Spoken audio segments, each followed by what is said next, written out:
Desirable Real Estate Series by Nola King. Book 1. Make Me an Offer. Description: she was cute and sassy and everything a good diversion should be. So why can't I quit thinking about her? When I find an opportunity to get closer to her, I pounce on it, only to discover she wants me gone.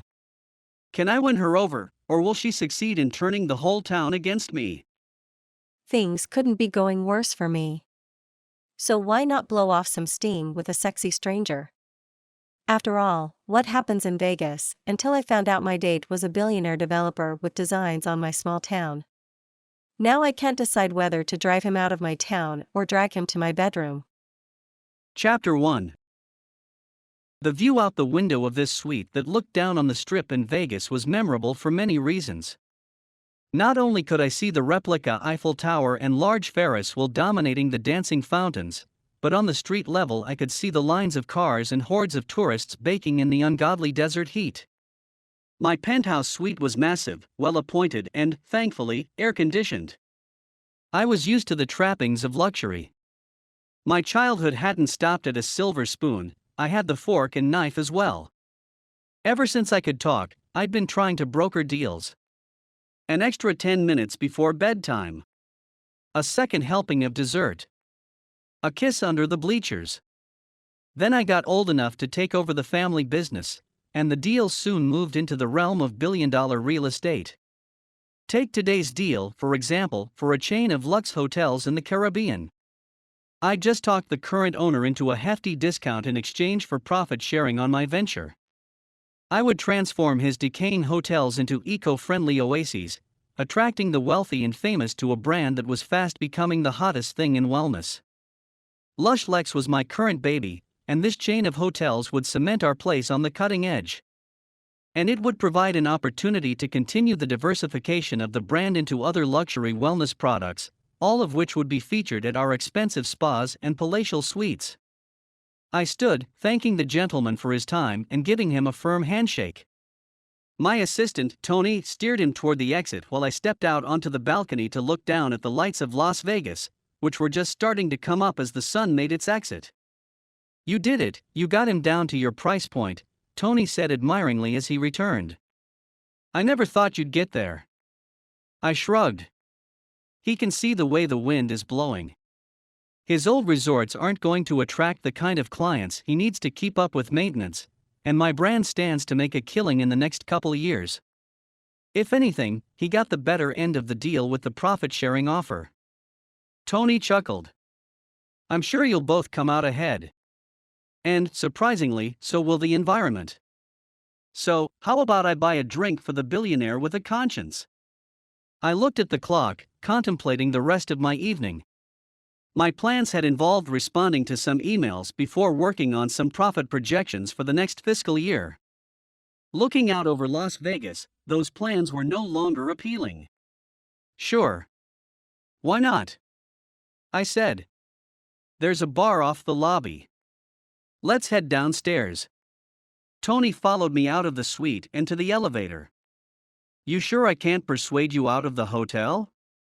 There's a casino down the way with high-stakes blackjack and a stage full of the hottest showgirls you've ever seen. How about a drink first, before you try to drag me out on one of your hair-raising adventures?" Tony was always finding distractions on our business trips, but I rarely accompanied him. Being the head of a business empire didn't leave much time for distractions. The hotel bar was one of those posh, wood-paneled, green leather booth nostalgia joints that even featured a walk-in cigar humidor and smoking porch. We made our way to one of the only empty booths, recently vacated by two older women, who gave us the playful eye as they headed out. "I think that blue hair just winked at me," Tony said with a grin. Sliding into the booth, I perused their list of cocktails. "That might be just the distraction you were looking for tonight," I teased. Tony shrugged. "The night is young. You might be right." We both laughed, and when the waitress came around, we put in our orders. When she returned, Tony took the glasses of expensive scotch from her and passed mine over to me. He lifted his, giving me his signature sincere grin. To Lexington LCC and another fantastic deal. I raised my glass to his, then took a sip. The liquid burn felt good, and I let myself relax a little. So, when do we head to the Caribbean? Next week sounds good to me. Tony nodded. I'll be sure to pack my swim trunks. My assistant never seemed to grasp the business part of a business trip. We're going to be working. I can work from the pool, Tony said. I wouldn't want to deprive the local ladies of the view. The view? Yeah, he said, gesturing towards his body and waggling his eyebrows in a way that made my stomach revolt. Remind me again why I hired you. To live vicariously through me, obviously. Tony took another drink and scanned the room. There are a lot of people in here tonight. An awful lot of name tags. Must be a convention. I too had noticed the name tags, along with the dowdy business attire that screamed middle management functionaries. My money is on some kind of municipal government conference. That's really specific. What led you to arrive at that conclusion, boss? Well, mostly it's the shoes. Sure, the wrinkled suit jackets and cheap ties help, but the shoes scream wives who shop at a certain big box retailer with a bullseye logo. The spouses of employees of for-profit entities shop the department stores at the mall. Shaking his head, Tony once again revealed his lack of observational skills. Maybe they just like a bargain. Maybe it's a convention for couponers. I shook my head. No way. Couponers would have a more obsessive intensity. These people all look like they're being paid to be here, but not enough to make it fun. Trust me, it's government related. Speaking of fun, my drink is empty. Which means it's time to continue my evening. What do you say? Want to enjoy Vegas for once? I was about to tell him that my email awaited, but then I caught sight of something that stopped my thoughts dead in their tracks. She was gorgeous, with long auburn hair, and eyes that seemed golden, at least from this distance. Although she was seated on a stool at the bar, she turned a bit, enabling me to make out a pair of legs that had me drooling. Her curves were enough to bring me to my knees. Since it's clear that you're not going to answer, I'll take my leave. Enjoy your profit projections. Tony left the booth as I waved at him distractedly. My eyes weren't moving from the vixen at the bar. I was smitten. Nothing about going back to my room to work would satisfy me now. Only that vision on the barstool could. Maybe Tony was right this one time. Maybe I should prioritize having a good time more often. The deal is closed, I have a little breathing room. Why not try out one of those distractions he's always advocating? It sounded like such a good idea at the time. Chapter 2. Insolvent. That word bounced around the inside of my head like a ping-pong ball in a carnival game. The town was about to be flat broke, all thanks to Jim Crenshaw, former city manager of Lucky Springs. No wonder the mayor left that little tidbit out when he hired me to take over as the town's new city manager. I took a sip of my frosty cocktail, grimacing when the coldness went right to the spot between my eyes, giving me a minor brain hemorrhage. Shelley just looked at me and shook her head. That's why I don't get blended ice drinks. I hate alcohol-laced ice cream headaches. I shoved the nearly empty glass away from me, letting out a sigh and repeating the same line, for what felt like the 1,000th time. I can't believe he didn't tell us. I know, Shelley said. It must have been so hard to keep his mouth shut for a week. Mayor Mark McClintock was a decent guy, Lucky Springs everyman. He liked fishing and knocking a few back with his friends on the weekend, but most of all, he loved to talk. And he was good at it. People enjoyed hearing his humorous stories and good-natured complaints. For him, holding back something as massive as the impending doom of the town for a whole week was huge. I couldn't blame him, really, because had he told me about Crenshaw's crimes, I would have never jumped in to replace the thief who'd embezzled from the town coffers, only to disappear faster than a cat with a stolen piece of fried chicken. Two of the women we'd chatted with in the last conference session walked by and waved at us. I waved back, too distracted to try and engage further. When Mayor Mark said I'd spend my first work weekend in Las Vegas at the 12th annual Small American Cities Municipal Government Conference, I'd actually been foolish enough to be excited. Now I realized how easily I'd fallen into his trap.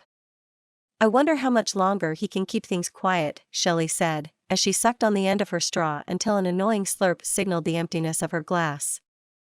Not much longer. We're going to have to act, and act fast, if we're going to keep Lucky Springs alive.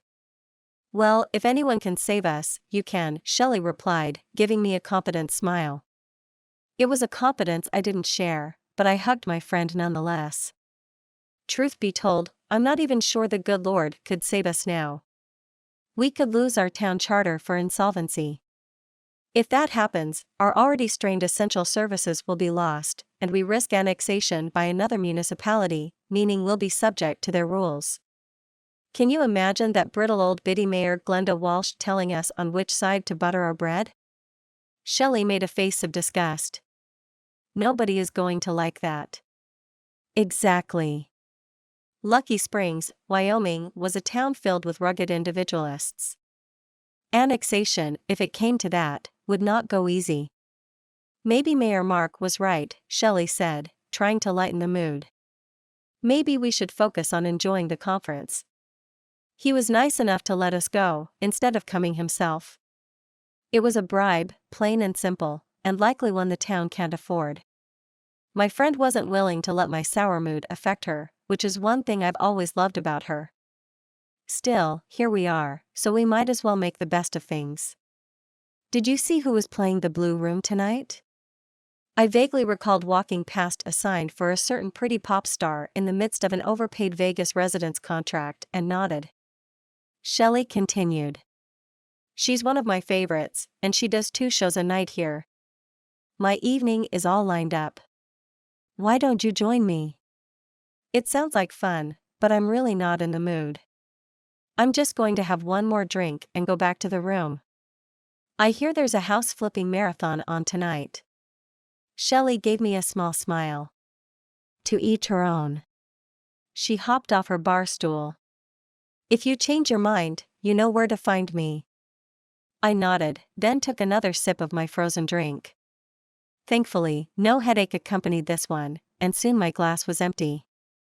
I signaled to the bartender to order something else, sans crushed ice, and when he brought it back, I pulled out a few bills to pay him. It's already been taken care of. My brow furrowed. Did Shelley somehow buy my drink? By whom? The bartender pointed towards a booth across from the bar. That gentleman there. My eyes followed his finger and landed upon an attractive, well-dressed man with wavy blonde hair and startlingly bright blue eyes. My heart instantly beat a little harder. He was definitely one sexy drink of water. Except now I was a government employee. Please take this drink back, I said, pushing it away from me. In my position, I can't accept any gifts, even small ones. The bartender held up his hands, palms out. This is between you and the guy who bought you the drink. I sighed. This was the last thing I needed tonight. I could already be in my pajamas, watching the hunky contractor tell the flipper that he'd found a problem in their sewer line. Taking another glance at the man who'd had the audacity to buy me a drink from afar, I did an appraisal. He was typing into his phone, his expression focused, lending him an air of self-assurance that came not only from his well-made suit, but presumably from within. He had the look of a man who was used to getting what he wanted. After Mayor Mark's high-handed treatment, I wasn't in the mood for another male making my decisions for me. I couldn't put the mayor in his place, but I could let this guy know that not every woman needs him to interfere in her leisure hours. Standing up, I picked up the drink and headed off to confront the man who had the audacity to assume I wanted his drink, not to mention his attention. Chapter 3. Looking up from the email I was composing on my phone, I was surprised to see the beautiful female from the bar heading in my direction. Excitement coursed through me as it seemed that my decision to buy her a drink was about to bear fruit. And oh, what delicious fruit it would be! Up close, she was even lovelier, and her impending closeness was having an unexpected effect on me. My breath quickened and my heart started pounding in my chest. Watching her walk was doing strange things to my insides. Then she arrived, drink in hand and wearing a polite grin on her gorgeous face. I was waiting for her to thank me, and maybe even to ask to join me. Instead, she set the drink down on the table before me and told me she couldn't accept it. It took a few beats for my brain to process the rejection.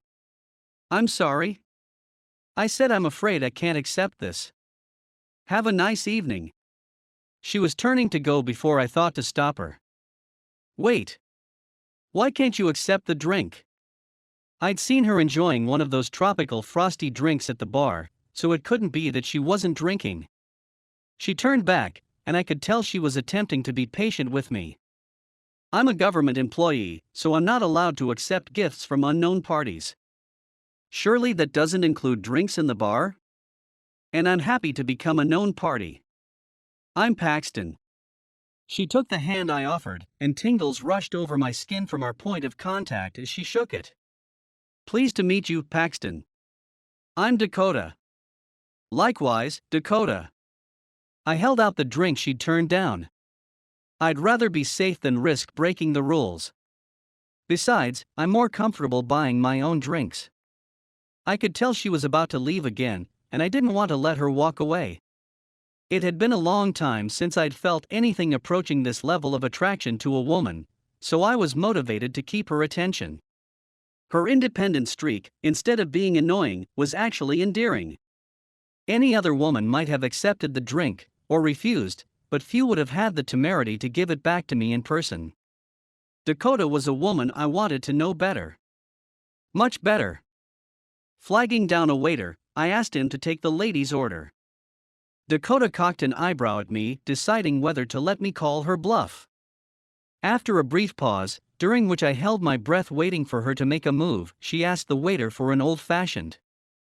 I motioned towards the empty seat in the booth, a silent invitation for her to join me, working hard not to show my excitement when she slid into the seat across from me. When the waiter returned with her the drink, she made a show of paying for it herself, but in a humorous way, precisely counting out the bills while looking in my direction. I didn't bother to hide my amusement. "So, tell me about this," I began, as she took a sip of her drink. "What is this important government job you have that doesn't allow for a good-natured gift?" "My job isn't all that important, and it might not even be around much longer," she said, smiling and shaking her head. "I'm the city manager of a small town in rural Wyoming. They call it Lucky Springs, but it seems like our luck has run out. We're on the edge of going broke." Despite her light tone, I could see that fact was weighing heavily on her mind. Although we'd just met, I didn't like the idea of her being down. Deciding in that moment that I'd do what I could to cheer her up, I made a joke. "Well, look at the bright side. At least you'll be able to accept as many drinks as you want, you know, from unknown parties." She laughed grimly and lifted her glass to clink it against the side of mine. "Thank God for small favors. Forgive me if I'm being too forward, but you look like you could use a good time. We were in Vegas, after all. Maybe it was time for the both of us to forget about work." Spending time with Dakota would guarantee that I could forget about work for a while.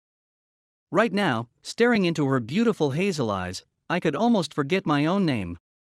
"And I suppose you're the one to show me a good time?" she asked, her defenses stirring again. "Probably not," I said with a chuckle. "I'm a workaholic myself, so I don't get out much either. But maybe we could help each other along." Dakota didn't reply, she just sipped her drink in contemplation. There was something about her that was pulling me in, beyond just her independent nature. She wasn't afraid to speak her mind, but she didn't hide her flaws either. That kind of openness was rare. "Have you had dinner yet?" It might be an expected move, but it was the only one I had. "No," she admitted, "we were bored silly when we got out, so we headed straight for the bar. I know a place nearby that I've been dying to try. Care to join me?" I could see her hesitation, so I sweetened the deal. "We can go Dutch if you like, so you don't have to worry about violating your municipal gifting laws." A giggle escaped her, and the sound went right to my head. Okay, she said gamely, drinking down the last of her drink. Why not? Slapping some cash on the table, I stood, my body flooding with anticipation. I couldn't remember the last time I'd been out to dinner with a woman. I did know for a fact, however, that I'd never been out with one this stunning. It would be a night to remember. I had no idea that tonight was going to change everything. Chapter 4. The restaurant he brought me to was much posher than I was expecting, making me wonder if I was underdressed in my plain blouse and pencil skirt.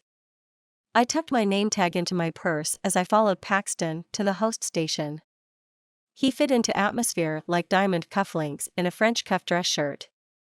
Impeccably dressed in slacks and a twill cotton button-up shirt, even without a jacket he fit into this element perfectly.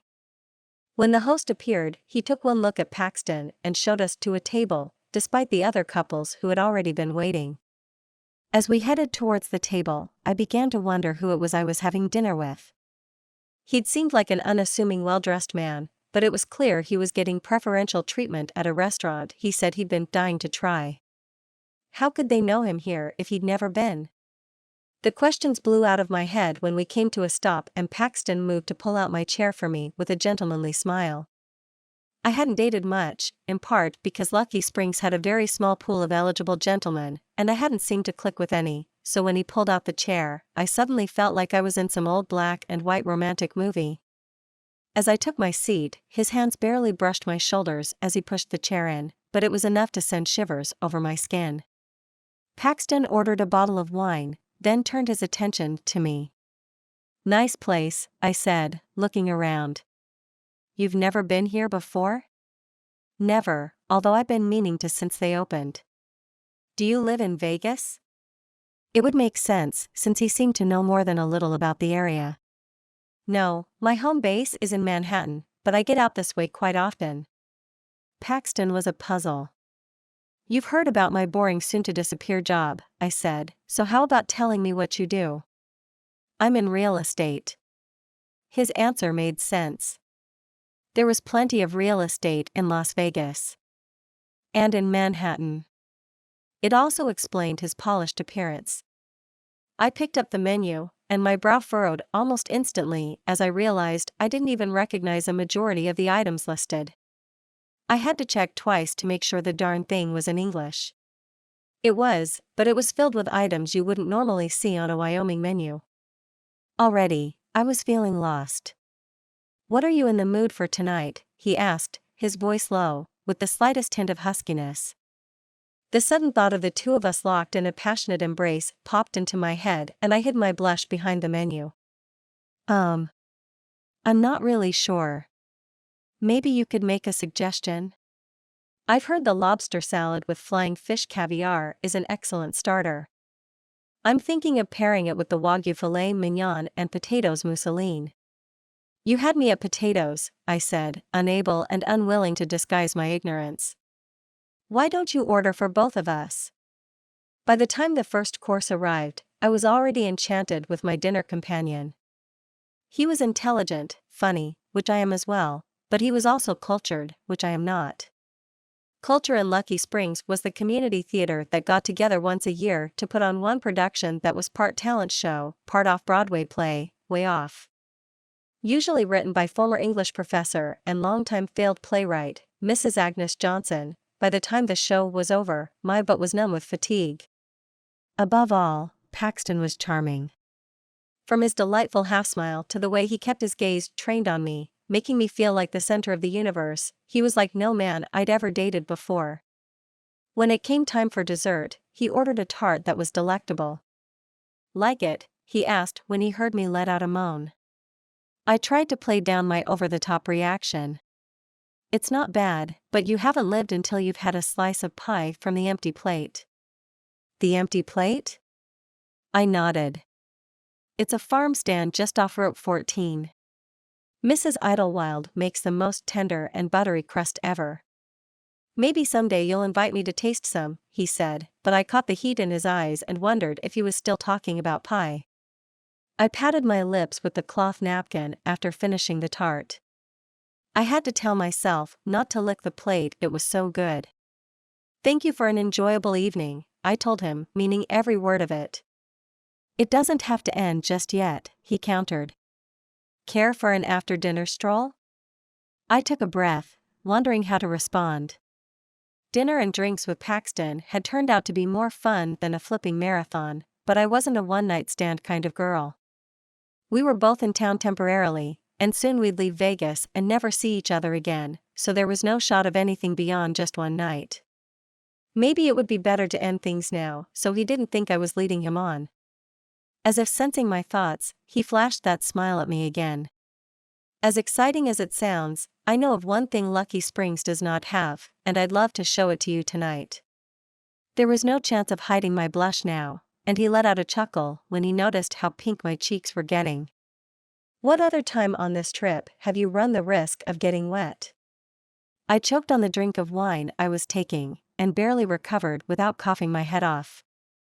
Surely, he wasn't hinting at what I thought he was. Was he really that bold? Paxton broke down into a fit of giggles that made him look young and mischievous. I'm talking about the synchronized fountain down on the strip. But clearly your mind was somewhere else. Yeah, in the gutter, I thought, but didn't say so. It was surprising how into Paxton I already was after just a few hours. The truth was, I didn't want the night to end. Lead on, I said, but don't get too close or I might push you in. His laugh was loud enough to cause the other diners to look our way, but I didn't care one bit. Chapter 5. Although it was cheesier than a pan of nachos, and created entirely for tourists to gawk at, I was having a good time at the fountain show. It must be the company, I thought, stealing another glance at Dakota. She was such a fascinating mix. Sassy one moment and blushing the next, she was both elegant and unpolished, if such a thing were possible.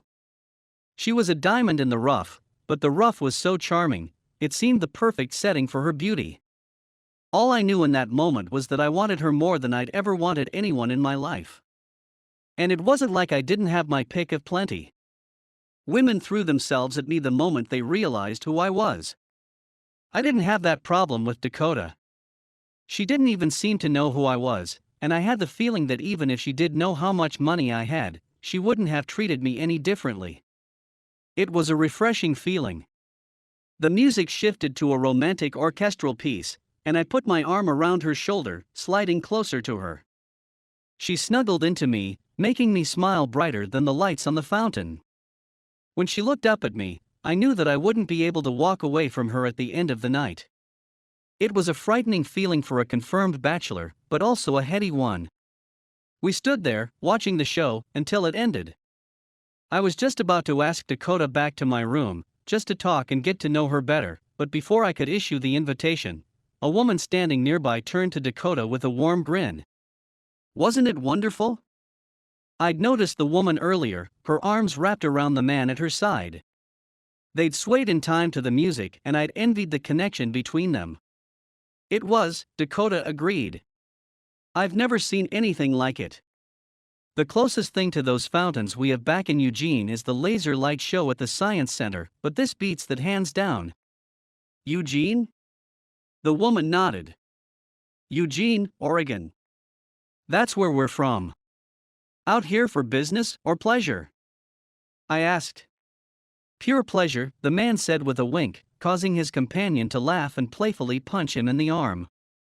We're getting married, she blurted out, then collapsed into a fit of giggles, held up by his protective arm around her. In fact, that's where we are headed now. Dakota's eyes widened. You're getting married? Now. Like right now? The bride-to-be nodded. We are.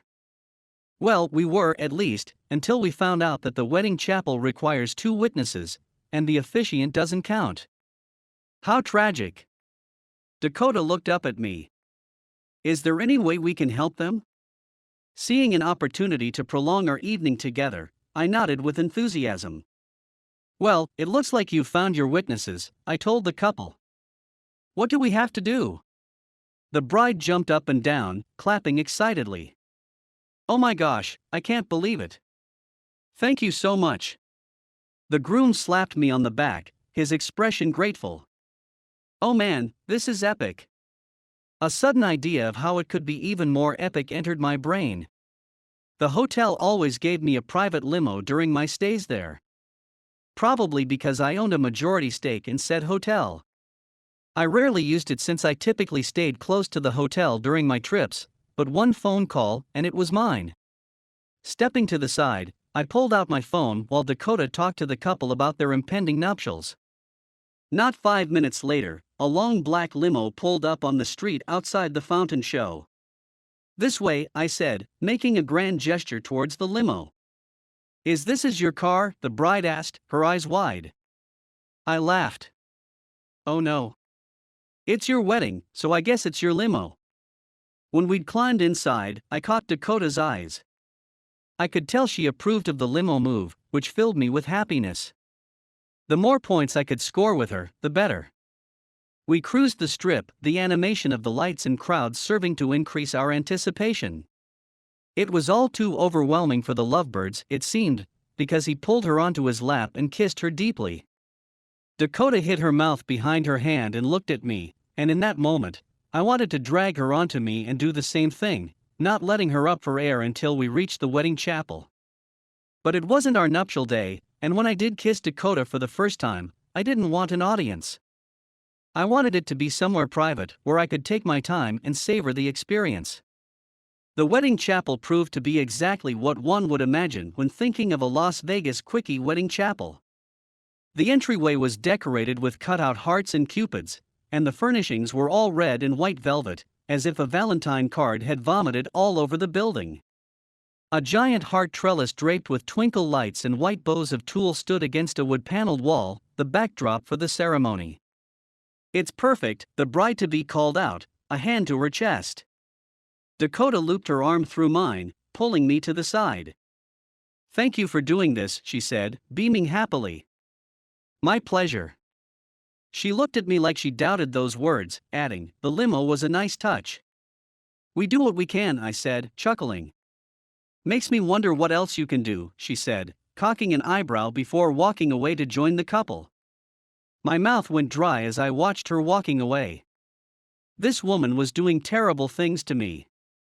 I knew if I ever did get her alone, she'd probably have me wrapped around her finger in no time.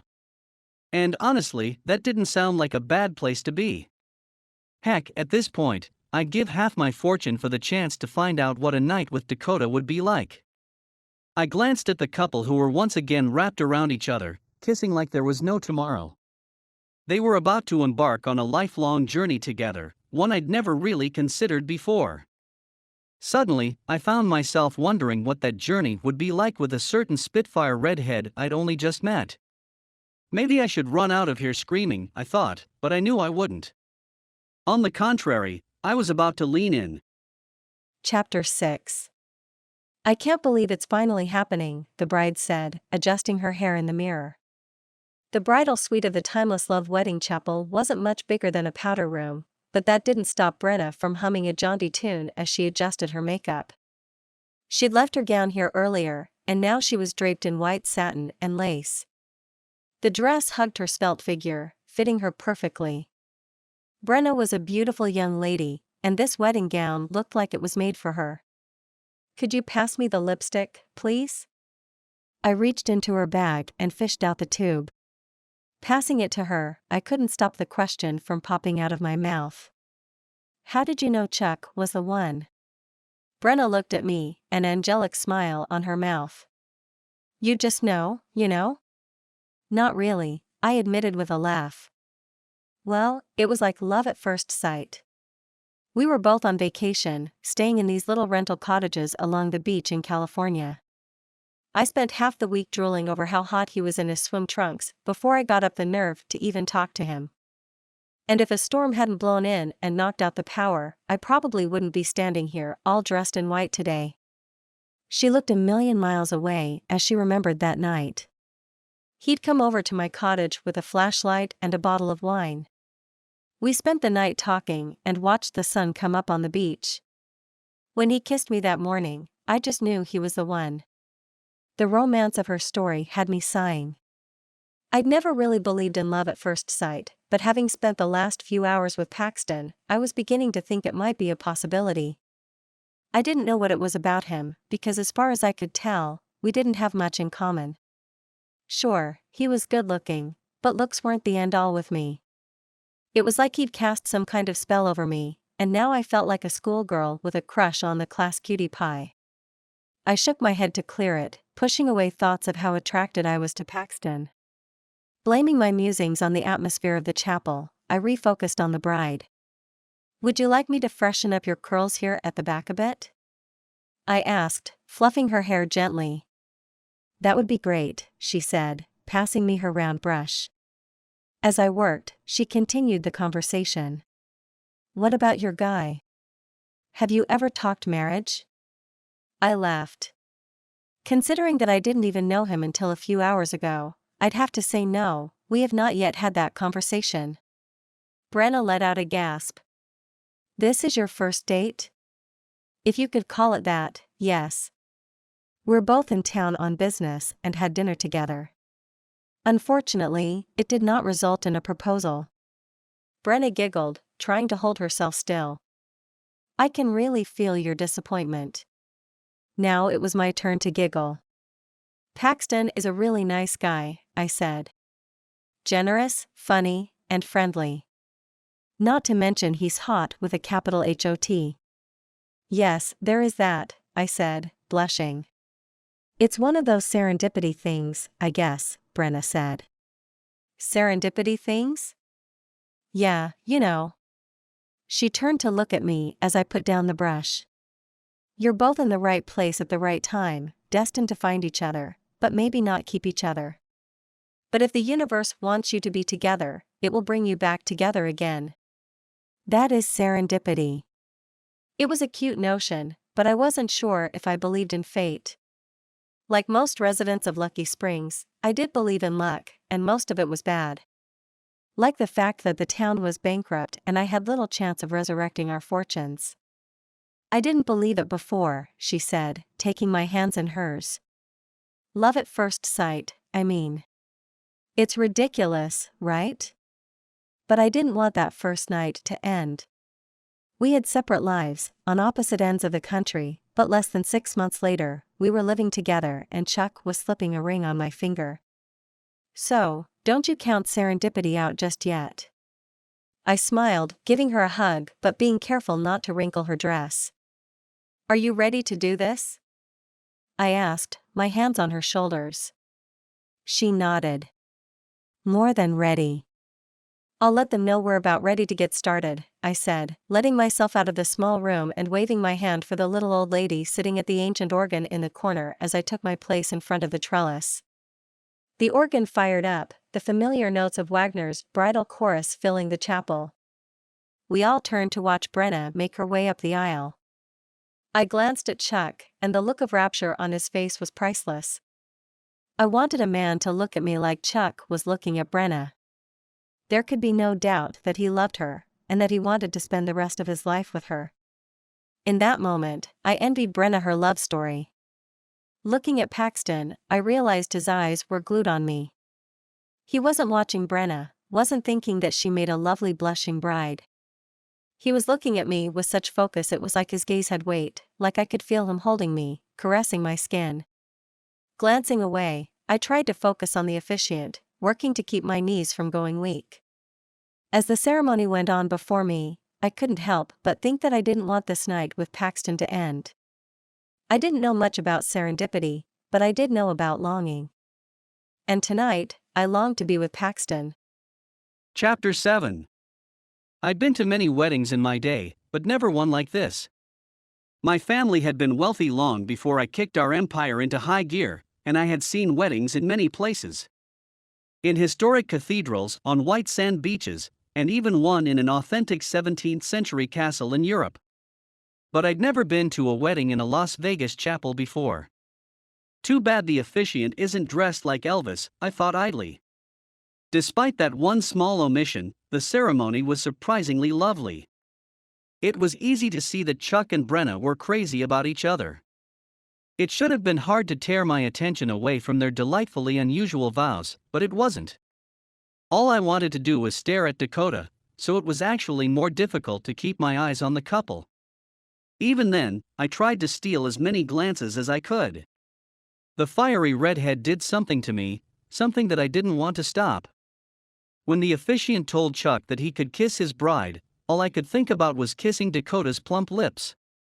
I'd been staring at them all evening, wondering what they tasted like. By now, I was pretty certain I would die if I didn't get to find out. The organ played Mendelssohn's Wedding March and Brenna threw her arms around Chuck's shoulders. He lifted her up and we all moved back as he spun her gently around. I took the opportunity to cozy up next to Dakota while the happy couple was distracted. Lovely ceremony. She nodded, her eyes still on the pair. It was. Just as I was debating about asking Dakota if she'd like to have a nightcap with me in my room, Brenna summoned us back for wedding pictures. It was another half hour before we'd finished with the photos and signed the wedding certificate. Shortly after, the officiant was wishing them well, and we were headed towards the door. Like sand through my fingers, I could feel the night slipping away, and I couldn't let that happen. We climbed back into the limo and headed back down the strip. While we made conversation, I frantically tried to come up with a way to keep Dakota by my side. We were passing one of the ultra-modern hotels my family now held a stake in, which gave me just the idea I needed. What do you say we keep the good times rolling? No wedding night should end without a champagne toast. I know just the right place for one. Brenna gave me a smile from her place on Chuck's lap. Champagne sounds lovely. Immediately, I hit the intercom to direct the driver to the curb. Climbing out, I helped Dakota to the sidewalk. Let's go. The interior of the box was true to its name, the decor featuring the shape and everything from furnishings to lighting. The VIP section itself was a glass box off the dance floor, and it was there I was headed. It took only a short chat with the bartender to have us safely ensconced in the area reserved for celebrities and billionaires. A waitress in a body-hugging black dress brought in the champagne in a bucket of ice with 4 flutes. Once the bubbly was poured, I held up my glass in a toast to the happy couple. On the other side of the glass, the music was pumping, and as the club filled, more and more patrons were finding their way to the dance floor. Brenna leaned close to Dakota, speaking loud enough for me to overhear. I hadn't considered dancing in this dress. Do you think it would be gauche? To wear a wedding dress on your wedding day? Never. If you want to dance, you should dance. I smiled at Dakota's answer, and so did Brenna. Thank you, you're so sweet. Want to come to the restroom with me to freshen up? In the way females are wont to do, the ladies left together to make their way to the facilities. I moved closer to Chuck. How does it feel, old man? How does what feel? Chuck asked, chugging down his champagne. I had the feeling that Chuck wasn't the brightest bulb, but he was charming nevertheless. How does it feel to be married? Chuck smiled. I guess it's just about the best feeling in the world. Really? His face certainly looked as if he were telling the truth. He was drunk on love, and I was beginning to think that I might be a little bit too. When his bride came back, he snatched her up, carrying her across another threshold and out onto the dance floor. I was instantly jealous, anxious to hold my own date close. Dakota stood watching the scene through the glass. There was something in the way she was standing, something in her expression that called to the very same something in me. Maybe it was a kind of yearning inside of us, long since forgotten the desire to love and be loved. Or, maybe she just wanted to dance. I took her hand and she looked up at me, eyes like liquid gold. Momentarily dumbstruck, I was trying to memorize her face. When I recovered the ability to speak, I asked her to dance with me. Her slight nod was all I needed, and leading her onto the dance floor, I put her arms around my neck while I gently held her waist. The music was slow but sultry, and the feeling of her body pressed against mine was something I wouldn't soon forget. The slow song ended and the beat kicked up, sending more patrons onto the dance floor. Her face was flushed as we danced, so I leaned in, telling her to stay put while I fetched her a glass of water. The last thing I wanted was for my date to end the night with a headache. I rushed to the bar to get a glass of ice water, but as I was carrying it back, I saw another man dancing close to Dakota. Possessiveness gripped me with a suddenness that caught me by surprise. I watched as Dakota backed away politely, relief rushing through me. Apparently, the guy wasn't ready to take the hint, and when I saw him touch her, alarm bells rang. I ditched the water and charged into the crowd, my protective instinct in overdrive. Chapter 8. The music was pumping, the dance floor full of enthusiastic patrons, none so enthusiastic as the guy who didn't know when to quit. He was clad in skinny jeans and a t-shirt that featured a crown photoshopped onto the head of a Bengal tiger. I tried to move away from him a couple times, but he kept finding me, moving closer and closer until he pressed himself against my back. I moved away again, frowning. "I'm not interested," I said, my tone clear. The Tiger King wasn't one to go down without a fight, it seemed. With a leer, he danced sleazily forward, and I once again girded my loins for his onslaught. But before he could reach me, Paxton's arm looped around my shoulders. "She's with me, pal," he said, his tone firm, his stance aggressive. Apparently, I had underestimated the Tiger King's inebriation level. "The lady can dance with whoever she wants," he slurred in Paxton's direction. Paxton stiffened, and for the first time since we'd met, I could see that he was getting angry. As adorable as it might be for him to want to protect me, I wasn't the type to let someone else fight my battles for me. "Since the choice is mine, I choose anyone but you," I said, then wrapped both arms around Paxton's neck. My handsome date chuckled, waltzing me into the crowd and away from the drunk. I was glad to be back in his arms again, realizing that for the few moments he was gone, I'd missed him. I was becoming attached to Paxton, whether I wanted to admit it or not. It had only been a handful of hours, and already I was falling for the sexy stranger. As we spun around the dance floor, the champagne combined with the atmosphere was going to my head. Paxton was a better dancer than expected, his natural rhythms making me wonder what he might be capable of in a less vertical position. Another slow song had us cuddled close, my chin resting on his shoulder. I could feel the hardness of his muscles under his shirt, and I wondered, not for the first time, what he would look like without his expensive wardrobe. A thought like this would usually have me blushing, but now I was shameless. I didn't just want to picture Paxton naked, I wanted to experience it in full color and 3 dimensions. I inched back, looking into his eyes. He looked back into mine, his smile slow. "I want you." It was on the tip of my tongue to blurt it out loud. I could see the answering hunger in his eyes, yet I couldn't get the words out. Then the music swelled and I no longer had to worry about speaking. He kissed me, his head lowering and his lips seizing mine with a confidence that was well-deserved. Paxton kissed like a dream, his mouth at first soft and slow. But when I moaned against his lips, he shivered, and suddenly his restraint broke. It felt like I'd never been kissed before, the intensity of this embrace washing away the memory of any man who had come before. Paxton was all I knew. Paxton and his sense of humor, his charm and his handsome face. And the body that was pressed against me, a body that would take me to the heights of ecstasy, given half a chance. When he pulled away, I barely held back a whimper. All I wanted to do was to kiss him again. Over and over, all night long. "Our friends are gone," he noted, and it took a few moments for me to be able to make sense of language again. "Oh. Where do you think they've gone? Should we look for them?" Paxton chuckled. "I doubt if that's a good idea. I'm sure they've gone back to their hotel to get their wedding night started properly. They'd probably prefer some privacy." "It's getting late," I replied. "We should probably go as well." Paxton nodded, leading me off the dance floor.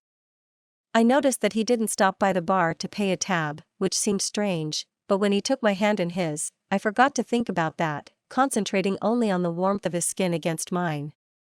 We walked back to our own hotel, which was a few blocks down the strip. The crowds were thick, so Paxton put his arm around my knee, holding me close to him as we walked. We didn't say a word, but it wasn't awkward. I was surprised how relaxed Paxton made me feel. Or maybe it was all the champagne. I smiled to myself, thinking that Paxton was more intoxicating than any alcoholic beverage. And I was ready to let him know how much I wanted another taste of him. We reached our hotel and Paxton escorted me through the lobby. I pushed the button for my floor, and the elevator ghosted upwards. He pulled me against him, my back to his front, and bent to smell the top of my head. It was a little gesture, but the thought of Paxton wanting to remember my scent really affected me. When I reached the door to my room, I turned to put my back against it. "Thank you for a wonderful evening," I said, practically purring. "You took the words out of my mouth," he said with a playful smile. "Would you like to come in for a nightcap?" I thought the invitation would lead to a foregone conclusion. I'd invite him in, we'd talk a little, then do a little more of that addictive kissing. We'd spend the night together, and then, well, I hadn't really thought about that part, but right now it didn't seem important. All that mattered was that our night together wouldn't end. Brenna was right. When you knew, you knew. "That's the most tempting offer I've ever received," Paxton said, his voice low, "but I'm afraid I'm going to have to decline." My eyes widened. I hadn't thought he would refuse me, and it stung more than I would have expected. I quickly hid the hurt that coursed through me, but apparently not fast enough. "It's not because I don't want to," he said, cupping my cheek. "I do, very badly. But I want to do this right. You've had a few drinks, and a long day besides. This way you can get some rest, and we can see each other tomorrow." "Sure," I said, my voice monotone. "Good night."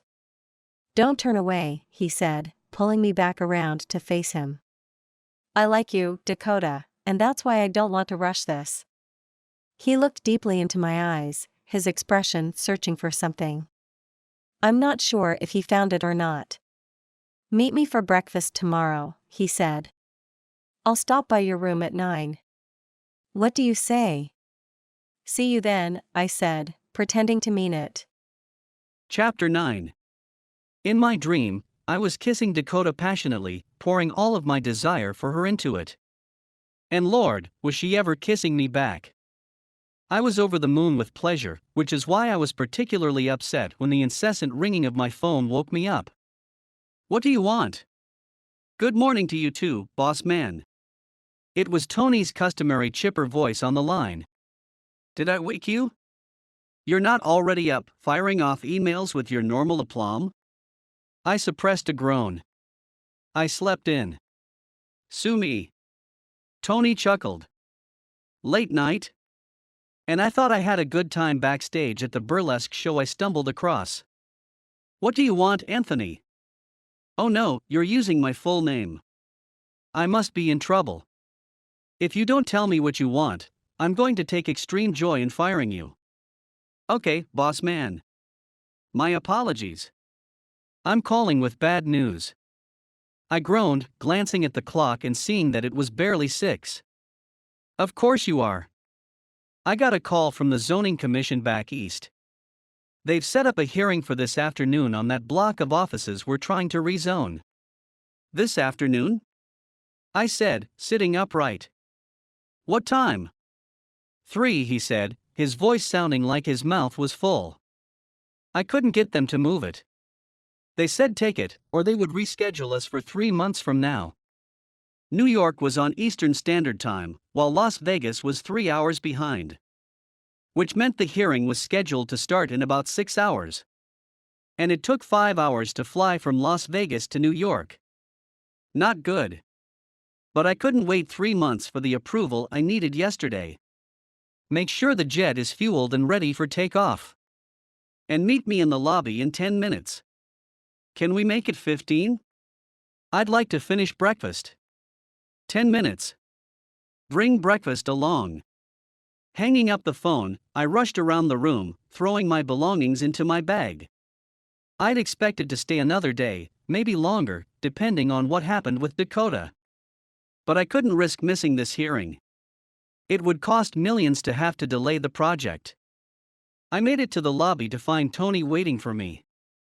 The concierge rushed forward, escorting us out to the limo he had waiting. Once inside, I sat back against the leather seats, regret washing over me like cold rain. I'd really wanted to spend the day with Dakota, getting to know her better, exchanging glances, little touches, embraces. I wanted to spend the entire afternoon kissing her. Now I'd spend it trying to convince the zoning board to let me transform an office block into mixed-use space. Pulling out my phone, I placed a call to the concierge back at the hotel. Wasting no time, I instructed him to make sure that a bouquet of 24 long-stem red roses was delivered to room 1415 at exactly 9 am. The card attached should say, "I'm sorry, but I have to miss our breakfast date. Please call me. I'd love to make this up to you." I rattled off my cell phone number, then told the concierge to charge the expenses to my room. When I hung up, Tony was staring at me, his expression one of shock. "Long stem roses? Missed your date? Care to tell me what you were up to last night?" "Not really," I said, still grumpy from his wake-up call. I hunkered down, watching the city go by out the window. Regret clung to me, dragging me down all through the plane flight and the zoning meeting.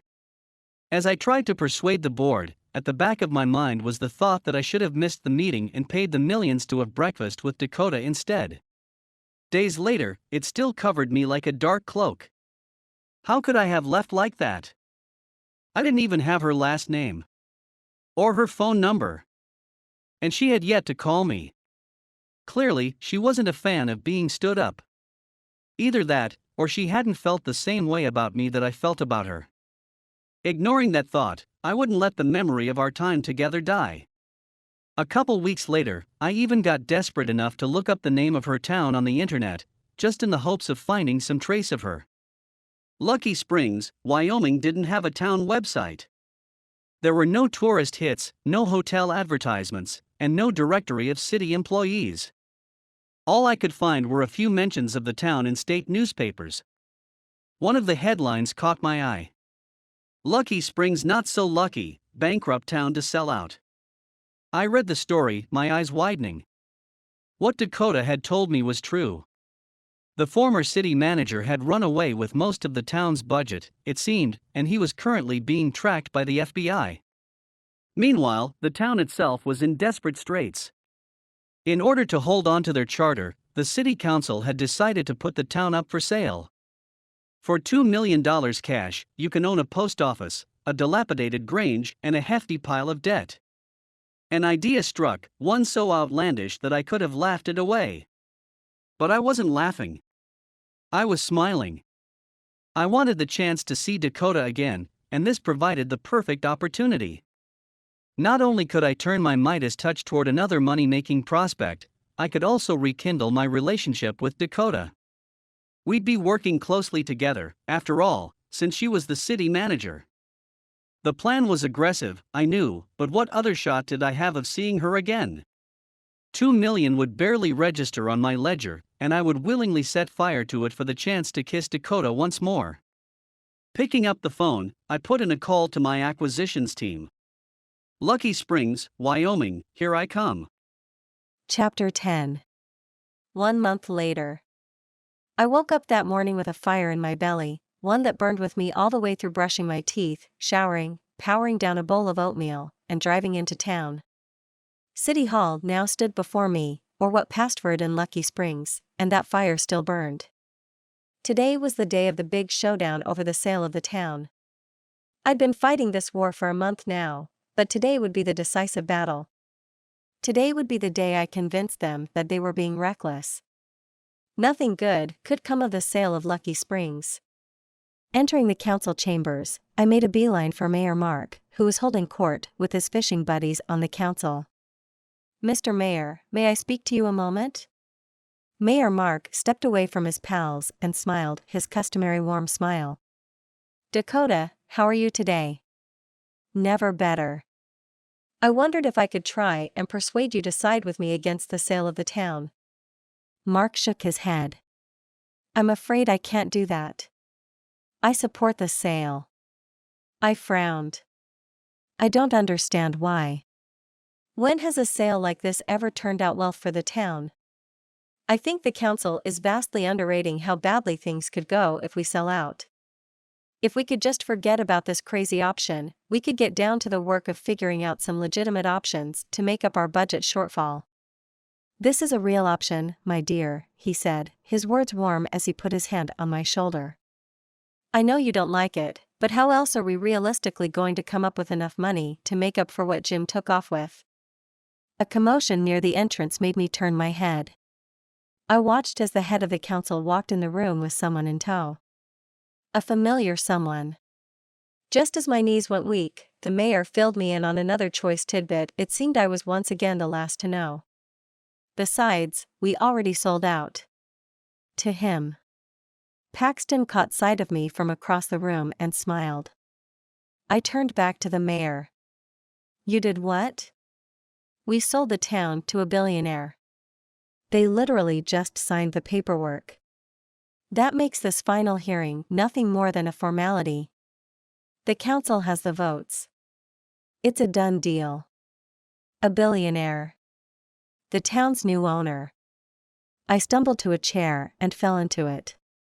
Paxton was the billionaire who had just bought my town.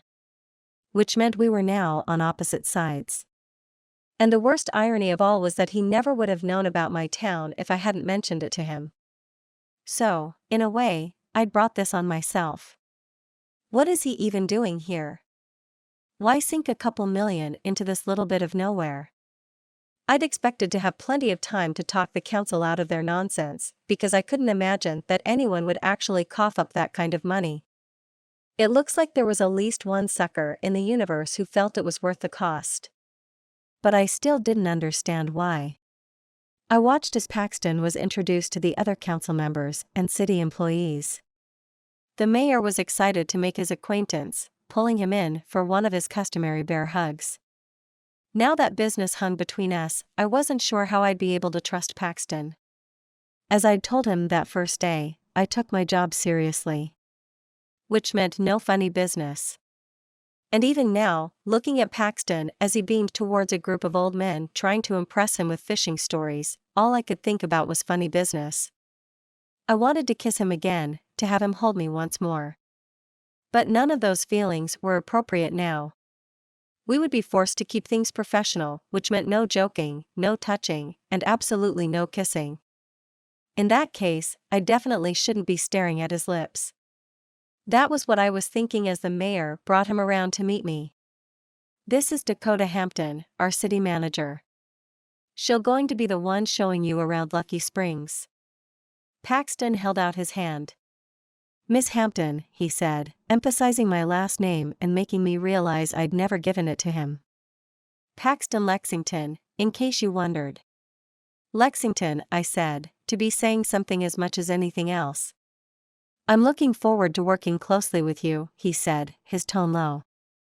Pulling my hand from his, I was already overwhelmed by the tingles flowing over my skin from the contact. I wish I could say the same. His eyes widened, and I saw his expression stiffen, but it lasted for only a moment before his smile returned. I look forward to convincing you. I am certain that you'll find me very easy to work with. I anticipate we'll work very well together, like dancers moving in tandem. He would have to remind me of that night. He winked at me with twinkling eyes before he moved on to the next person. Clutching my chest, I tried to catch my breath. Paxton Lexington had bought Lucky Springs. Brenna would call it serendipity. All I could call it was bad luck. Desirable Real Estate Series. Book 2. Raise the Stakes.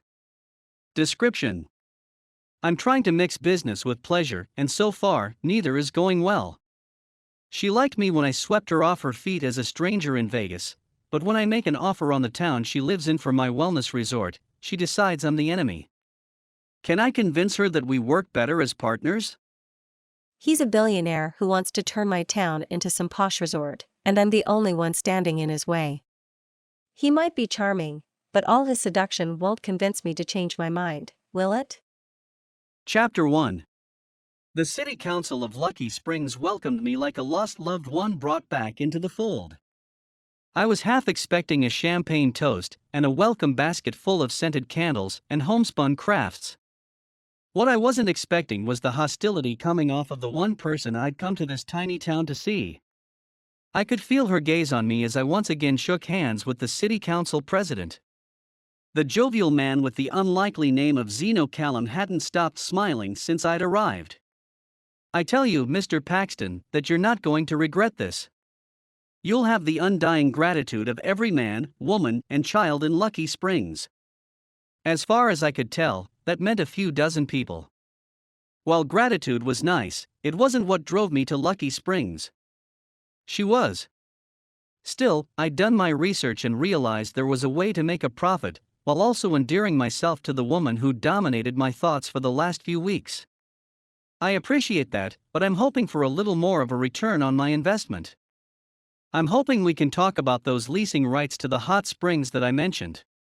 "Oh, sure, Zeno said, patting me on the arm, while looking over my shoulder at his fellow council members. "The manager will take care of that." He nodded at someone I couldn't see, his smile wide. Now that the signing's done, a few of us were going to celebrate by tossing some lines into the river this afternoon. Care to join? From the responses of the crowd, I could tell that tossing lines was an important form of social interaction, even if I didn't have a damn clue what it was. I tried on my regretful smile. "I'm sorry, Zeno, but I'm afraid I've got a lot of work to do today." "You understand, of course. Maybe you'll toss a line for me?" "Will do," Zeno said, with what appeared to be a look of relief on his elderly face. It seemed the invitation had been a signal of politeness, and he was relieved to not have to indoctrinate the city slicker into whatever strange rites the tossing of said lines would entail. Next time. Zeno and his cronies wasted little time making their way out of the council chambers. The mayor approached once more, gifting me with another hearty slap on the back which made me wobble on my feet. "You're going to be a very popular man around here," he said with a wink. "The savior of Lucky Springs. Maybe you'll decide to stick around. We've got a lot to offer that Manhattan doesn't." "That's very true," I said, looking at Dakota, who still sat unmoving in one of the chairs. "And you just might be right, Mayor McClintock." With another clap on the back, he replied, "Call me Mayor Mark. Everyone does." He made it to the doorway before turning back to me. "Next time, consider coming fishing with us. It's relaxing in a way that dodging rush hour traffic is not." He left with a wave. "Fishing," I said as I headed towards Dakota. "That's what tossing lines meant." "What did you think it meant?" I shrugged. "Out here, I imagined it could mean anything. Roping a steer, maybe. Hog-tying a greased pig." She shook her head. "I'll make sure to tell the council about your enthusiasm to get involved with local livestock." "No need," I said with a chuckle. "I don't want to embarrass myself by seeming too eager." I'd hoped to garner a laugh, but she just stared at me, her expression neutral. In my fantasies prior to coming here, I'd imagined our reunion in a number of ways.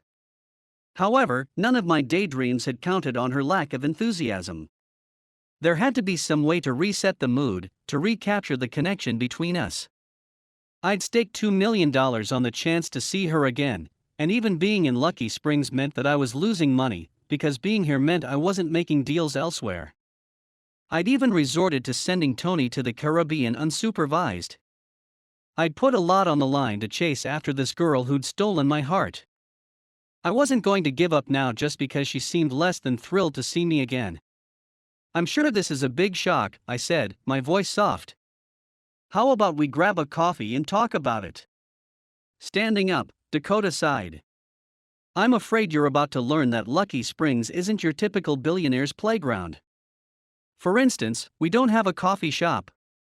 But I'll take you by the general store to grab a couple cups of coffee, and show you just what you're in for. I'm sure the city council failed to mention how rustic things really are here." "I can handle rustic," I said, putting a brave face on. It lasted about as long as it took us to arrive at the dusty old general store where Dakota came to stop in front of a worn plastic thermos. Picking up a plain white styrofoam cup, she pumped out coffee that resembled motor oil into it and handed it to me. Would you like cream? Or sugar? Haphazard paper packets of both sat stuffed into another styrofoam cup beside the thermos. No thanks, I said, wondering if I should risk swallowing any of the thick black liquid. I noticed she'd opted for a cup of water from the big glass dispenser. Putting down the coffee, I picked up a cup and filled it with water. One taste had me licking my lips. That's fresh. She nodded. It's mineral water from the town springs. Setting down her cup, she looked at me. So tell me, why exactly did you decide to purchase a town in the middle of nowhere? I debated telling her the truth, but figured it would be smarter to play things close to the vest until I figured out what was driving her bad mood. How could I lose with a town so aptly named? Dakota frowned. The only thing lucky about this place is the name. Come on, tell me the truth. I've been building a brand centered on eco-friendly, wellness-focused resorts. Lucky Springs offers me an opportunity to expand that brand. I don't see how. We lack the infrastructure and services needed for a resort destination, which means you'll need to invest heavily to get your project off the ground, which will eat into your profits. I leaned in closer, her intelligence never failing to turn me on. Maybe I thought we'd be in a position to scratch each other's backs. I keep your town from losing its charter, and you help me build my brand. Along the way, we can pick up where we left off in Vegas. What do you say? Chapter 2. What did you say? Shelley asked, her sandwich paused midway to her mouth. I said that as far as I was concerned, where we left off was the point of no return. Then I left. Shelley's mouth dropped open, and she set the sandwich down. You turned down the billionaire who just bought the town. I rolled my eyes. It's not like I rejected an offer from Jesus himself to take me to the prom, Shelley. He's walking around like he's God's gift to Lucky Springs. Well, I don't need saving, not by a billionaire or anybody else. I looked out the window of the small office I shared with my best friend. City Hall, which was really an amalgamation of the municipal offices, post office, and local police and fire services, looked out on the town's main street. Really, the only street that went anywhere in Lucky Springs. I could see a few people making their way between the businesses parked on the main drag. Paxton thought he could swoop in and transform the town by throwing money at it, but I knew the people of Lucky Springs wouldn't stand for their way of life being altered on a rich man's whim. They may be riding high on his money now, but it wouldn't last long. Not when these fiercely independent people realized what was at stake. I think you're forgetting one important point, Shelley said, after taking a bite of her sandwich. Paxton Lexington did save the town, and technically that means he saved you too. Shooting my friend an angry glance, I tried to rein in my temper, but once again failed. I don't understand why I'm the only person who can see this. Lucky Springs is an investment property to anyone who buys it. It's not their home. Investments are profit-driven, which means they'll use their newfound clout to make changes resulting in profits. And so far, I fail to see how any of those changes will benefit the people of this town. How is Paxton going to change Lucky Springs? If we can't figure out a way to make money on our town, how will he? He's got money to spend in order to make money, something we haven't got. I recounted to Shelley his plan for a wellness resort. For his plan to work, he'll have to substantially change how our town functions. But won't the resort be a good thing? It would mean jobs, and it could bring in tourist dollars for our own businesses. That might be true, but you're not thinking about what we're giving up. We live out in Lucky Springs because we like being out on our own, in a small, tight-knit community. Once we have outsiders pouring into town to visit Paxton's fancy resort, the trickle will turn to a flood. Soon the town will be unrecognizable, with new outside businesses coming in to cater to the tourists. Those businesses bring in new residents, and soon the handful of us who built this town are pushed out by the bustling hum of new commerce. Shelley chewed her sandwich thoughtfully. I'm not sure if what you say will come to pass, but there is one thing I know. There's something more going on here than you being mad at some billionaire for buying the town. I've never seen you worked up like this before. Spill it. What's going on here? I let out a groan and put my head down on my desk. I'd kept my night with Paxton quiet, in part because of the disappointment I'd experienced when, the next morning, instead of showing up at 9 a.m. as promised, he'd sent a big bouquet of roses instead. It was the kiss-off I was expecting, but the rejection was still disheartening, and out of embarrassment I hadn't shared what had happened with my friend. Lifting my head to look at her, I finally shared my secret shame. I met Paxton in Vegas. It was a whirlwind night of champagne, musical fountains, and dancing. We were supposed to spend the following day together, but I didn't see him again until he showed up in Lucky Springs. Shelley's eyes were wide with surprise. "Ooh. Maybe you two have unfinished business." "Trust me, our business is finished," I replied, and I'll never forgive myself for telling him about Lucky Springs. I never expected him to show up later with a suitcase full of money. Really, all of this is my fault. I covered my face with my hands, remorse washing over me. Shelley put down her sandwich and rose, crossing over to my desk and rubbing my back with her warm hand. "Hush now. Nobody made this uber-rich guy come to our neck of the woods and buy up the town. But the truth is, you can't stop it. So maybe it's time to suck it up and do the best you can to get the town out of hot water. If something happens with Mr. Handsome along the way, then maybe it will be a good thing. Heck, if I could wrap a billionaire around my finger, I'd." Shelley trailed off, her hand idly playing with the necklace around her neck as her eyes stared off in the distance. She was clearly contemplating what she'd do if she had a billionaire in her pocket. "Tell you what," I said, standing up and tossing the remains of my lunch in the trash can. "Why don't I bring Paxton over to meet you? Maybe your little finger is the one in need of wrapping." Shelley didn't respond, preferring to remain in her daydream. I smiled, leaving her lost in thought. Shelley hadn't had a boyfriend since her high school sweetheart left to join a professional rodeo team. She devoured romance novels like a starving woman devoured free breadsticks at a buffet. Figuring she deserved her fantasies, I snuck past her and out the door. As I headed down the hallway, I considered Shelley's comment about unfinished business. Although I didn't think Paxton was serious about getting serious, I wondered if there ever would be a scenario in which we could end up together. Unfortunately, I just didn't see how. There were too many obstacles between us now. It was best to keep things professional and hope that he left town soon. Which meant I needed to ignore the pain in my chest at the thought of his departure. Chapter 3. When I woke up that morning in the cramped cabin I was renting, it took me several minutes to remember where I was. Maybe it was the scratchy sheets. Or the dust that seemed to get into everything. Or maybe it was the sound outside the walls, like some kind of monster screaming into the void. I sat up, rubbing sleep from my eyes and remembering that I'd spent the night here because Lucky Springs had no hotels. The bed felt like it had been etched out of stone, but I'd made it through the night. Now it was time for my customary morning phone call.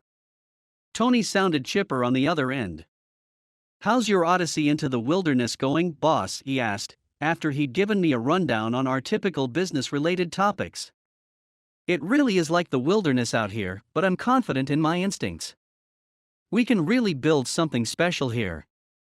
You know, I've looked into that flyspeck of a town myself, and I have to admit, I don't know what you see in it."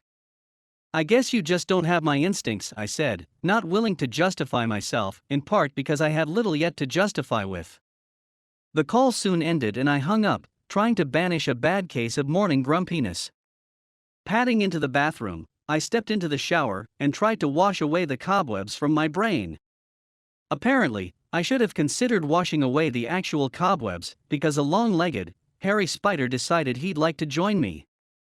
I jumped out the shower fast as I could blink, still half covered in soap, and decided that maybe things were a bit more rustic than I'd expected. Still, I wasn't ready to give up. I'd face down a horde of hungry hairy spiders if it got me closer to Dakota. Unfortunately, she was turning out to be more of a challenge than I'd bargained for. I hadn't seen her since our little coffee date, and I was becoming restless. She was avoiding me, which was doubly frustrating. Not only did I have little chance of rekindling our connection, but I had zero chance of getting my business plans rolling without her showing me around town. I was debating whether the cup of instant coffee I just made would kill me when the phone rang. I quickly recognized Zeno's gruff voice. "How's it going, Mr. Paxton? You enjoying the digs I found for you?" "They're great," I said out of the side of my mouth. "Thank you for the recommendation." "You're welcome. Now, about that issue you were having. I've managed to convince the city manager to show you around town today. Although I would have been happy to show you around myself." "Oh, no need. I know you're a busy man. Besides, I need a number cruncher with me today." Spending the day with Zeno when I could have had Dakota would have been the straw that broke the billionaire's back. "She'll meet you at City Hall at 10. Glancing at the ancient clock that let out a horrible sprong every hour, likely a result of the broken cuckoo who no longer showed his face outside the small wooden doors that remained firmly closed, I realized that I had less than an hour. "Thanks for the help, Zeno." "My pleasure. I've also instructed Miss Hampton to take you around to my favorite fishing spot so you'll always know where to find me." I held back a laugh and tried for a solemn tone. "Good call. Maybe I'll be able to join you and toss a line in the near future." "Let's count on it." I hurried to dress once I'd hung up the phone, my hands nearly shaking in anticipation. But when I pulled out one of my customary suits, I hesitated. Lucky Springs wasn't Manhattan, and folks around here didn't dress like I did. Fortuitously, I'd packed a pair of jeans and a button-up plaid shirt. These were what I decided to wear today. Once dressed, I hustled to the SUV I was renting and rushed towards downtown. By the time I pulled up in front of the old wooden building, Dakota was already standing outside waiting for me. "You're late," she said. "Good morning to you too," I said, glancing down at my watch and noting that it was barely 3 minutes past 10. "Zeno called me only a half hour ago to notify me of our meeting." "It was good of you to contact the city council president to set up this little meeting today," Dakota said, sarcasm coating her voice like a tough skin on a sweet pudding. "Well, for some reason, the city manager wasn't returning my calls." She pursed her lips and started walking down the sidewalk. "You wanted a tour, so let's get this show on the road." I fell into step beside her, expecting her to cross the street, but instead she went around the corner. City Hall is comprised of our municipal offices, as well as the post office, which you can see here. An older woman with her graying hair pulled up in a bun exited the bright blue doors underneath the post office sign, and gave Dakota a friendly wave as she passed. On the other side of the building, you'll notice a small office used as a satellite sheriff's office, complete with one jail cell, and on the other side, a garage for the town's one fire engine. I'd been aware of the limited services before I purchased the town, but seeing the scale in person was a little disconcerting. As was Dakota's overly professional attitude. Positivity was my only recourse as a man who didn't admit defeat easily. "It's a start." She looked at me like I was delusional, and maybe I was. But the truth was, it didn't matter if Lucky Springs was a hole in the ground. What was the point of having billions if I couldn't waste piles of it in pursuit of something I'd never had or known I'd wanted? Love. Her red hair crackled with gilded highlights in the sun, her molten gold eyes pulling me into their depths. Dakota was the only woman who'd ever made me feel this way, and if I had to devote my entire fortune to making her mine, I would. It would be money well spent. Chapter 4. Why wouldn't this man listen to reason? He'd seemed smart back in Vegas, but I was beginning to think he might have more than a couple of screws loose. If he were a bookcase, he'd be dropping the encyclopedias right about now. I'd shown Paxton the amalgam that was City Hall, then walked him to the small church and community gardens. We were now walking down Main Street, touring the massive 2-block business district. He'd been talking about the town's potential, and I'd been keeping my mouth shut, trying not to rain on his pie-in-the-sky parade. If nothing else, there is plenty of room for growth, both commercially and residentially. Look, Paxton, I said, no longer comfortable letting him envision some kind of eco-friendly paradise for vacationing New Yorkers eager to see what Middle America had to offer. You might see room for growth, but the people of Lucky Springs like things the way they are. Small, secluded, and quiet. Paxton nodded. And that's what guests of the resort will be looking for as well. But don't you see? By bringing guests here, Lucky Springs will no longer be small, secluded and quiet. It's a blatant contradiction. I think you're overestimating the impact of the resort on the day-to-day lives of the townspeople. And I think you're underestimating it. I stopped on the corner in front of the tavern that had not yet opened for the day. The people of Lucky Springs are passionately independent.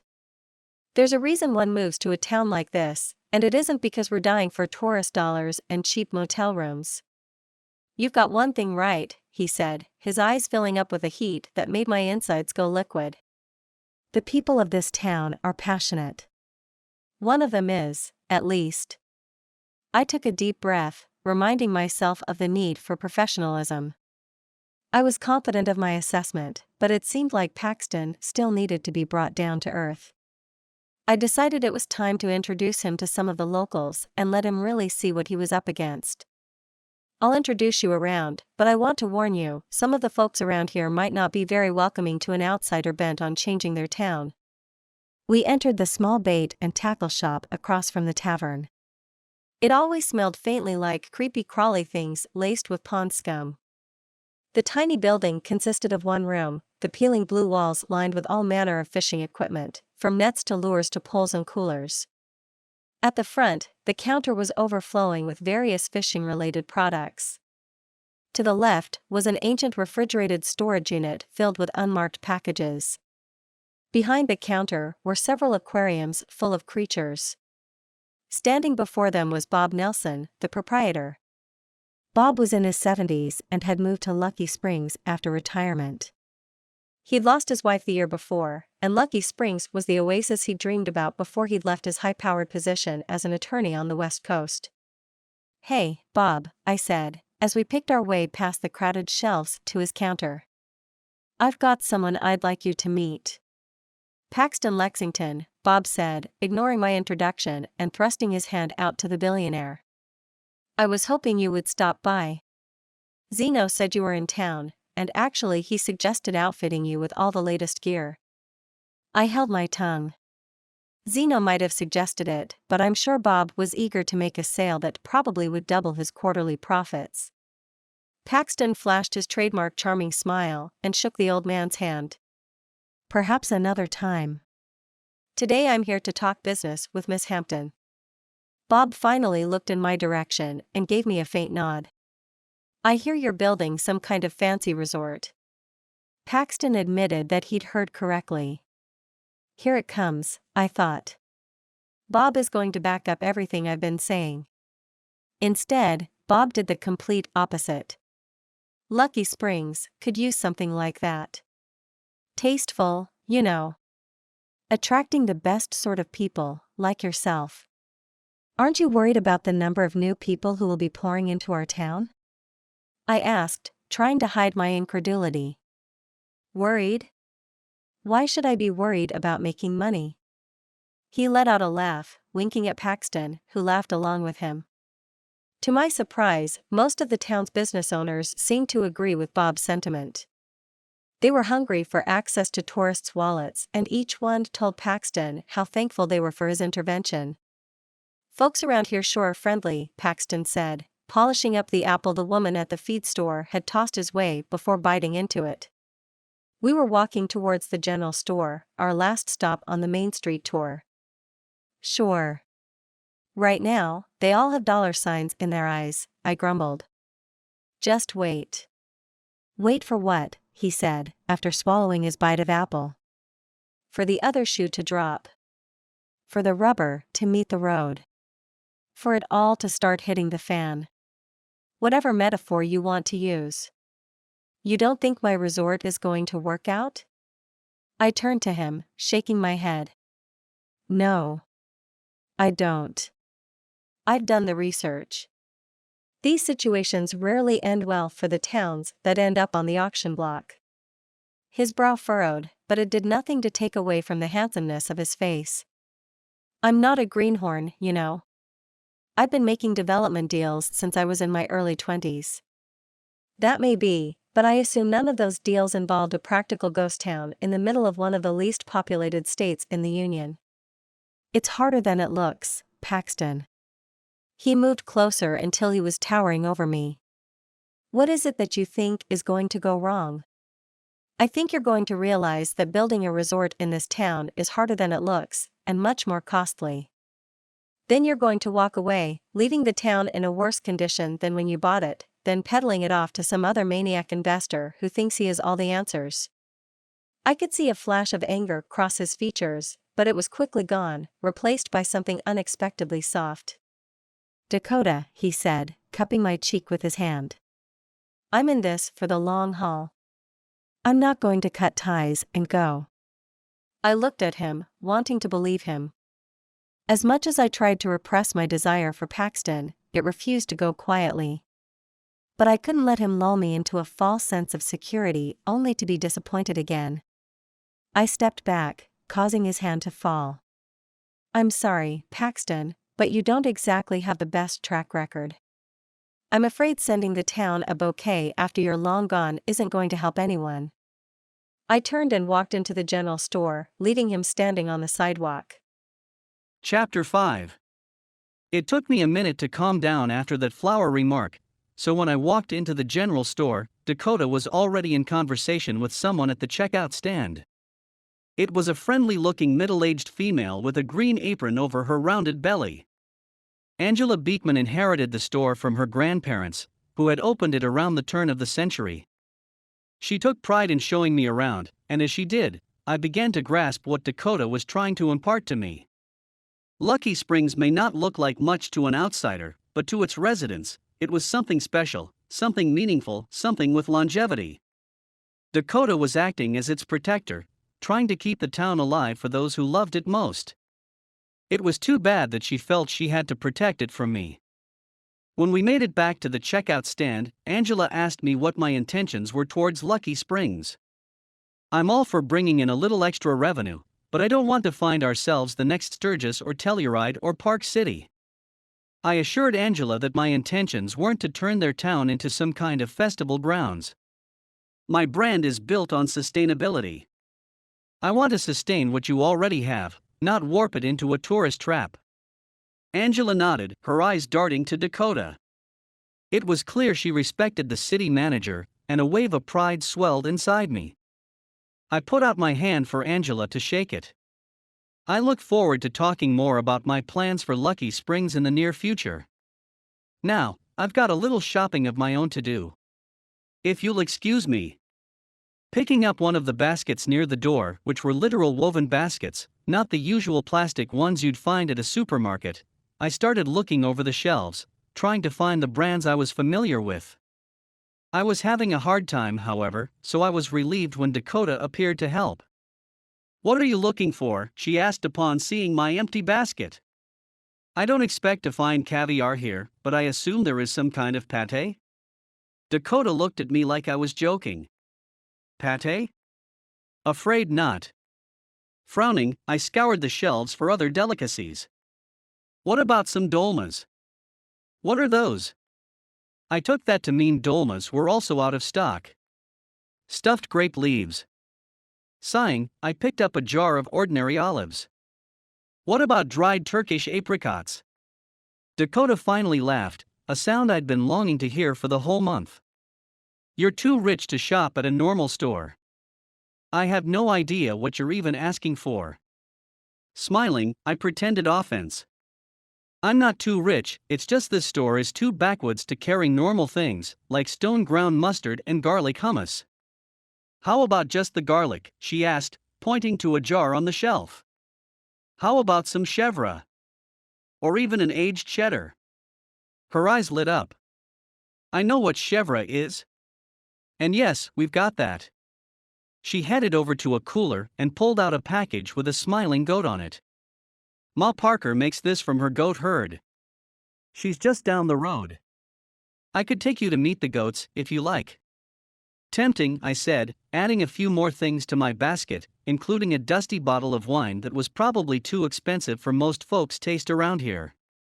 But I'd really like you to take me up to the hot springs. Her smile shrank. I'm not sure that's the best idea. It's been a long day already. Maybe we should call it good. Nonsense, I said, as I put my purchases in a bag and handed Angela some cash. The day is still young. Besides, I just bought us lunch. We can always stop by the goat farm on the way back and let the goats know what we think of their cheese. The smile came back, and it hit me like a punch to the gut. Dakota was so lovely that she made my brain melt and my insides feel like goo. We walked out of the store with my bag of delights. So, what do you say?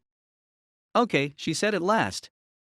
We angled our way across the street to my SUV. It didn't take long to make it up the hill and into the forest lands surrounding the town.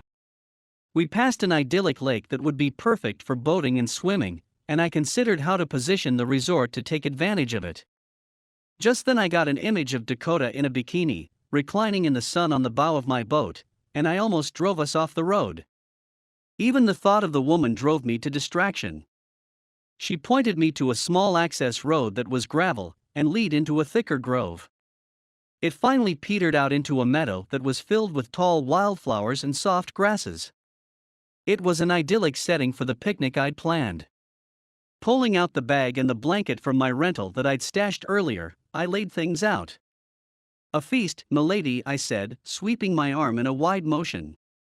She managed to smile at my corniness, and we sat together under the warm Wyoming sun. I offered her a roasted almond and she leaned in and opened her mouth, allowing me to pop it inside for her.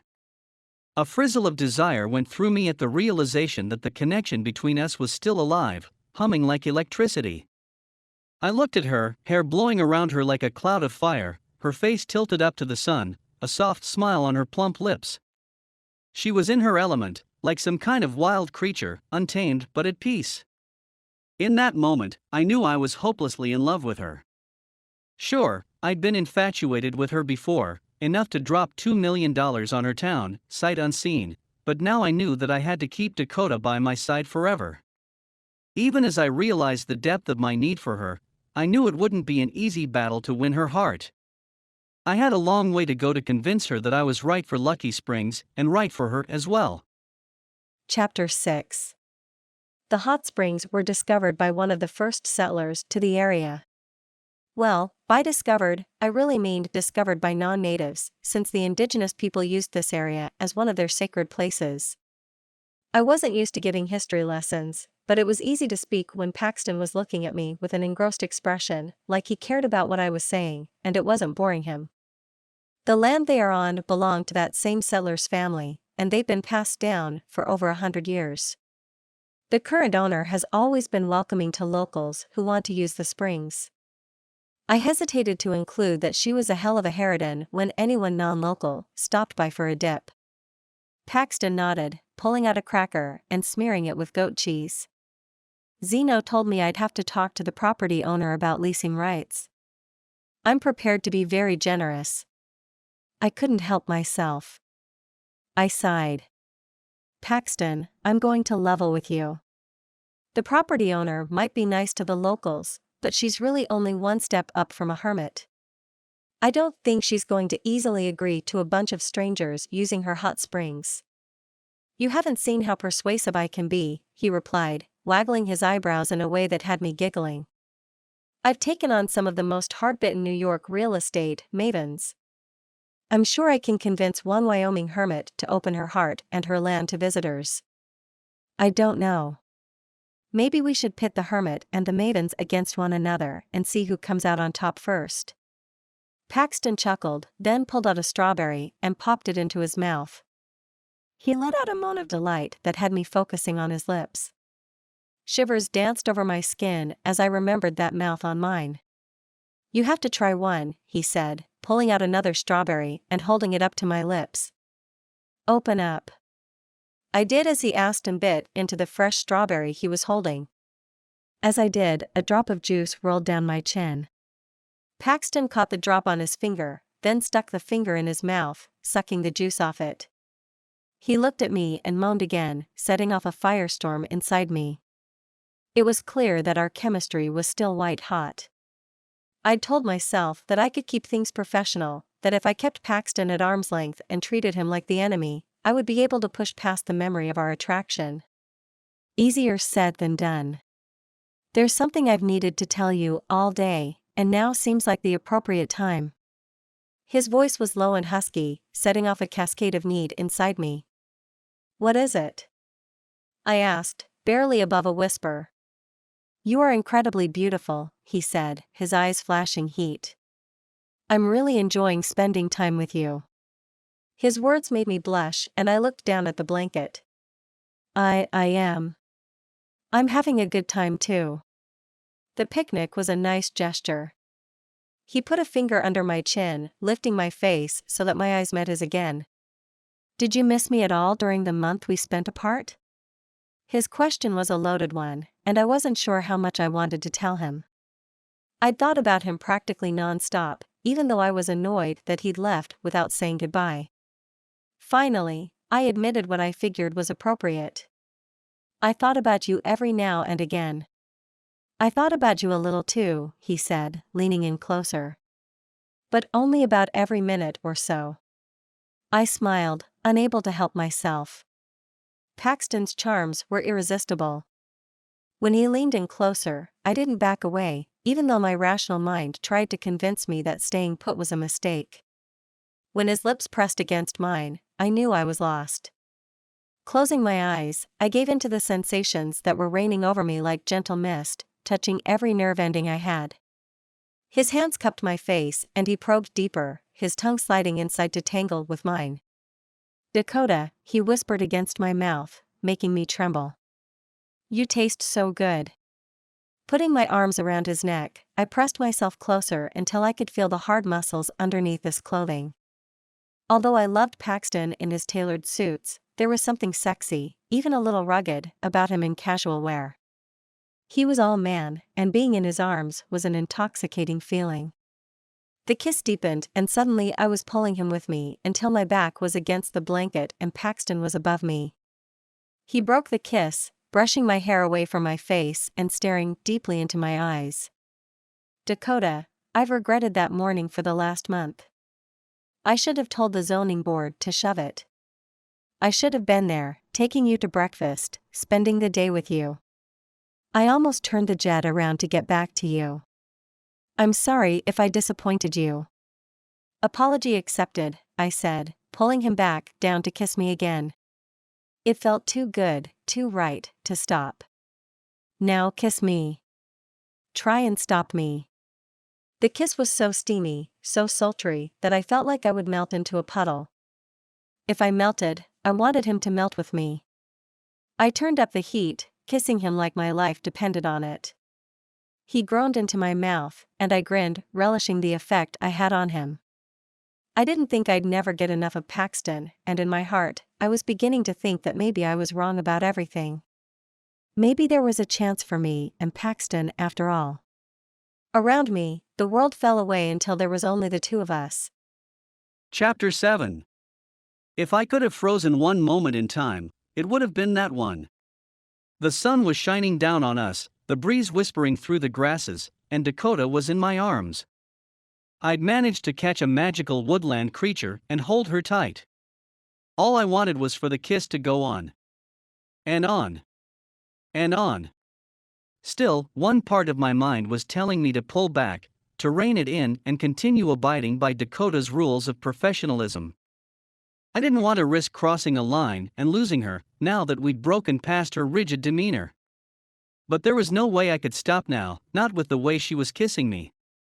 It was like catching lightning in a bottle. She was electrifying. I was just about to start unbuttoning my shirt when I heard a noise. It was gravel scattering under tires. Already filled with regret, I broke off the kiss and pulled Dakota up into a sitting position. And not a moment too soon, because a truck screeched to a halt beside my SUV and disgorged a white-haired woman with an angry face. She leaned back into the truck and came out with a shotgun. I leapt into action, pulling Dakota to her feet and putting myself between her and the woman barreling towards us. I lifted my hands, trying to fill my voice with authority. "Don't shoot. Who are you and what are you doing on my land?" Her hair was disheveled, her clothing loose and masculine. "This is private property." "It's okay, Mrs. Grayson," Dakota said, coming out from behind me. "It's me, Dakota Hampton. What are you doing here with this stranger?" I didn't like the wildness in her eyes. "I'm not a stranger," I said, trying on my customary smile. "I'm a resident of Lucky Springs now." "Well, I never seen you before, and I would have remembered someone who grinned like such a doofus." Dakota laughed, then covered her mouth, but she couldn't disguise the twinkle in her eye. "He's telling the truth, Mrs. Grayson. May I introduce Paxton Lexington, new owner of Lucky Springs?" "Don't forget doofus," I said under my breath, making Dakota snigger. Mrs. Grayson stopped pointing the shotgun in my direction, then stashed the weapon back in the truck. "I don't know what incarnation you're talking about, but if you'll vouch for him, Dakota, I'll allow it." "Thank you," Dakota said, pulling me forward to meet the old lady. "Paxton here really appreciates the consideration." I watched as she gestured to the meadow. "We were just having a picnic. Care to join?"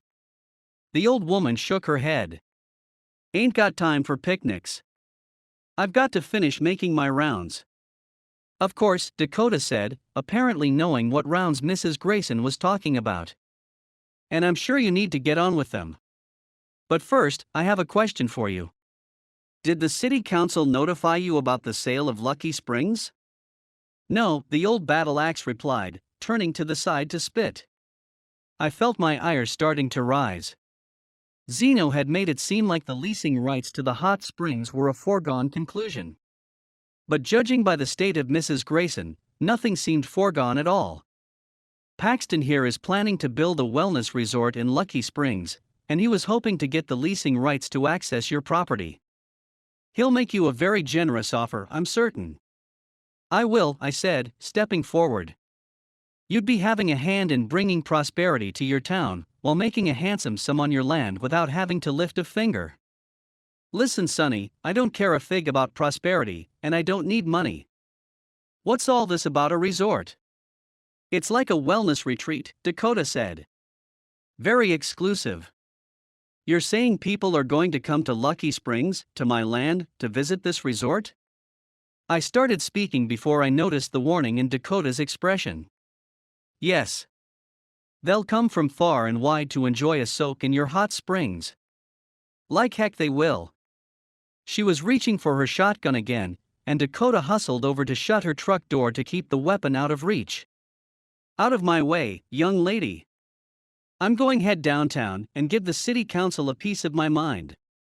"Please, Mrs. Grayson, I don't think that will be necessary. I'm not going to sit here while this fancy man parades a bunch of strangers across my land." The old woman's face was red, her breath coming out in a wheeze. "I'm happy to hear your side and take your concerns to the council myself," Dakota told her. "That way you won't have to go into town and fuss with the council. I'll stop by your place and we can talk about it there, where it's nice and comfortable." Mrs. Grayson continued to grumble, but Dakota eventually made the old woman see reason. Before long, the old truck was turning around and heading out, leaving him and Dakota on their own. Dakota took me down to see the hot springs after Mrs. Grayson's departure, but the energy had gone out of the afternoon, the moment between us broken. Soon we were back on the road, heading for City Hall. The encounter with the old woman had given me my first unfiltered taste of Lucky Springs. Maybe it was like Dakota kept insisting. At least some of these people weren't interested in a billionaire coming around and making improvements. People like Mrs. Grayson, who didn't care about my money or my plans. Progress was an insult to that type, an abomination, which meant winning them over would be virtually impossible. For the first time, I could see the cracks in my plan. Still, I tried to look on the bright side. Dakota had let down her guard, which was a major victory, and she'd even stood up for me against the crazy old hermit. All in all, a successful afternoon. I pushed away the thoughts of the difficult position I had ended up putting Dakota in. Manipulating the council chair to direct her to introduce me to the town wasn't the right thing to do. Letting her use her own goodwill with these people to influence their opinion of me was even worse, especially since she was against disturbing the town with my big plans anyway. I tried to concentrate on the memory of our embrace instead. For the last month, I'd been haunted by the memory of our kiss in Vegas. Today's memory might keep me happy for the rest of my days. Chapter 8. Kiss me. I'd said those words, my limbs wrapped about Paxton. And he had, with such a soul-searing abandon that he might have just ruined me for all other men. So much for keeping things professional. As we drove back into town, I replayed the kiss over and over in my mind until I thought I might be in danger of a major meltdown. "Penny for your thoughts," Paxton said suddenly, jolting me out of my memories and making me blush scarlet. "Mind your business, Mr. Lexington," I said, eyes averted, and heard his chuckle in response. "Boy, that Mrs. Grayson is certainly something," he said, after a few moments of silence. "I tried to warn you," I told him, shaking my head. Mrs. Grayson wasn't the only resident of Lucky Springs who had reason to oppose the interest of a real estate developer. At least the bandage was ripped off of that wound relatively quickly, I figured. Maybe Paxton has a better idea of what he's up against now. Still, this minor setback didn't seem likely to break Paxton's spirit or hamper his ambition. He chattered on about his wellness brand, about the perks of his resort, and other things that seemed premature to discuss. I tried to focus, but all I could think about was the position he'd inadvertently put me in. I had to play both sides, I realized. To walk the fine line between the billionaire real estate developer, aka town savior, and those who didn't want saving. I have to represent both voices as city manager, and it seemed to be an impossible task. No matter how I sliced it, someone was going to end up disappointed. Or, as was seeming even more likely, everyone would. It was a tough position that would be made even tougher if I gave in to the romantic feelings I was having towards Paxton. I had to shut them down and focus on the task at hand before things got any more out of control. "We've got to knock it off," I said, interrupting Paxton's talk about a line of designer soaps manufactured with mud from the hot spring. Mud and soap, who ever heard of such a ridiculous thing? "Knock what off?" he asked, confused. "The making out session. We have to keep things professional." I didn't have to look to know that he was frowning. "I don't think that's really up to us, Dakota. The connection between us is really powerful. Powerful enough to ruin this entire deal," I pointed out. "If we add some kind of romantic relationship into the mix, things could get even more volatile." "I'm not willing to give up on our connection," he said, his voice gruff.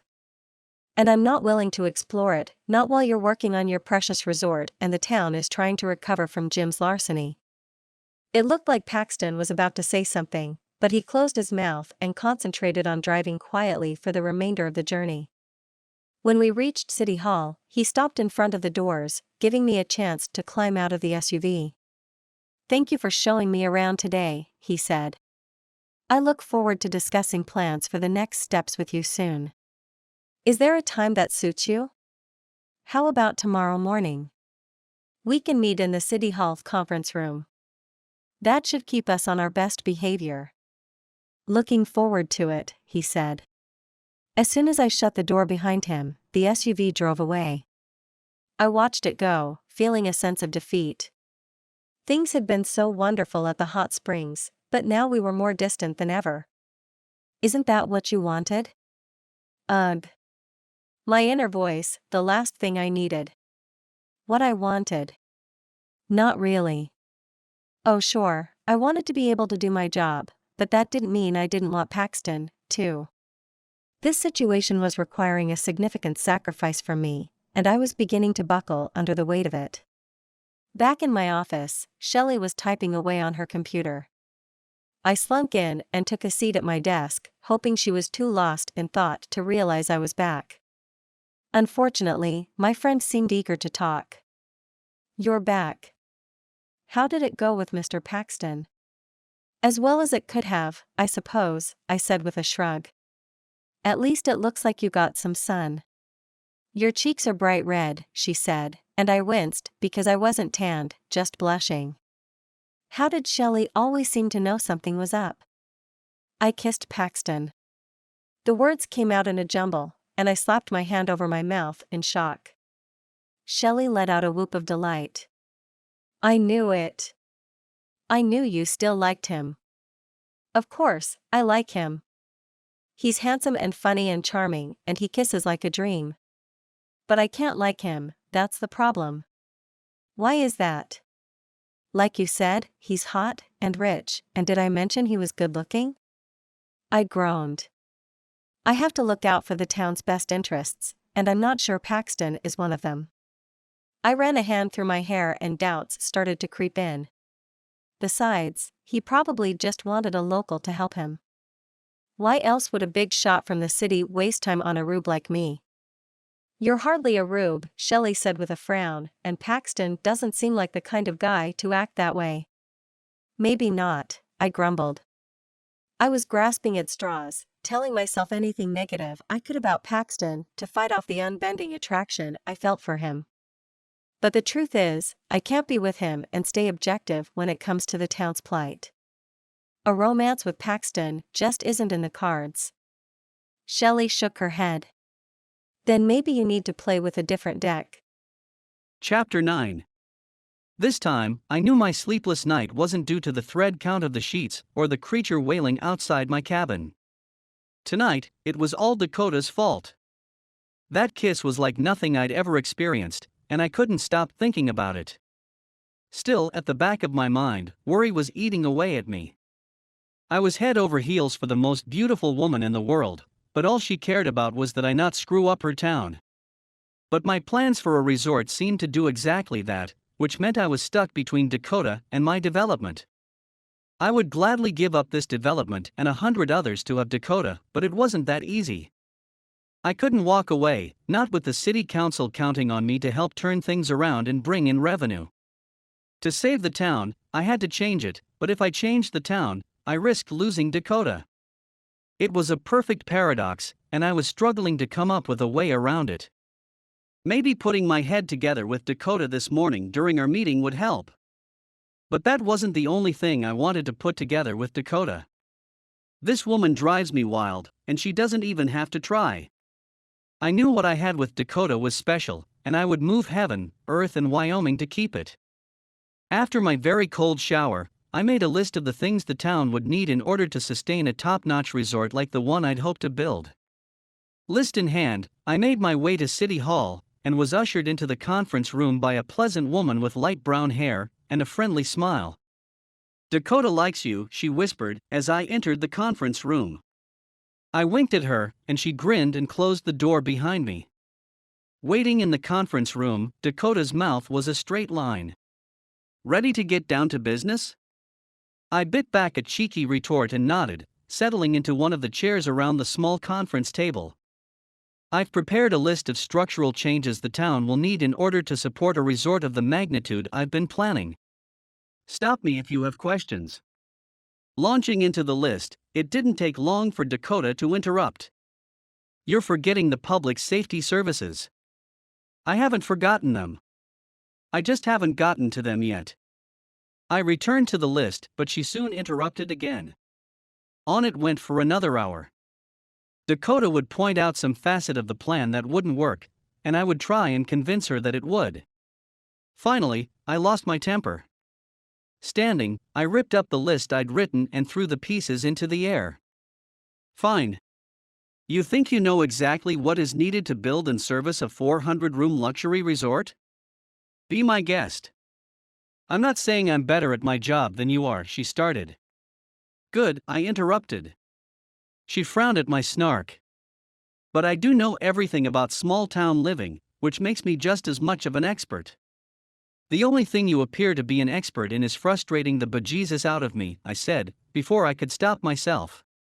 "The only thing you're good at is throwing your money around," she retorted, crossing her arms over her chest. I ventured closer, my voice intent. Yes, and I'm offering to throw a barrel load of it towards your town, and you're acting like I want to burn it down. You are ridiculous, she said, throwing up her hands. No more ridiculous than going around to the old woman who rides shotgun with an actual shotgun, and asking her for her well-reasoned opinions, I pointed out. We're done here, Dakota said, then tried to shove past me and make for the door. Oh no, we're not, I said, my anger getting the best of me. I stopped her, pulling her close to me. You drive me absolutely mad. Do you know that? Good. That word was all it took for my restraint to break. I kissed her, fiercely. Passionately. I poured all of my emotions into that kiss, and I rejoiced when she suddenly kissed me back. Chapter 10. He's kissing me, and I never want it to stop.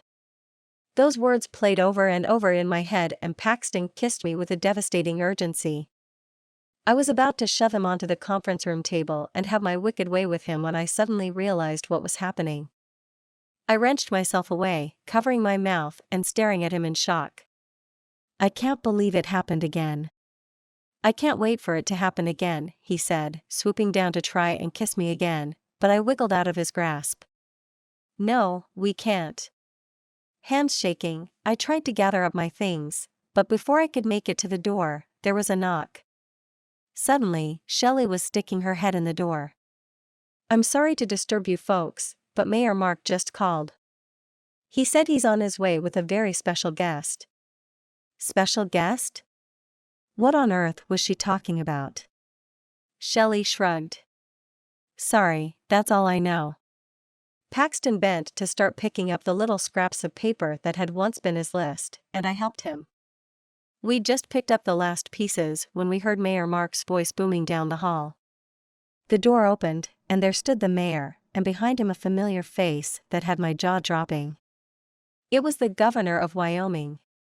The very attractive female governor who had gotten divorced right after she'd been elected. The mayor was positively beaming. Paxton, I'd like you to meet Governor Susan Richardson. She's very excited about your interest in Lucky Springs. Very nice to meet you, Paxton said, shaking the governor's hand. I stood to the side, feeling as useless as a screen door on a submarine. The pleasure is all mine, I can assure you, the governor said, gliding closer to Paxton. I just had to come over and meet the man who single-handedly saved Lucky Springs. Without your intervention, this town was in jeopardy of losing its charter. Glad I could help, Paxton replied.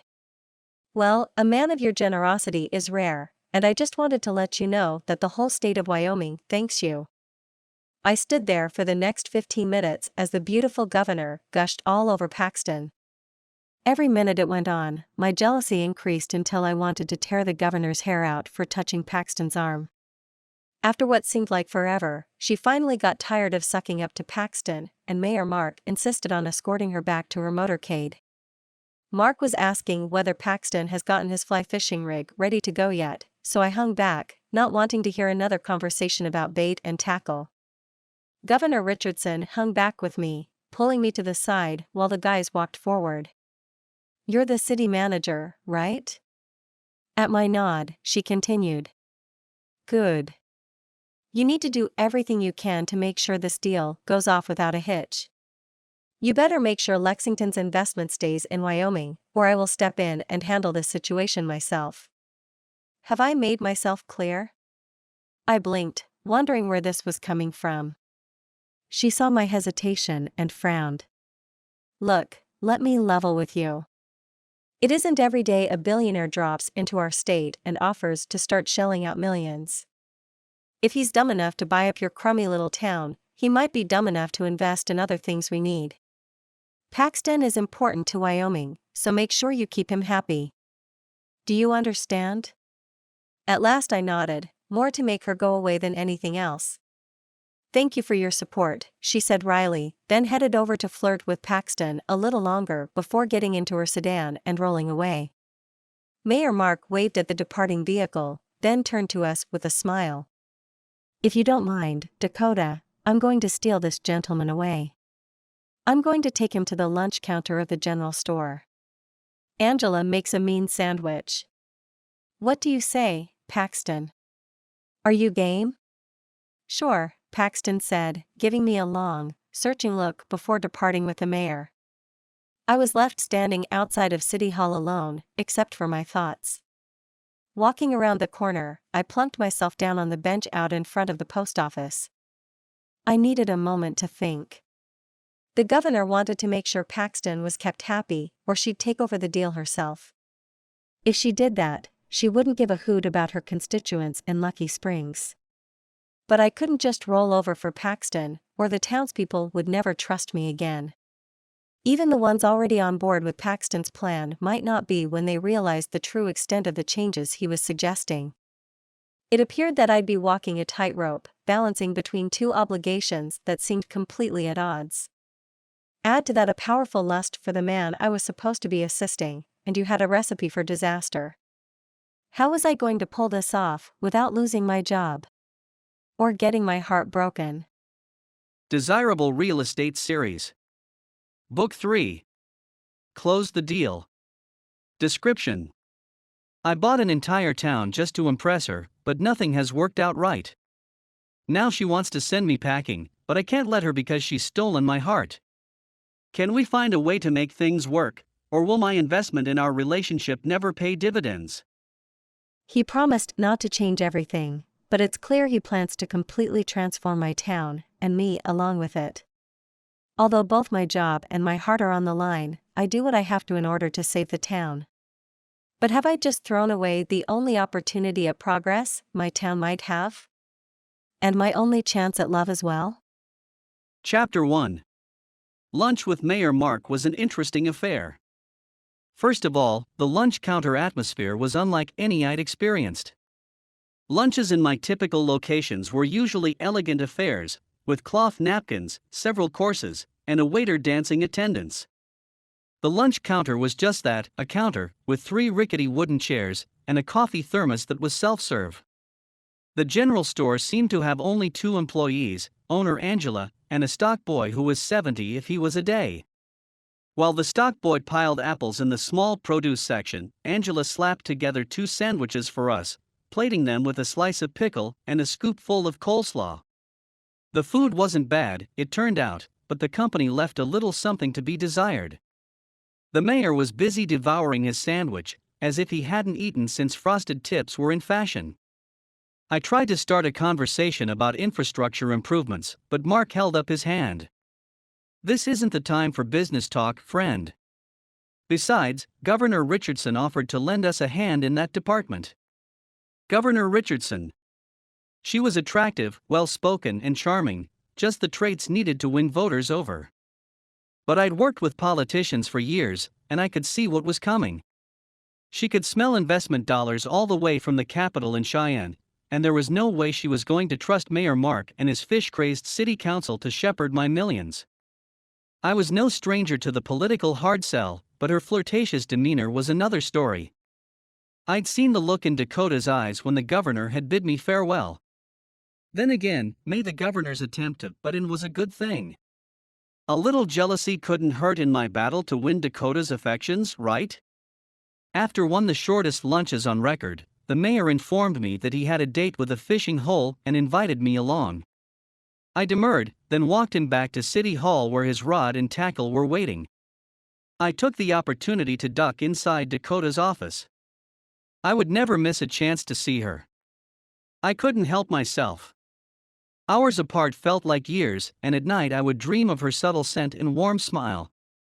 Although I'd never tried to envision the woman I would eventually marry, probably because I'd never considered marriage seriously before, I somehow knew she shouldn't be like anyone I'd ever met before. Dakota was a breath of fresh country air, like a breeze blowing through a meadow in full bloom beneath the early summer sky. She kept me on my toes, made me laugh, and forced me to think about things in a different way. I enjoyed getting to see the world from her unique perspective. I realized that I wanted a woman who challenged me, not a demure yes-woman or disinterested socialite. I wanted a partner in all things, and I believed Dakota could be the one I hadn't even known I was looking for. I found her in her office, working quietly with Shelley, the mayor's secretary. Shelley turned to me and smiled, asking if she could help with anything. I shook my head. Your boss treated me to a lovely lunch and even invited me along for his afternoon appointment. Appointment? She asked, puzzled, then paged through his schedule book. I don't remember him having an afternoon appointment today. I believe it's with the constituents who have scales. Shelley hadn't caught on that I was joking, so she pored over the book until Dakota tapped her on the shoulder. He's talking about fish, Shell. Realization dawned on the secretary's face, and then she giggled. Good one. I should have known. His scaly constituents are the ones who get the majority of the mayor's attention. What are you doing here? Dakota asked, clearly not as amused as her counterpart. I eyed Shelley, who nodded obligingly. I'm going to, her face scrunched up as an appropriate excuse eluded her, check on the thing. She hustled out of the room as Dakota put a hand on her face, realizing that her friend was trying to give us some space. I tried to smile past the awkwardness, taking the seat the secretary had just vacated, then realized I had no segue prepared. Working hard? I asked lamely, wanting to facepalm myself. Always, she said, making a note in the pad on her desk. She kept at it for a moment, and I sat there watching her, trying desperately to find a way to ask her out tonight that didn't sound like a cheap come on. Finally, she put her pen down and turned to me, looking at me expectantly. So, I was wondering if you had plans tonight.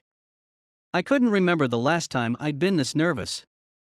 Even in high school, I'd always had the confidence needed to recklessly ask out a hot girl without hesitation.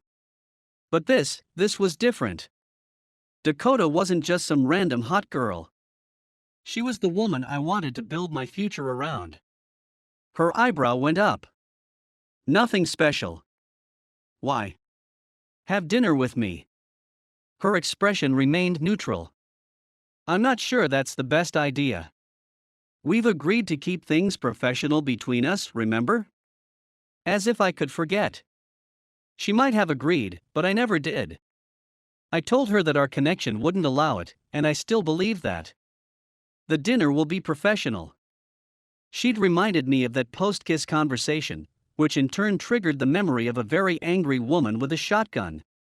We need to discuss the issue related to Mrs. Grayson and her leasing rights. Dakota stared at me for a moment, and I detected a hint of disbelief in her eyes, but finally she nodded. Agreed. Looking at her watch, she glanced back up at me. You do remember that there are no restaurants in Lucky Springs beyond the lunch counter, which you've apparently already sampled. We could meet there after I get off, and have another of Angela's sandwiches. I'm sure I could convince her to. No, although the fare had been decent enough, the atmosphere wasn't exactly what I had in mind for tonight. As you said, I've just been there. Come to my place. I'll make dinner. You cook? She asked, not bothering to disguise the incredulity in her tone. I've been known to, yes. Although finding the ingredients I need at the general store might be a bit of a challenge. Well, the rest of us seem to manage. Just nix the caviar and quail eggs from your menu, and you should be fine. Right, I said, accepting her good-natured ribbing. I'm sure I'll manage to scrape something together. I stood, brushing out the wrinkles in my suit. I'll see you after work then? She nodded, not saying anything, but I could read her mood from the line of her body. Defeat had settled on her like a weight, pushing down her shoulders. My heart ached in the moment, and I realized that nothing about this would be easy. I said my farewell and hustled back out of City Hall and across the street. As I walked back to the general store to retrieve ingredients for the dinner I'd promised, I thought about us. Initially, I'd thought all I had to do was make it to Lucky Springs, and the rest would sort itself out. I realized now how naive that had been. Even with infinite money to throw at the problem, capturing Dakota's heart was no easy task. Despite her personal feelings, the situation was such that I'd actually made things more complicated. I'd thought to ride into town like a hero, my money solving her problems. Instead, I just made more problems for her. And for myself as well. I'd assumed people would cheer for a new resort and the money and jobs it brought along with it. Some were eager for the opportunities a resort would bring, but others, folks like Mrs. Grayson, couldn't be less enthused. Nevertheless, I couldn't give up, not now. There had to be a way for everyone to get what they wanted. If I could make that happen, I could clear a path to Dakota's heart. But first, I had to figure out how to make dinner. It couldn't be that hard, right? Chapter 2. I held on tight to the steering wheel of my old pickup as I took the curve in the road, the truck fighting back against me. I knew she needed work, but every time I drove to the neighboring town where the auto garage sat, the owner tried to convince me to scrap the old truck and buy something new. He said it made no sense to keep putting effort into something that wouldn't last. Those words echoed in my brain now as I considered the situation with Paxton. I wondered if the same could be said for our relationship. I knew Paxton was hot and heavy now, if his actions at the hot springs were any indication, but I also knew our relationship had no legs. Even if we could get past all the obstacles brought up by his buying the town, there was still the fact that we lived very different lives.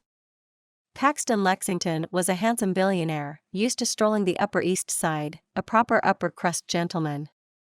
I was a country girl who lived in a town where the livestock outnumbered the residents by orders of magnitude. While we might come together with the force of a hurricane, we were destined to fade away, like dew past dawn.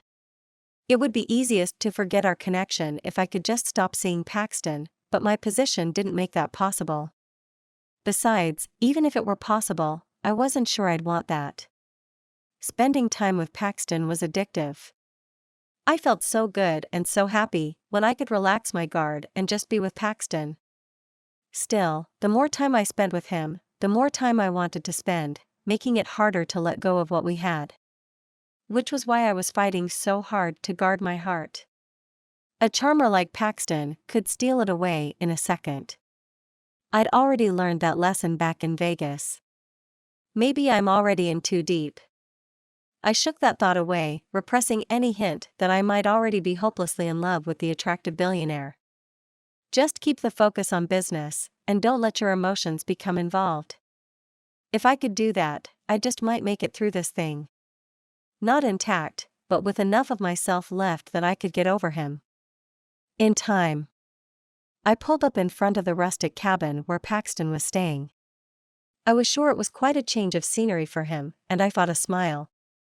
I knew that whatever I would find behind the door of this cabin, it would definitely be interesting. Paxton answered my knock with a goofy smile and a smear of what looked like flour on his cheek. "Come on in," he said heartily, throwing the door wide. Smoke billowed out around him, so much that I had to wave a hand in front of my face or surrender to a coughing fit. "What happened?" I asked, as I followed him inside. "I'm a little rusty, as it turns out," he said, as he headed back towards the stove. The cabin was essentially one large room, the left wall housing the kitchen, an old metal-framed bed tucked into the corner, and a sitting area in the center. At least, that's what I could make out through the haze of smoke. I followed him to the kitchen area, opening the window above the sink wider to let in some fresh air. "Anything I can help you with?" "No, thank you." He gave me a smile from over his shoulder. "I think I've managed to ruin it just fine on my own." Gesturing to the small table nearby, he told me to make myself comfortable while he finished up. As he set down the last of the meal on the table, I could no longer hold back my giggles. "You are certainly some kind of chef. I don't think I've ever seen anyone manage to both burn and undercook the same dish before." He sent a wink my way.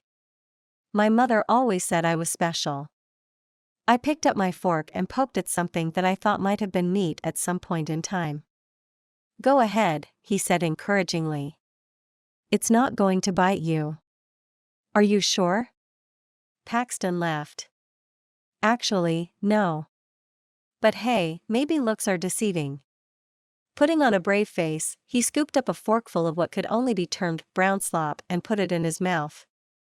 After a few tentative chews, he picked up his napkin and held it to his mouth. "I was wrong," he said, as he finished spitting it out into his napkin. "It tastes exactly how it looks, or maybe worse." "Disgusting." I put my napkin to my lips to hide my smile. It can't be that bad, I said, scooping up a forkful of my own, but he put a hand on my arm to stop me. Don't. It is that bad, I promise. I can't in good conscience let you ingest that. I'm sorry, but you have to put your fork down. I did as he suggested, then watched as he picked up what was supposed to be dinner and tossed it in the trash. I think I have some crackers and a little bit of cheese somewhere, he said, digging around in the kitchen. Anything has got to be better than what I just served up. You're being too hard on yourself, I said gamely. His smile was sheepish as he set the crackers and cheese down on the table. No, I'm getting my just desserts. I can't cook a lick. I told you a little fib earlier. I should have known better. A billionaire doesn't cook his own meals. He's got housekeepers and chefs and expensive restaurants. He'd never have to lift a finger if he didn't want to. That's okay. You're having to adjust to many things out here in the boondocks. I'm surprised you haven't starved to death yet. Paxton left. I did have to tighten my belt a notch this morning. I'd considered having dinner helicoptered in from a neighboring town, but I figured someone might not appreciate the noise of a helicopter landing. We might want to start talking business, I said, picking up a cracker and nibbling the edge. The sooner we get things straightened out here in Lucky Springs, the sooner you can head back to New York. I detected a hitch in his smile, but he was quick to recover. The biggest problem I see at the moment is our friendly neighborhood hermit. Without leasing rights, my hot springs hotel is nothing but a pipe dream. Well then, it's a good thing you have me in your corner, I said. I went over to talk to Mrs. Grayson this morning. This morning? Before our meeting? You've had a busy day. I nodded. Mrs. Grayson rises with the dawn, so I figured I'd bring her over a thermos of hot coffee and try and to some things out. How did it go? He asked, biting into a cracker. Well, she no longer thinks you've been sent by the devil himself to destroy our town. Paxton's eyes widened, and I laughed. I'm just teasing. She's not that crazy. I wasn't able to get her to agree to the leasing rights, but I did brief her on your intentions and tried to reassure her that you weren't building some kind of amusement park out here. But she still worries about the number of people who will be flooding our town, and she's not the only one. Paxton chewed thoughtfully. We seem to be caught in a paradox. The town needs money to stay afloat, and to get that money, they need to bring in tourist dollars. But the town doesn't want people coming into the town to spend their money, which means they can't stay afloat. I tried to warn you about this problem. And, as you've shown me yourself, not everyone is against the idea of bringing new blood to Lucky Springs. That's true. But if we end up pleasing only half the town while ignoring the concerns of the rest, that will lead to an even worse outcome. I came here to help the town, not tear it in two. I looked into his face and saw that he was serious. Paxton did have good intentions. He was using what he knew, development, to try and turn our town around. But I still wasn't sure that was what Lucky Springs needed. Then I remembered Governor Richardson and her insistence on making sure Paxton's money stayed in Wyoming. If he wanted to spend it on a resort, then that was what the governor would push me and the other municipal folks to help him build. How could I make everyone happy? It seemed like an impossible task. And even if I managed it, there was still one person that would be miserable when Paxton left after finishing his project. That miserable person would be me. All I could do was try to make him happy. Him and the governor and the mayor and the city council and the business owners and the angry hermit and... Chapter 3. I picked at the crackers and cheese as Dakota discussed the worries running through Mrs. Grayson's mind. I could understand the desire to keep things to oneself, especially the unspoiled natural beauty surrounding Lucky Springs. At the same time, there seemed more than enough wilderness to go around. My resort needn't be some massive invasion. I could preserve the town's pristine environment. After all, my brand was all about eco-consciousness and sustainability. I believe I can build a resort that will blend into the landscape and not transform it. One that keeps everything Mrs. Grayson and the rest of the residents of Lucky Springs cherish alive and well, while still allowing us to share it with our guests. Dakota leaned back in her chair, a thoughtful look on her face. You know, I got the impression this morning that Mrs. Grayson wasn't so much against folks coming to visit and enjoy the land as she was worried about the future of her property. If she hands over control, she can't ensure the longevity of the hot springs for future generations. I understand her fears, but they are unfounded. I was beginning to get a little touchy about this robber baron persona being foisted on me. I wasn't the villain of this piece, was I? I guess I'd have to settle for misguided hero for now. I think Dakota could sense my unease.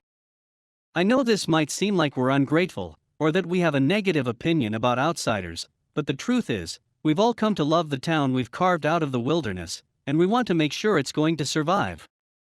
That's the only reason we do something as desperate as sell the town. And we're aware how quickly things can change in the business world. Your point is well taken, but I can assure you, I'm not the type to walk away from an investment. I can be a good steward of the land, the town, and even the people in it. I hated the doubt I saw in her eyes. It hit me then, that maybe this wasn't just about my stewardship of Lucky Springs. Maybe this was about me and Dakota. Could she be worried that I would just pick and up leave when I was finished with the project? When I was finished with her. I knew I'd made a bad impression when I'd had to leave Vegas, but surely, I'd earned some points for sticking around Lucky Springs. I could barely feed myself, as I'd proven again tonight. There were no drivers, no chefs, no housekeepers. No coffee shops, no bistros, no personal shoppers to cater to every need. I was completely out of my element, yet I stayed. For the town, but most of all, for her. That sacrifice had to count for something, didn't it? Sitting up straight, I leaned in across the table, putting as much seriousness into my expression as I could. I'm in this for the long haul, Dakota. What can I do to make people believe that? To make you believe it? Dakota blushed. This isn't about me. I'm just telling you about some folks in town. She looked down, biting her lip. She looked so vulnerable in that moment, that it was hard for me not to sweep her into my arms and hold her close. Instead, I reached my hand across and held hers. I knew I needed some way to show her I wasn't the fickle type. That meant finding a way to spend more time with her. And tonight, I had just the excuse. This dinner was not quite what I expected. In fact, it's inexcusable. It's not bad, she said, trying to lighten the mood. I'm a big fan of cheese. You're being too kind. I want to make up to you, so erase tonight's dinner catastrophe from your mind. It's really not necessary, she said, giving me a grin. I appreciated her easygoing manner then. I couldn't imagine how a girl in Manhattan might have reacted, being invited to dinner by a billionaire, and then being served inedible slop. Nevertheless, I insist. Look, Paxton, she said, drawing her hand away, and giving me a look I knew all too well, and was beginning to dread. We should keep focused on our work, on the town. No reason why we can't do both. We have been tonight, right? My grin said I'd been on my best behavior. An inkling of a smile appeared on her face, and I knew I was close. We can't have a dinner meeting every night. Why not? There's plenty of work to go around. Besides, this one doesn't count. I'd hardly call these crackers a dinner. Crossing her arms over her chest and giving me a little flash of cleavage along the way, Dakota's smile morphed into a smirk. So, what's your plan? The counter at the general store? Unless you're brave enough to try your recipe again? Oh no, no more cooking. I'm afraid I might accidentally open a portal to hell or something. What I did cook probably belongs in biohazard bins. She did have a point though. There weren't many options in Lucky Springs. Fortunately, I had the resources to think outside our current box. Don't worry about that. I'll figure something out, something that will make you forget all about my failed attempt at exercising my non-existent culinary skills. Okay, I'm in, she said suddenly, clearly curious about what I'd come up with. Great. I'll pick you up from City Hall after work tomorrow. Dakota glanced at her watch. I should get going. These roads get a little treacherous after dark, and my old truck gave up the ghost of power steering long ago. She stood and I walked her to the door. It wasn't a long walk, but it was a disappointing one. Dakota was about to leave, which meant another long night spent alone in an uncomfortable bed, living off the memories of my time with her and the fantasies of a future that focused on Dakota. Thanks for dinner, she said, more by rote than anything else. I laughed. You shouldn't even call it that. It was more like a snack. Please go home and eat some real food. What about you? She asked, and I saw a hint of concern on her features. Do you have anything besides cheese and crackers? What on earth have you been eating? Oh sure, I said. I've got a few slices of bread and a jar of peanut butter just calling my name. Oh, so you can cook, she said jokingly. I rolled my eyes. You've got a really loose definition of cooking. I suppose you consider making toast cooking as well? Because in that case, I'd become a breakfast chef of some renown. Her laugh was genuine, and it shot through me, filling me with warmth. I wished I could hear that sound every few minutes for the rest of my life. Dakota gave me a wave and started towards her truck. I watched as she climbed inside the rusty old beast, then pulled away. I didn't go inside and close the door until I could no longer see her tail lights. I picked up my phone and hit the button to call Tony. By all reports, he'd been very busy down in the Caribbean. Hey boss, he said by way of greeting. How's it going down there? Is the transfer paperwork sorted out? Well, we're on beach time now, so everything takes a little longer. Remember, we're in siesta territory. Restraining a laugh, I played the exacting boss figure. You're behind schedule. It couldn't have anything to do with the bikini-clad females strolling along the sand, could it? Come on, Paxton, you know me better than that. I'm all about getting the job done. If the job is seducing hapless females, I shot back, causing Tony to laugh. We're almost done, he said finally. It's been mostly smooth sailing. Glad to hear it. That means you can work on a little project for me in the meantime. Little project? Why do those words make me nervous? They shouldn't. I just need you to make some arrangements for dinner tomorrow. Lucky Springs is light on conveniences, and I need to get out of town and eat something that doesn't come out of a can. Understood. Too bad you're not down here. This hotel has a fantastic buffet. Swordfish, if you can believe it. And sushi too. My stomach grumbled angrily at me. I want a helicopter to take us to Cheyenne, then reservations for dinner at the best restaurant in town. Tony didn't miss a trick. Me and my date. Dinner for two. Ooh, tell me more, he said, his voice filled with excitement. That's all the information you need, other than I want to impress her. Don't let me down, Tony. You got it, boss. Just leave everything to me. Chapter 4. Shelley was digging the keys out of her bag to lock our office when my phone chimed. It was a text from Paxton, letting me know he was out front. A current of nervousness ran through me, making my hand tremble as I pushed my phone back into my purse.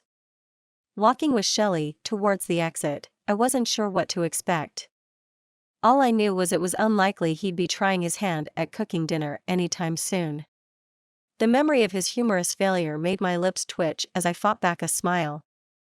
"What's with you today?" Shelley asked, cocking an eyebrow at me.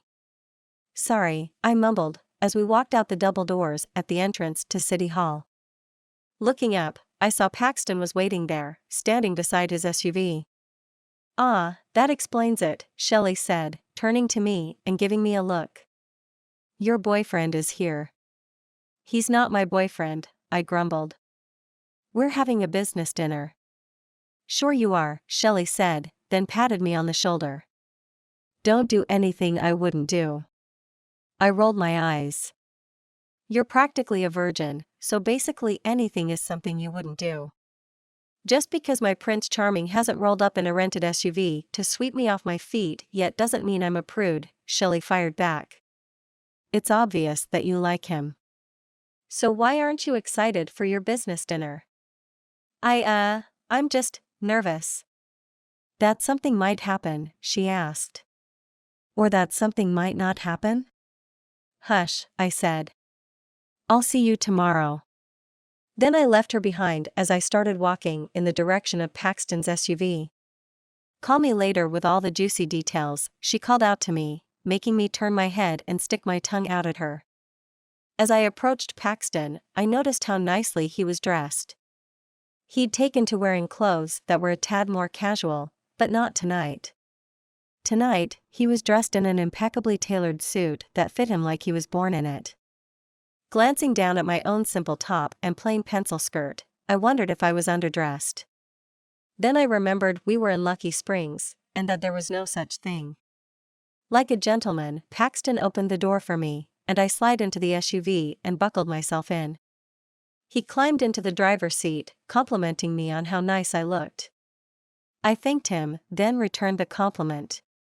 Your tailor should be commended. He chuckled.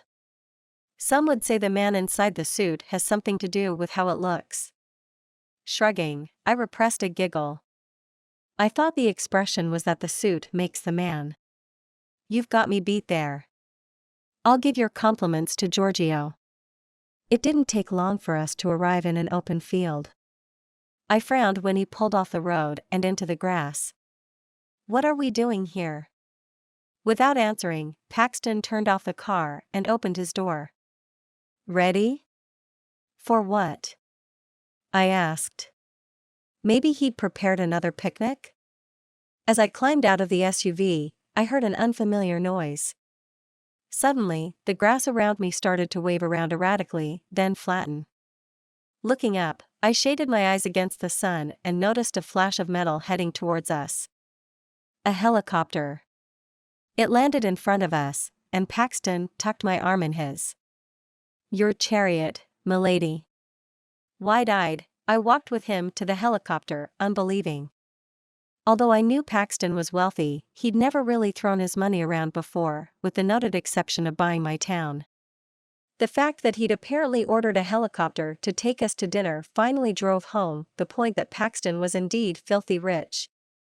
He made sure I was belted in tightly, then gave the pilot the go-ahead to take off. I watched while his car got smaller and smaller as we rose into the sky. It was a new experience, one that was both a bit scary and more than a bit exhilarating. Paxton grabbed my hand and leaned over to speak against my ear.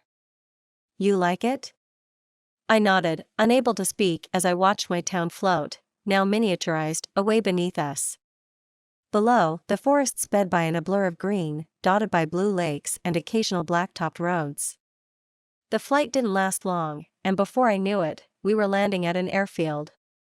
Paxton helped me out of the helicopter and led me towards a waiting limo. Already, the night seemed overwhelming. Once inside the limo, Paxton took my hand. I thought this was a business dinner, I said, but without any heat. It felt good to hold his hand. His skin against mine sent tingles rushing through me.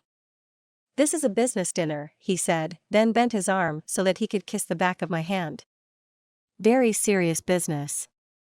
I laughed, then gently tugged my hand out of his. This is a date.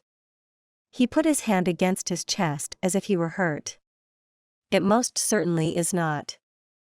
Did I show up with a bouquet of roses and a box of chocolates? No, but... Then it's clearly not a date, he said, matter-of-factly.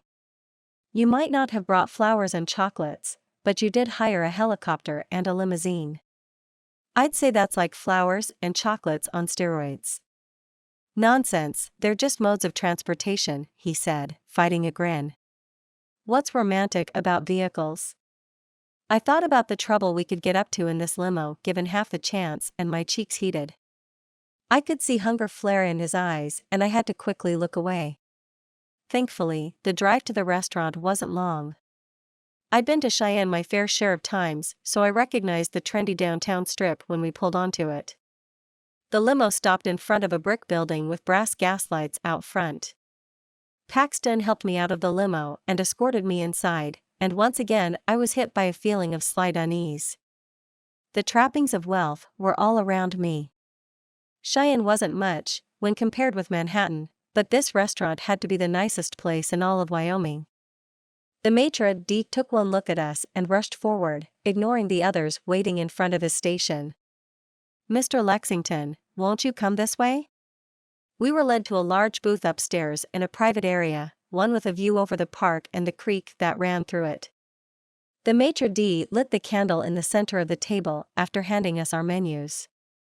Opening the heavy cover, my eyes widened at the prices displayed there. A waiter appeared quickly, suggesting a few wines. Paxton chose one without difficulty, and my eyes flew to the wine list where I realized the bottle that he'd chosen cost close to $300.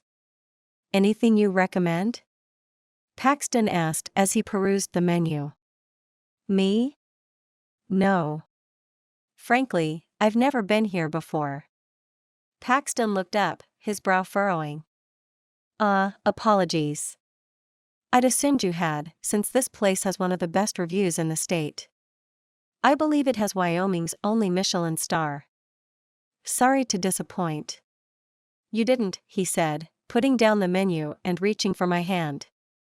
I leaned out of the way, putting both hands on the menu. He frowned, then picked up his menu again. "I've heard good things about the lobster thermidor."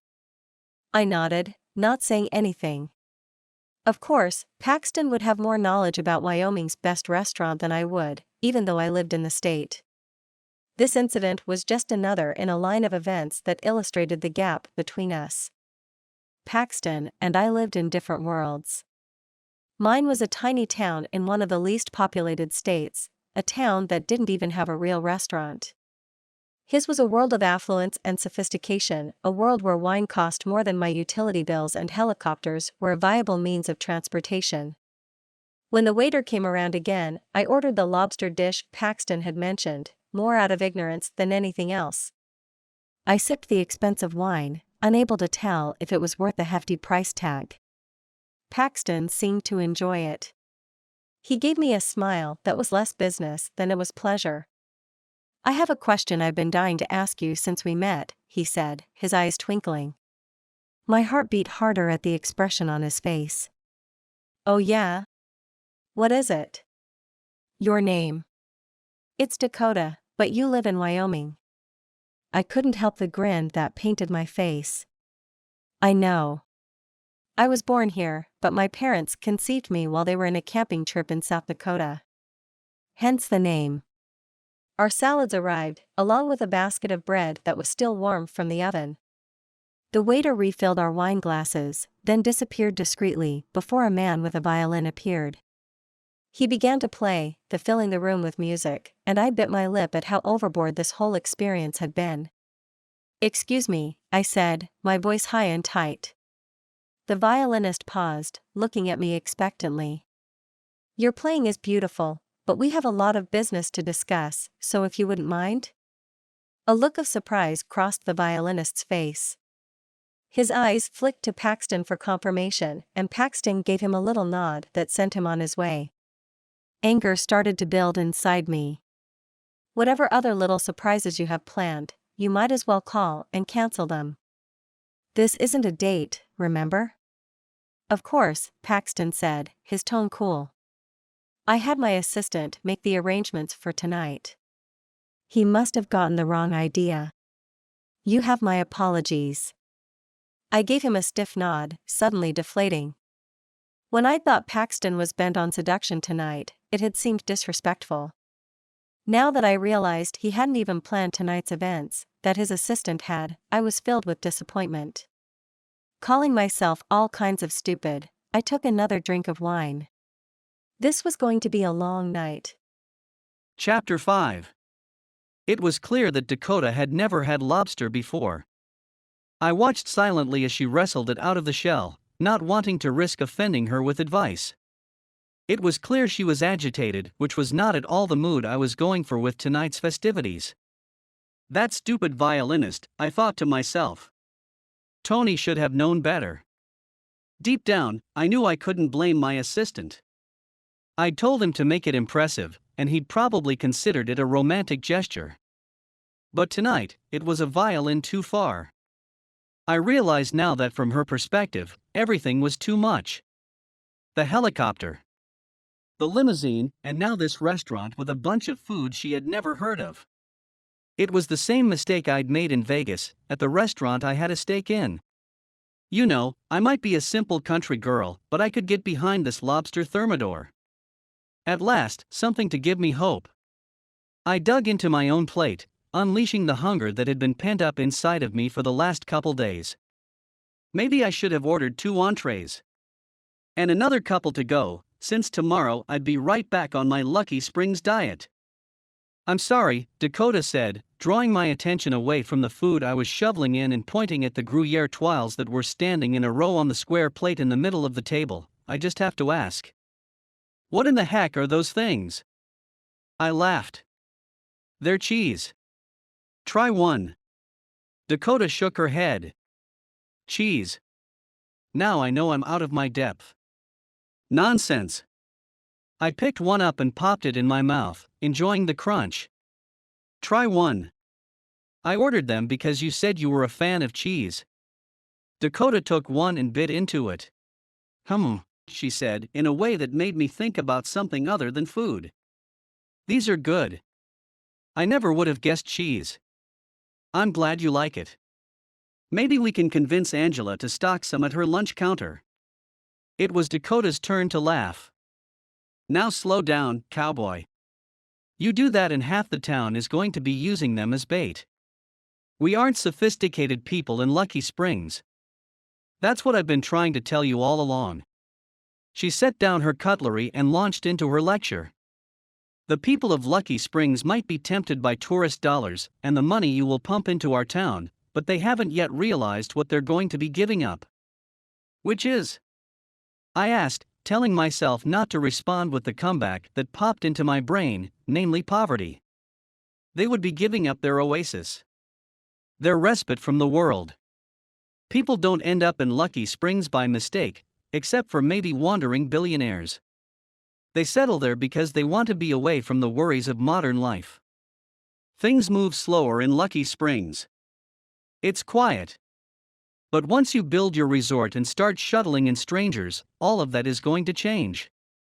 I was growing weary of the same old argument. I understand your misgivings, but I've been building resorts for years now, and I think I have an idea of how to preserve the uniqueness of the town while also stimulating the economy. A classic win-win, she replied, taking a drink of her wine and then licking her lips, making me forget every business-related notion in my mind. I must admit, I'm still skeptical, but the check has been cashed at this point, so we might as well push up our sleeves and get to work on this thing. I blinked, slightly stunned at her turnaround. I was starting to get whiplash at the way Dakota vacillated about the project. Why did she continually try to warn me off, only to turn around and support the project, like with Mrs. Grayson, for instance? Dakota then launched into a discussion of the costs associated with building the infrastructure needed to accommodate the resort. Your establishment will essentially have to be its own self-contained world, because as you can see, Lucky Springs has little in the way to supporting tourists. We certainly don't have any restaurants like this one, she said, popping another cheese crisp into her mouth, although I assume your resort might? I nodded, too distracted watching her mouth to add anything further. But you'll need bigger roads to get to the resort, as well as some sort of transportation arrangement between the airport here in Cheyenne and Lucky Springs. I assume you'll have some sort of shuttle running between the 2 points, and depending on how heavy it is, we may have to include improvements to roads downtown as well. She continued, all of her points cogent and well-reasoned. But I couldn't pay attention to any of them, not really. All I could think about was her sexy lips, her devastating eyes, and how much I wanted to take her to a local hotel and spend the night convincing her that she belonged to me. Suddenly, I hated the business aspect of our interactions. It was getting in the way of everything I wanted to do with Dakota. Instead of her reeling off budget estimates, I wanted to be feeding her little bits from my plate. I wanted to hold her hand, gaze into her eyes, tell her exactly how much she meant to me. I wanted romance, not shop talk. When dessert came, and I watched the pleasure wash over her face at every bite, I had to keep my hands clenched in order to not touch her. I debated ordering another bottle of wine, just to prolong the evening, but it was getting late, and we still had to fly back to Lucky Springs. Sooner than I'd hoped, the waiter brought the check and I paid it. We left the restaurant and returned to the limo, but this time I didn't take Dakota's hand. I wanted to, but I didn't think she would welcome it. There was still much to do in Lucky Springs, and I didn't want a chance alienating her with the constant come-ons. I had taken the wrong tack tonight and Dakota had spotted it right away. Her words were still friendly, but I could feel the invisible wall between us. I thought it wouldn't take much to make it fall, but so far it had remained stubborn, evading my attempts to scale it. Maybe it required another tactic. Maybe I would have to take it apart, brick by brick. It was a longer haul, but Dakota was worth it. I would need to hold back on my own desires, and find a way to not ache with longing for her, but if I could manage it, maybe I could prove to Dakota that I was here for her, and here to stay. I realized that although I worked hard at every deal I put together, I had never faced a challenge like this one. Each project was different, but each deal was time-bound. I generally worked furiously to close, then once things were set in motion, my employees handled the day-to-day details. I kept an eye on things, but by then I was already on to the next deal. But Dakota wasn't a business deal, no matter how much she was tied up in one. She was so much more, which meant she deserved the ultimate effort.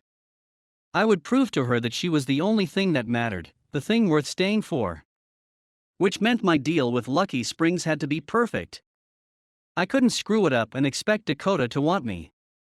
Her town was important to her, and she cared about the people in it. If I hurt the town or its people, it would be curtains for me.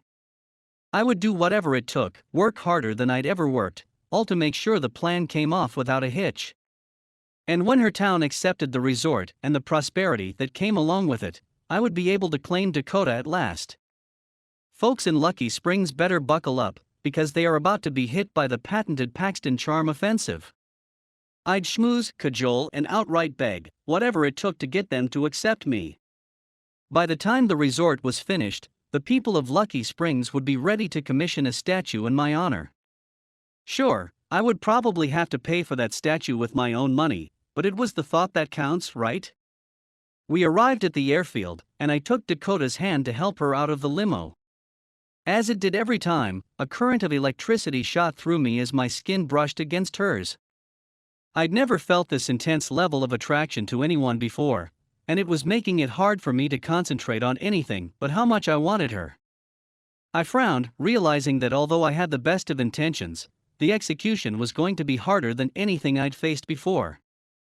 Forcing myself to be patient, to act professional, and to not touch, kiss, or make love to Dakota until the resort was finished was the only thing that made sense. Even if it drove me crazy in the process. Chapter 6. The ride in the helicopter to Cheyenne had been one of the most exciting trips of my life, but the flight back was a much different sensation. Night had descended, and all I could see outside the windows was blackness surrounding us. It was putting a damper on my mood, making me think dark thoughts. Helplessness was an emotion I tried to avoid. I was used to being independent and capable. There wasn't much I couldn't do if I put my mind to it. At least, that's what I used to believe. But this situation with Paxton and the town was putting my capabilities to the test. How could I make certain that everyone got what they wanted? If I didn't figure out a way soon, Governor Richardson would be back with her perfect smile and her flirtatious demeanor. I bet she's eaten lobster thermidor before, I thought, with a hint of bitterness. Why waste time on the city manager of Nowheresville when you could have the hot governor of the entire state? I didn't know why I was suddenly prone to such melancholy. The night had been very pleasurable, even if I did have to natter on about work when I would have rather been cuddling up to Paxton. Maybe the real reason I was bitter was because I couldn't slide into his arms right now and kiss his very kissable lips. As if sensing my thoughts, Paxton took my hand in his. I knew I should pull away, but I couldn't. I looked at him and saw the riot of emotion in his eyes, which I imagined matched my own. Just like that, the melancholy was broken. Tomorrow, I might have to be all business, but tonight, right here and now, I could afford to indulge myself just a little. The tight straps held me in place, but Paxton was close enough that I could lean over and rest my head on his strong shoulder. He smiled, and that simple gesture, the small affectionate touch, made all the difference. Paxton put his arm around me, and in that moment, I could forget all the obstacles standing between us. He was just a man, and I was just a woman. A woman who needed her man. I closed my eyes, and for a moment I let myself drift, considering what if. What if Paxton didn't want to change Lucky Springs? What if he wasn't a billionaire developer, but was a man who'd moved to Lucky Springs because he wanted to stay? What if he feels the same way about me that I feel about him? The flight seemed even shorter than before, and soon we were touching down in the same field we'd left from. Paxton grabbed me around the waist and set me on the ground, then put his arm around me and walked me back to my car. The helicopter lifted off once again, blowing my hair into my face, and Paxton brushed it back. It was an intimate moment, and I looked at him, expecting him to kiss me. He stared at me, and his face crept closer, but it stopped before his lips touched mine. Opening the door to his SUV, he motioned me in. I pushed away the sting of disappointment, reminding myself that this is what I'd asked for. Paxton started up the SUV and headed back towards town, to where my old truck was still parked at City Hall. "I have a favor to ask," he said suddenly, breaking the silence. "A favor?" He nodded. "I'm working on a presentation to share with the city council, one designed to assuage the town's worries while getting them excited about the changes that are coming. Would you be another pair of eyes for me?" "Gladly," I said. "Let me know how I can help." Paxton took me up on my offer of aid, and for the next couple weeks, we put our heads together to design a presentation that would convince the town of Paxton's vision. The work was intense, but it had nothing on the feelings. Every day, I spent hours with Paxton, poring over his plans, helping him with realistic budget projections and infrastructure assessments. The temptation to touch him, to kiss him, to beg him to kiss me, was almost unbearable and seemed to grow greater every day. But I could not act on that temptation, no matter how much I wanted to. Paxton wasn't immune either. I would catch him staring at me when he thought I wasn't looking, and his eyes were filled with a hunger that would cause me to blush. There were quiet moments when we were close enough to touch, and his breathing would increase, his concentration slipping away so that he'd lose his train of thought mid-sentence. Those moments filled me with a heady power, knowing that he wanted me as badly as I wanted him. It was the night before the meeting, and Paxton wanted to run through the presentation in its entirety.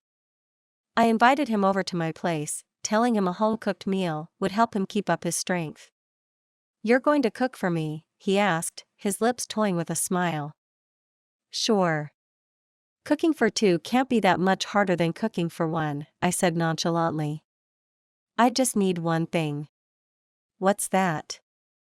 "Your recipe for brown slop," I said, with a giggle. Paxton let out a huge guffaw of laughter, pointing at me. "Oh, you're good." I shrugged. "I do what I can. Why don't you come by around 7? He'd shown up on time, a bottle of wine from the general store in his hands. It was the most expensive one they had. I glanced at the price tag, which read $13. "Nice. Are you sure we shouldn't put this in the wine cellar, let it age?" With a chuckle, Paxton entered. "I debated that, but decided you were worth the splurge. Besides, I'm out of room in my cellar since I went on that wine cooler buying binge a couple years back." I shut the door behind us, suddenly filled with an unexpected nervous energy. Paxton was here, in my space, for the first time. He seemed to fill up the area, his large, muscular body claiming the space it resided in. "Right this way, sir," I said, getting a grip on myself. "Dinner is served." He followed me into the kitchen, where a small table with 2 chairs sat against the far wall. I motioned for him to sit, then started pulling things out of the oven where I had set them to stay warm. It wasn't anything too spectacular, but there were a few things I knew how to cook well. As I set them down in front of him, Paxton's eyes widened.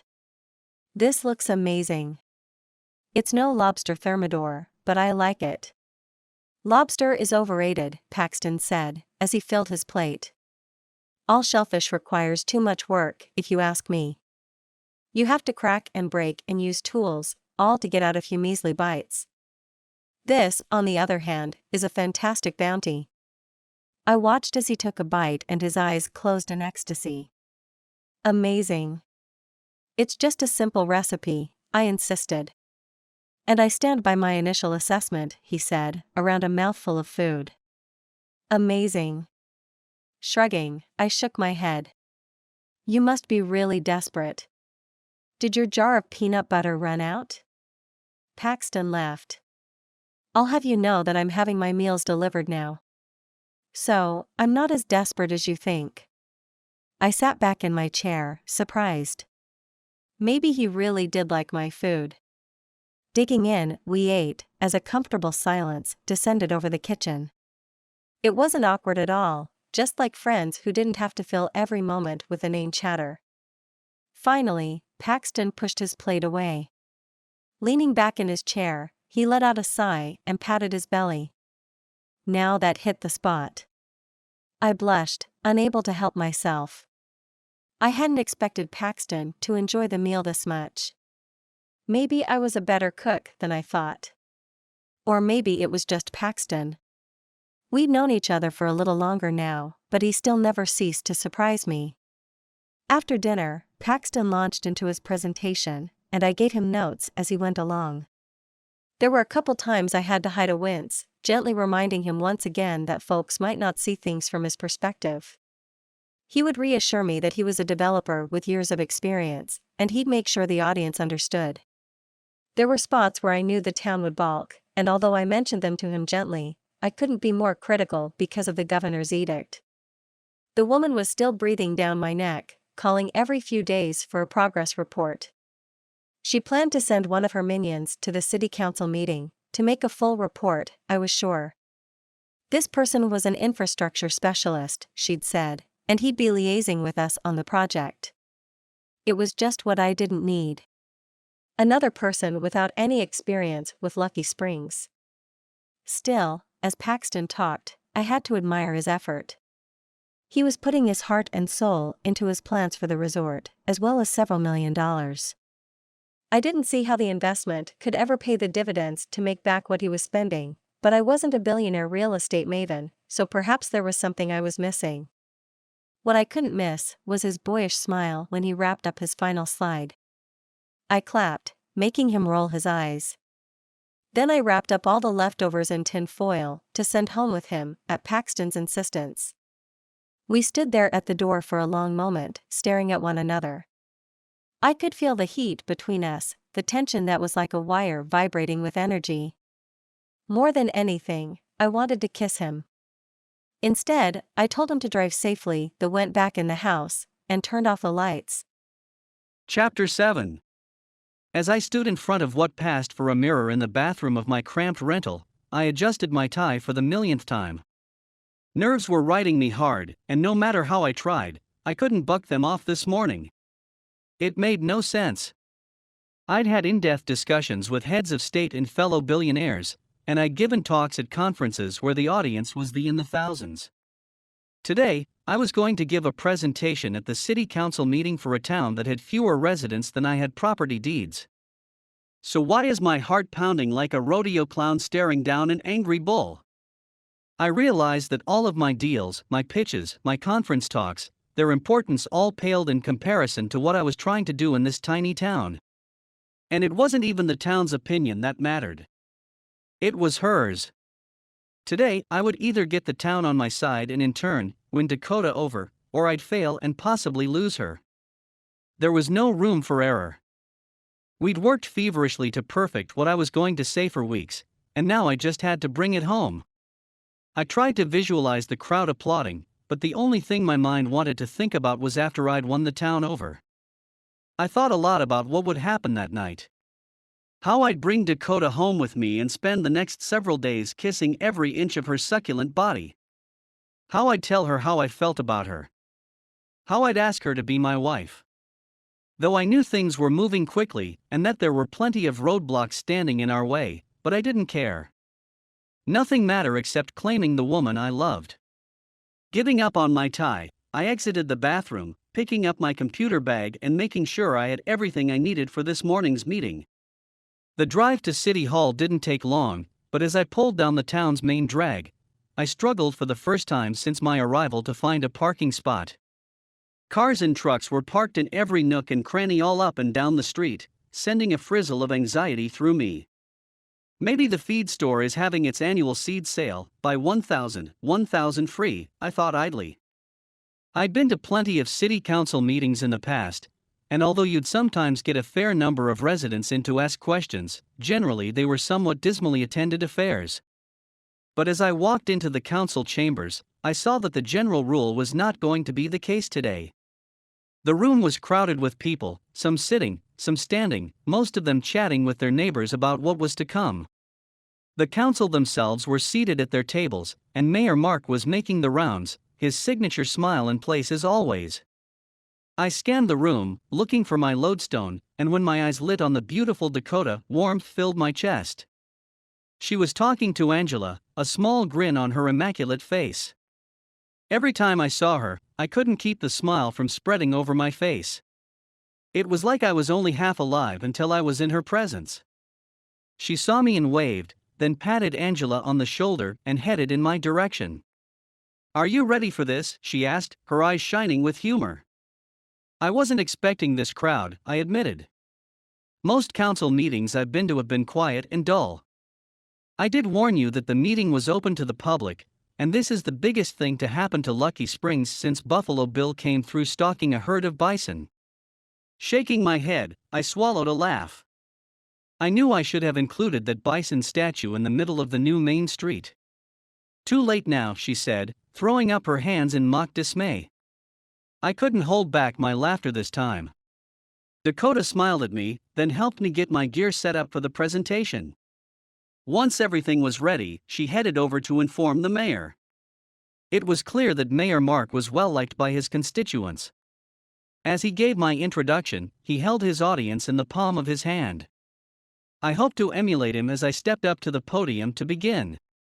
As I plunged into the details of my proposed transformation of Lucky Springs, I appreciated all the help Dakota had given me. She'd shown me ways to revise my slides, so that the townsfolk could make sense of complicated cost-benefit ratios and return on investment projections. I'd also had my office in Manhattan work up some slick artistic renderings of how the resort might look, as well as the changes to the town itself. I'd hoped to engender excitement in the residents, and I could see that I'd succeeded in a few cases. The city council members were beaming with delight. I'm sure my tax revenue projections were responsible. Prosperity was on its way to Lucky Springs, and the council couldn't be happier to welcome it. As I wrapped up my presentation, the mayor stepped up to clap me on the back. "We're all grateful for the time and effort Mr. Lexington has put in on our behalf. Why don't we open the floor to any questions anyone on the council may have?" Zeno stood, his smile almost as big as his gut. "Mr. Lexington, let me be the first to thank you vociferously for your contributions to the future of Lucky Springs.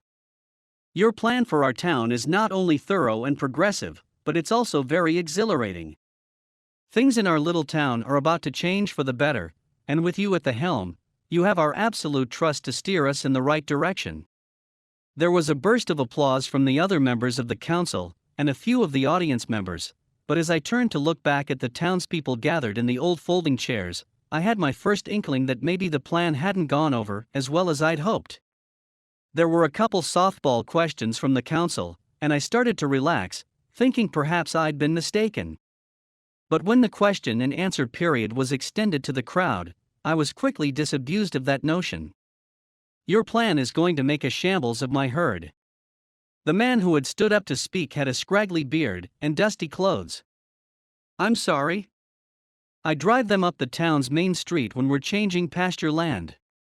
It's the only space open enough in the area to accommodate that many hooves. If you alter the structure of the streets, how am I gonna drive my cows from pasture to pasture? I blinked, confused. I hadn't considered the ramifications of livestock drives, but it was clearly a mistake on my part, because I saw a few other heads nodding in the crowd. How many of you currently use the city streets for moving livestock? I asked, then took a deep breath when I saw over a half-dozen hands lift. Thank you for your concern. I'll have my people do a study on the ramifications of livestock drives on the current plans. Remember, we're still in the initial stages here, so I welcome your feedback before we get to the concrete planning stages. The rancher sat down, his expression neutral, and I hoped I'd passed the rocky part of the Q&A. Unfortunately, things were just getting started. I received questions about water access, noise ordinances, zoning changes. I heard worries about rising prices, labor issues, and pollution. But overall, the sentiment that was most clearly expressed was that people were afraid their town was going to lose its quiet charm and be inundated with strangers who didn't understand the Lucky Springs way of life. Dakota had warned me repeatedly that I would face opposition, but the welcome from the city council and the business folks I'd spoken to had lulled me into a false sense of security in myself. I was the developer, and I had all the experience, after all. I finally realized that the problem was because of a fundamental difference. In all of my preceding deals, the people involved had wanted the changes I was causing to happen. Folks in Lucky Springs, although they wanted to keep their town alive, didn't want to sacrifice the things that made their town, well, theirs. While I was being grilled by a particularly harsh elderly woman in overalls about how long construction would last because it could affect the bees she kept and their honey production capabilities, I was relieved when Dakota joined me at the podium. Mrs. Winston, no one wants to disturb your swarms. We all love your wildflower honey. At this point in the process, we can't estimate the length of construction, but we can assure you that we'll do everything we can to minimize the stress for your bees. That goes the same for other livestock, pets, small children, and elderly grandparents. Her smile was disarming, and her personal connections to the people of Lucky Springs helped soothe their agitation. It was clear that they trusted her, and with good cause. Dakota gave her all to these people. I listened as she addressed the crowd. Now, I know these changes may seem inconvenient, or even scary, but this is progress. Many of you moved here because you thought the world outside moved too quickly, and because you liked the quiet shelter of our small town. But even our little town has to move forward, if not as quickly as the rest of the world, and what Mr. Lexington is offering us is progress while still understanding our needs. I doubt we'd get such a good deal from any other random billionaire. There was a ripple of laughter, and it was hard to not to sweep Dakota up into a hug. But she wasn't finished. You all know how Paxton here saved us from some dire straits. But the truth is, we were digging ourselves into a hole long before Jim ran off with the contents of the city's bank accounts. The changes we are facing may not all be to our liking, but the town will be much better off fiscally if we let Paxton show us the secrets of his success. These changes might be a tough pill to swallow, but the truth is, we need him. So, let's do what we've always done. Dig in and get to work. There was no laughter this time, nor applause. In fact, the mood had turned a tad somber. Townsfolk began to shuffle out of the chambers. I watched them go, pondering Dakota's final words. She'd told the crowd they'd be better off fiscally, but hadn't mentioned any other areas that would benefit from my supposed progress. I wondered, not for the first time, if Dakota was still opposed to the resort and the changes it would bring. I just assumed my plan would be well received, and that tonight, I'd spend the evening with Dakota in my arms after she realized that her fears were unfounded. Now I was beginning to think that I was the one facing a realization. Maybe my own hopes were what was unfounded. Chapter 8. I looked at the polish on my toes and frowned. I thought this would be lighter. Shelley and I were at my place, painting our nails and having what passed for a girls' night in Lucky Springs.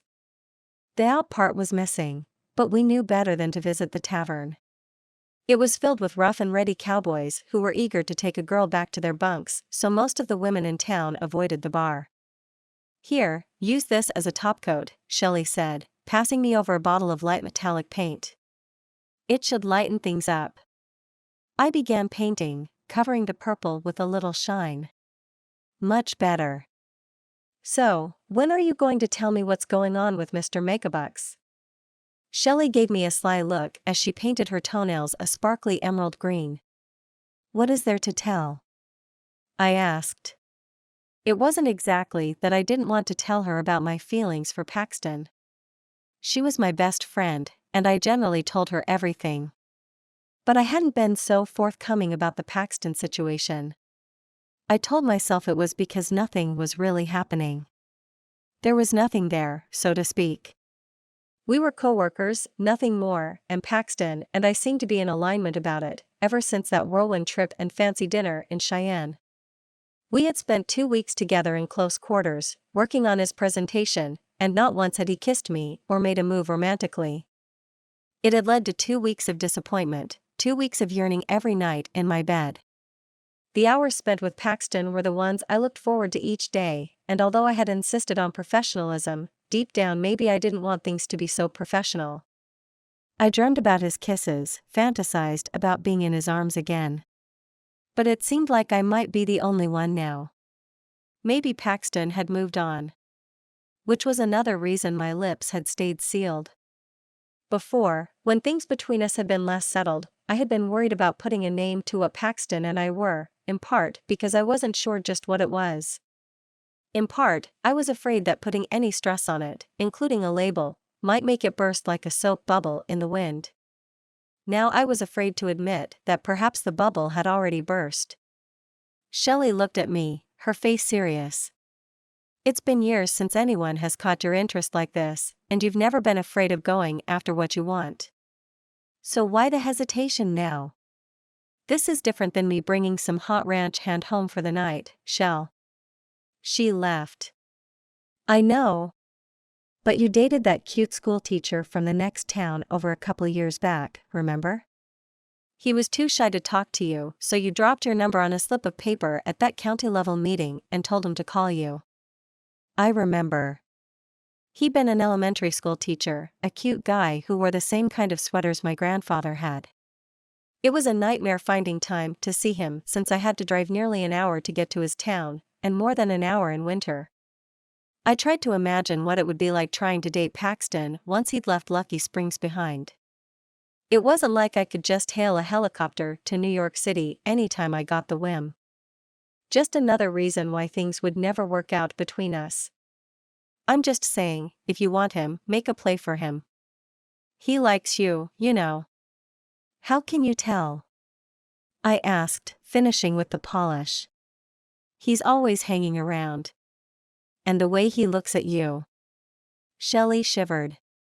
It's the way I look at a medium-rare New York strip steak.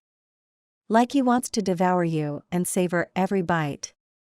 You truly have a way with words, I said, mostly to cover up my reaction to her words. Did Paxton really look at me that way? There was a knock at the door, surprising me. Who do you suppose that could be? Shelley asked. Did you drop off your number to another hapless school teacher? Very funny, I said dryly, jumping off the couch to answer the door. I opened the door to find a delivery man in khaki, holding a large bouquet of flowers and a small white box. Sign here, he said, before passing his cargo over to me and heading back to his truck. Oh, Shelley said. Very pretty. I set the bouquet on my coffee table, pulling out the small envelope attached to it. The card's message was short and sweet. To my dearest Dakota. Here is a small token to show my appreciation for your help. Fondly. Paxton. I'll grab a vase, Shelley said, skipping into the kitchen and returning with a glass vase. As she arranged the flowers, I opened the slim white box, then almost dropped it. Are those diamonds? The shock in Shelley's voice mirrored my own. Inside the box was a diamond bracelet, sparkling in the light. It's beautiful, Shelley said breathlessly. It is, I agreed, blinking back tears. It took everything in me to close the lid on the box again. I can't keep it. Why not? Shelley said, aghast. It wouldn't be appropriate. You know that. Appropriate, my behind. Shelley snorted. And I guess we've settled one question. What's that? Shelley smiled evilly. Paxton likes you. I rolled my eyes and heaved a sigh. A bracelet like this is a drop in the bucket to a man like Paxton. He could buy everyone in town a diamond bracelet and not even notice an impact on his bank account. But he didn't send one to everyone in town, even though it might have helped him in that council meeting. He sent one to you. And I'm sending it back. As soon as these toes are dry, I'm marching over to Paxton's house and getting it right back. I can't accept it, it's against the rules. Shelley frowned. This isn't some attempt at Paxton to influence you. Besides, since he's the town's owner now, a case could be made that such influence isn't really possible. I don't think it's technically against the rules anymore. It is, and that's final. I was still telling myself the same thing when I pulled up to the cabin Paxton was renting. It wouldn't be appropriate for me to keep this gift, regardless of what it meant, because I was still a municipal employee. Even if Paxton was somehow sort of my boss, and yet not. Maybe Shelley was right. Maybe the rules had changed. Even if I was somehow allowed to keep this bracelet, I still couldn't. Even if the money spent on it was a drop in the bucket to Paxton, even if this trinket meant nothing but a token of his gratitude, I still couldn't keep it. Because that wouldn't be what it meant to me. It would mean the memory of resting my head on his shoulder in the helicopter. The memory of his lips against mine. The memory of how much Paxton meant to me. These were memories I couldn't afford. When Paxton finally left, I wouldn't want to be reminded of his time here because it would hurt. Just like after Vegas, I'd dwell on what might have been until it drove me crazy. Better to keep the break clean. I knocked on his door, rehearsing in my head what I would say to him. I was hit by the parallel to our first conversation when I'd returned the drink he bought for me and it had led to that magical night. I suppose it made sense that we'd come full circle. The door opened, and before I could get a word out, I was hit by the sight of a shirtless billionaire. His muscles were firm, glistening with a sheen of sweat. "Oh hey," he said, wiping at his forehead with a towel. "I wasn't expecting to see you here. Or anyone, for that matter. My only company is some crazy bird that screams its head off night and day." "A loon," I whispered, feeling like one myself as I couldn't pull my eyes off his chest. "Sorry, I was just working out and you caught me before my shower." The thought of Paxton in the shower was doing terrible things to my brain. Every thought was replaced with the image of him soaping up his muscular body. "Dakota," he said, after a moment, pulling my attention back. "Can I help you?" "Oh yes. You can press that body against mine until I forget my own name." "Sorry. I'm here to return this." Pulling the slim box out of my bag, I passed it over to him. His brow furrowed. "Why?" "You know I can't accept it. There's a rule about municipal employees accepting gifts." "Oh, that again." He lifted an arm and grabbed the door frame, then leaned against it in a way that accentuated those perfect abdominal muscles. "It's a simple token of esteem between friends. Besides, I checked with the city council about the gift policy. They said it's no longer valid given my new status as owner." I bit my lip. Still, I can't take it. Holding it out to him, I tried to explain. It's just too much." I could see the confusion on his face, so I clarified, leaving out the part about what it meant to me personally, because I couldn't even begin to put that into words, and besides, it would be saying too much. "I mean, it must have cost a couple $1,000s. Paxton nodded. "Sure, it was about $25,000 or so." My eyes widened and I almost dropped the box, never having held anything worth so much. Take it, I said, slapping the box against his chest and letting it go. Paxton grabbed it before it dropped. Dakota, I don't understand. I don't need gifts, I said, scrambling for something to say so he'd accept the return. I didn't help you out of friendship. I was doing my job. Aren't we friends? He asked, distracting me as he leaned in closer until he was only inches away and towering over me. Us, friends? I blinked, then nodded slowly. I think so. Good, he said. I watched as his mouth crept closer. I knew I should move, or say something, but instead I just watched those kissable lips as they approached. Then he was kissing me, and it felt like a tidal wave of passion crashed inside of me. I looped my arms around his neck and kissed him back for all I was worth. Chapter 9. God, I'd missed this. Having Dakota in my arms, her lips against mine, felt like coming home. The last couple weeks had been torture. It had taken every ounce of restraint I had not to touch her, to kiss her, to tell her how badly I needed her. But I hadn't. I'd focused on building trust between us, proving to her that I could abide by the rules and be a professional. But now she'd shown up on my doorstep, looking at me like she'd been crawling through the desert, and I was a tall drink of water. I couldn't take it anymore. I had to kiss her. Heaven couldn't be any better than this. Her lips were sweeter than candy, sweeter than Mrs. Winston's wildflower honey. I wanted the moment to last forever. When we came up for air, Dakota rested her head against my chest. She looked up at me with those golden eyes, and I was lost. I wanted nothing more than to sweep her up into my arms and carry her into my bedroom. We wouldn't come out for a week if I had my way. I moved to pull her closer, then realized I was still holding the small white box. Suddenly, all the heat went out of me. My mood deflated, and I carefully set Dakota away from me. The diamond bracelet was more than a token of my esteem. I'd held myself back, settling on the bracelet after discarding so many other gifts. A new truck. A townhouse in Manhattan. A private island in the South Pacific. In the end, I'd settled on the bracelet, thinking it was something small enough that she'd accept it. I guess I was wrong. It seemed like I had made a right decision since I'd touched down in Wyoming. Dakota watched the play of emotions on my face, then lowered her head. There was so much I wanted to say in that moment, but I didn't say any of it. I just looked at her, wondering what had brought us to this moment.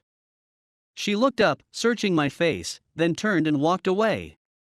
I watched as she drove back down the drive and disappeared into the trees. The box was still in my hand, and I felt like throwing it into the wilderness. Maybe that bird will choke on it. Instead, I tucked it into my pocket as I closed the door behind me. The rest of the day was spent in a daze. I couldn't get the thoughts of Dakota out of my head, no matter how hard I tried. No projections, no emails, nothing was interesting enough to replace the memory of her kiss. I finally gave up and threw myself down on the bed. Sleep refused to come. I stared into the dark, thinking about the bracelet and how easily she'd given it back. Not many women could toss away a trinket like that. But to Dakota, it seemed as if it meant nothing to her. She was more worried about breaking some non-existent rule than breaking my heart. The next morning, I dragged my sluggish body out of bed and stood under the shower, hoping it would clear the cobwebs from my brain. I made a cup of instant coffee, not even gagging this time as I drank it. I guess you could get used to anything on a long enough timeline. Anything except losing Dakota. My chest felt like it had a hole in it. A Dakota-shaped hole. Last night, I'd spent hours wondering how I'd screwed all this up. The only thing I could figure was that I'd made the wrong choice in purchasing Lucky Springs. I thought I'd be solving a problem, but it had only served to make things worse. But it was too late to extricate myself from this problem of my own making. The town still needed help if they were going to be pulled back off the fiscal cliff. I'd filled the coffers and the sale had allowed them to pay off debts and stay afloat, but they had no savings for the long term, and little chance of long-term solvency unless something changed. Maybe I wasn't the change this town needed. Maybe my ideas about tourist dollars and the resort were misguided. Maybe I should have listened to what Dakota was saying instead of assuming I knew better. All these maybes were making my head ache. I had a long day ahead of me, and that meant I needed to get moving. Unfortunately, what I had planned wasn't likely to help with the headache. When I arrived at the hot springs, the survey team was already there. There were 2 trucks parked along the roadside, and men in hard hats were filing around, pulling out equipment. I approached the one who looked like he was in charge, an older gentleman with a bushy white mustache. "Mr. Lexington," he said, shaking my hand vigorously. "My team is all ready to go. Just let me know our parameters." I told them about the hot springs, and about the neighboring plot of land that had been reserved for my resort. It bordered on Mrs. Grayson's property, close enough to access the hot springs, either by a path for dips in the naturally occurring pools, or by pipes that would run to the resort spa. As I spoke to the supervisor about checking out the lay of the land for access roads and utilities, a familiar rusty truck pulled up. Dakota hopped out, dressed in cut-off jean shorts and an old t-shirt that had been washed so many times, it was thin enough to see just a hint of her bra through it. I was immediately overwhelmed with desire for her, and it took all of my strength to pretend otherwise. "Good to see you," I told her, then introduced her to the survey team's supervisor.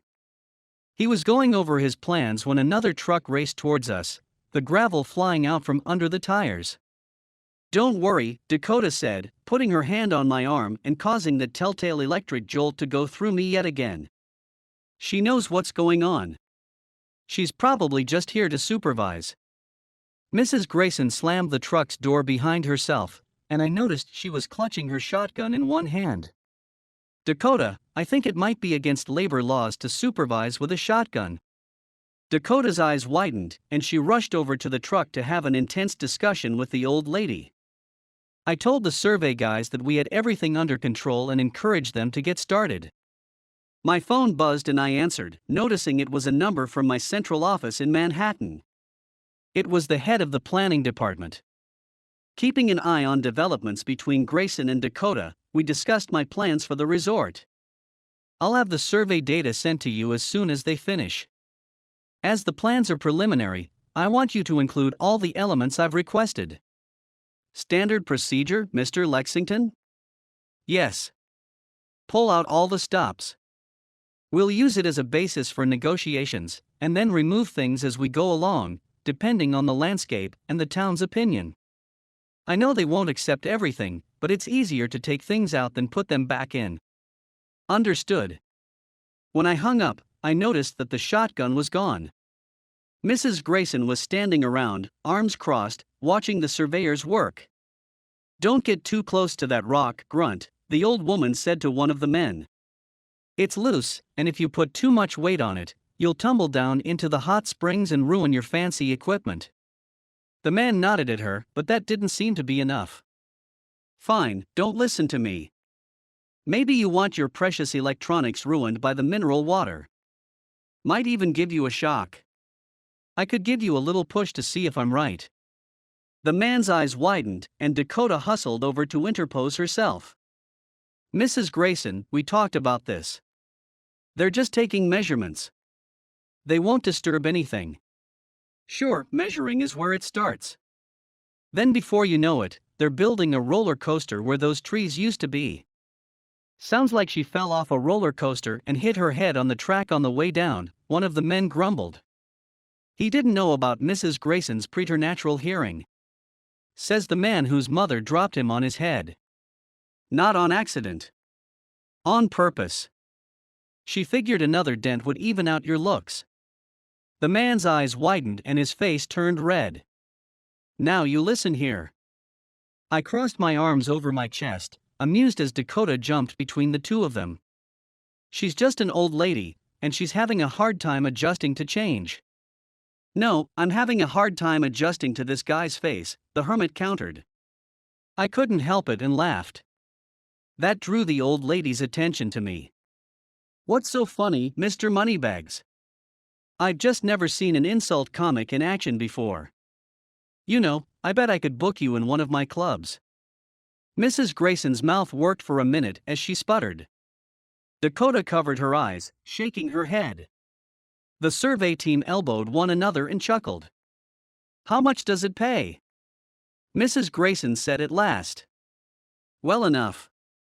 But not as much as I'd pay not to hear your act today. Her cheeks heated and her eyes narrowed, but the old woman stuck out her hand. I do need a new water heater. Pulling out my wallet, I pulled out a wad of cash and shoved it into the hermit's hands. Let me know about the bookings. I could make some calls, have you opening one of the late-night shows.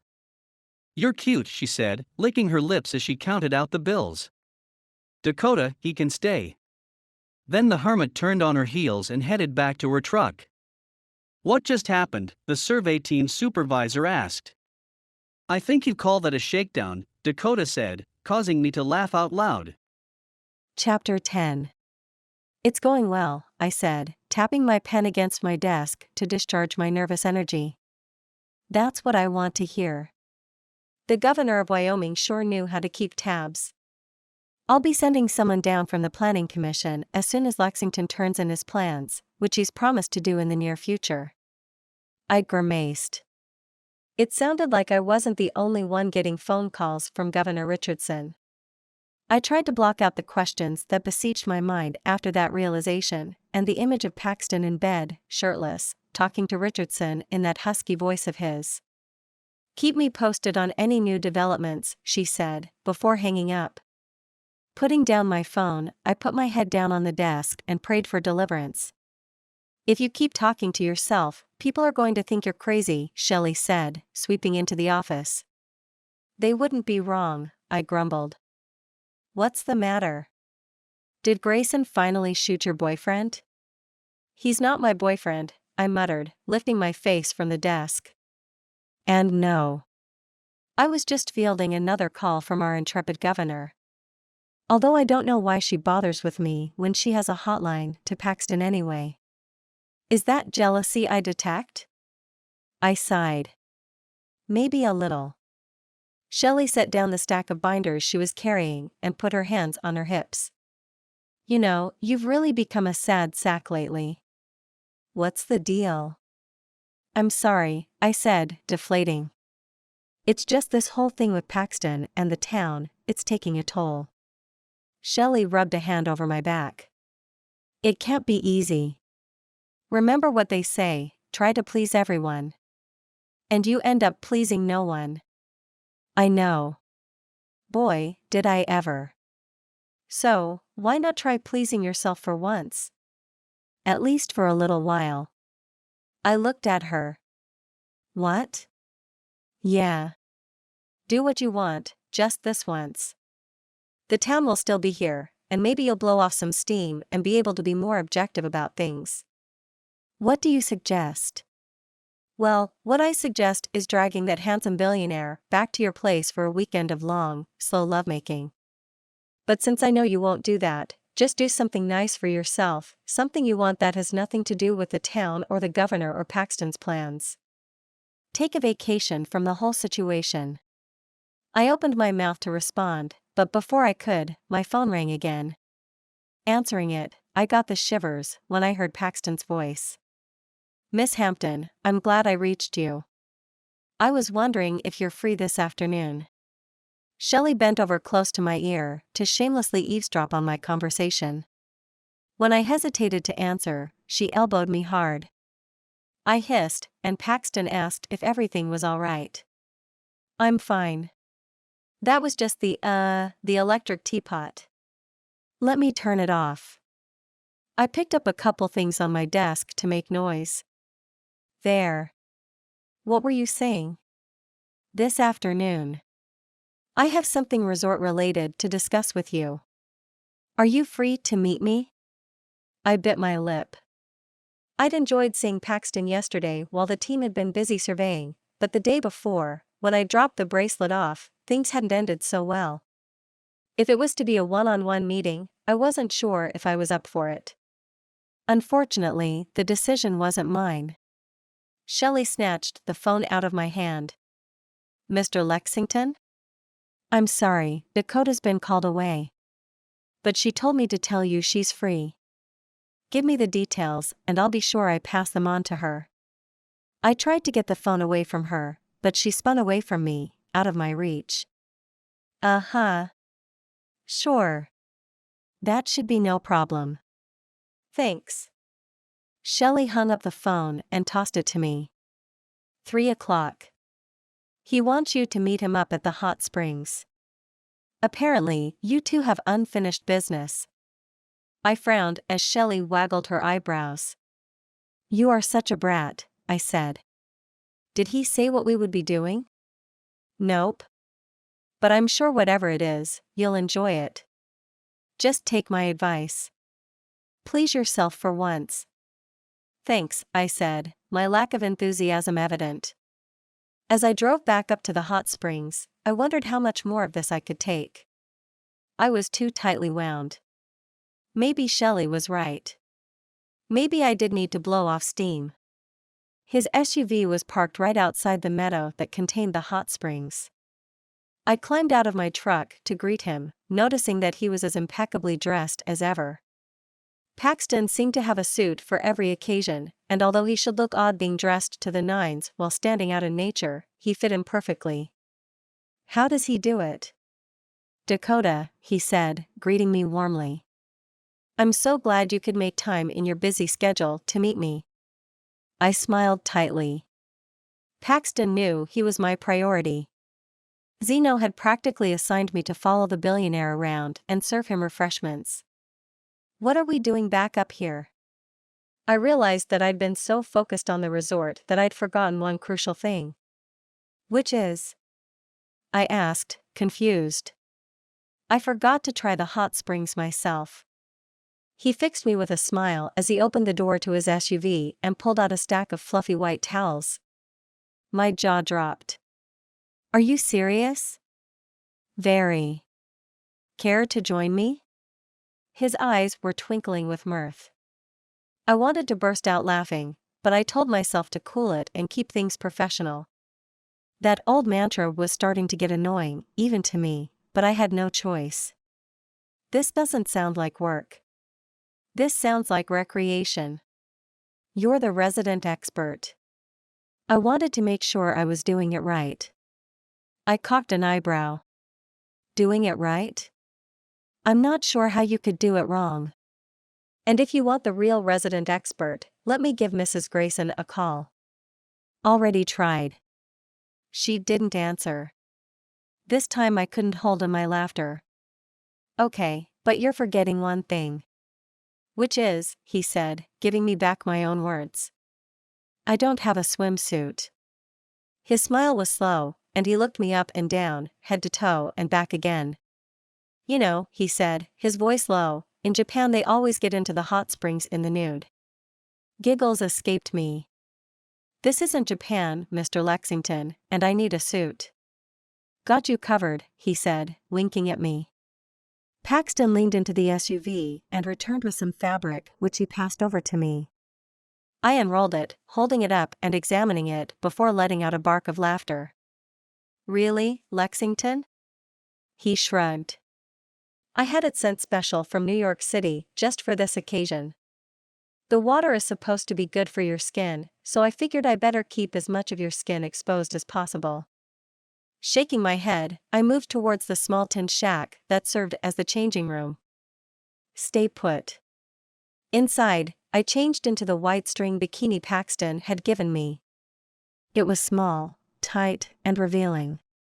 But when I slipped it on, I felt powerful.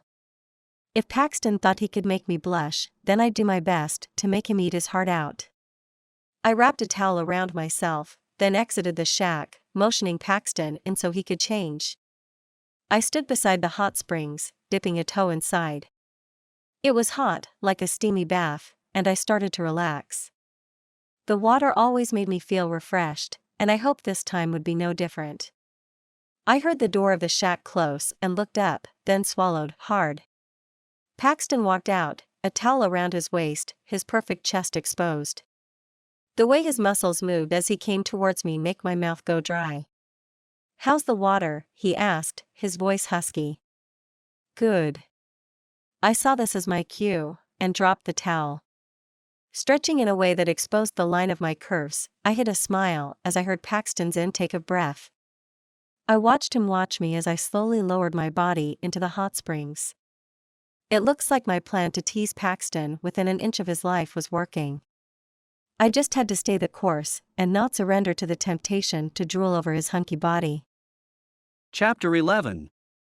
There were no words to describe how Dakota looked in the tiny white bikini. Phenomenal wasn't strong enough. Neither was amazing, transcendent, or stunning. Hot, that's what she was, but the way the sun is hot, immolating everything that came near it. As I climbed into the hot water beside her, it took every ounce of restraint I had to keep my hands off of her. I tried to focus on anything else, but my eyes kept finding their way back to her. Leaning back against the rocks that enclosed the pool, I closed my eyes and tried to focus on the water. It was relaxing after I was able to push out the memory of that tiny bikini, and the water felt good against my skin in the way that only mineral water can. I knew visitors to the resort would happily pay for the chance to soak in these waters. I wasn't able to keep my mind on the healing waters, however, because I heard Dakota let out a moan of pleasure, and my eyes flew open. "Doesn't this feel so good?" she said, splashing the water onto her chest and making me ache. All I could think about was touching her, kissing her, and I could feel my restraint crumbling. "So, what do you think?" she asked me, her smile playful. "I think any man who saw you in that bikini would pay $2 million to buy your town too." Dakota let out a giggle. "I meant about the hot springs. They're perfect." I looked around, noting a few minor improvements. "The rocks are nice, although they might be a liability, so we'll likely have to shore them up with some concrete. And the gravel paths could become slippery, so wooden boardwalks would make sense. And the mud," I said, squishing it between my toes, "it might bother some people." Dakota frowned. "That doesn't sound like perfect." I could see what she was saying. They were perfect for the people of Lucky Springs. People like Dakota, who liked things a little rustic. But the folks who would travel all the way to the wilderness of Wyoming for a first-class resort were expecting a little more. Perfect with an asterisk then. They will be perfect. I saw some of the light go out of her eyes, and it hit me like a physical blow. I changed the subject, hoping to get the mood back. "Speaking of perfect, have I mentioned how good you look in that suit?" A small smile returned to her face. "You might have." "Well, let me say it again, just to make sure." I glided over to her, cupping her face. "You are absolutely perfect." Leaning in, I made a move to kiss her, but Dakota giggled and slid away from me like a sleek seal. "Oh, no you don't," she said, splashing me as she slipped by. I wiped the water from my face, unable to stop smiling. "I suppose I deserved that." "Yes, you did, naughty boy." She winked at me, making me lunge forward and grab her, dragging her into my lap. "Paxton," she said, breathlessly, "behave yourself." My lips swooped down, but again she dodged, slipping effortlessly away in the warm water. I was filled with equal parts excitement and frustration. "You're enjoying this, aren't you?" She nodded, then waggled her fingers at me. "You drive me crazy," I growled, grabbing her around the waist. "That makes two of us," she said, her voice low with intent. Her face came nearer and I froze, praying to every god in the sky that she would kiss my lips and take me to heaven with her. Instead, she kissed the tip of my nose, then shoved off of me, splashing me with water yet again. I laughed, unable to help myself. "All right, you win." "Enjoying the hot springs?" she asked playfully. I refused to rise to the bait. "Not as much as you are, apparently." Dakota chuckled. "Just a little payback." "Fair is fair," I said, settling back. Even if I couldn't hold her, it was still wonderful spending time with her, which is how I knew I was in love with her. It wasn't just her smoking hot body or her beautiful face. It was the person inside, the one who was smart and funny and determined as all get out. I loved Dakota, heart and soul, and I would win her over, even though I might be on death's door due to her teasing. The next day, I was still thinking about how she looked in her bikini. I'd rented out some office space above the feed store because I was starting to go crazy in that little cabin. I was sitting there, staring out the window and salivating over the memory of Dakota. My phone rang, jarring me out of my memories, and I saw that it was Tony calling. Yes? Hey boss. I've got news. You and the Cabana boy got in a wrestling match over the same girl? Tony chuckled. That Cabana boy has nothing on me. But no, it's work-related.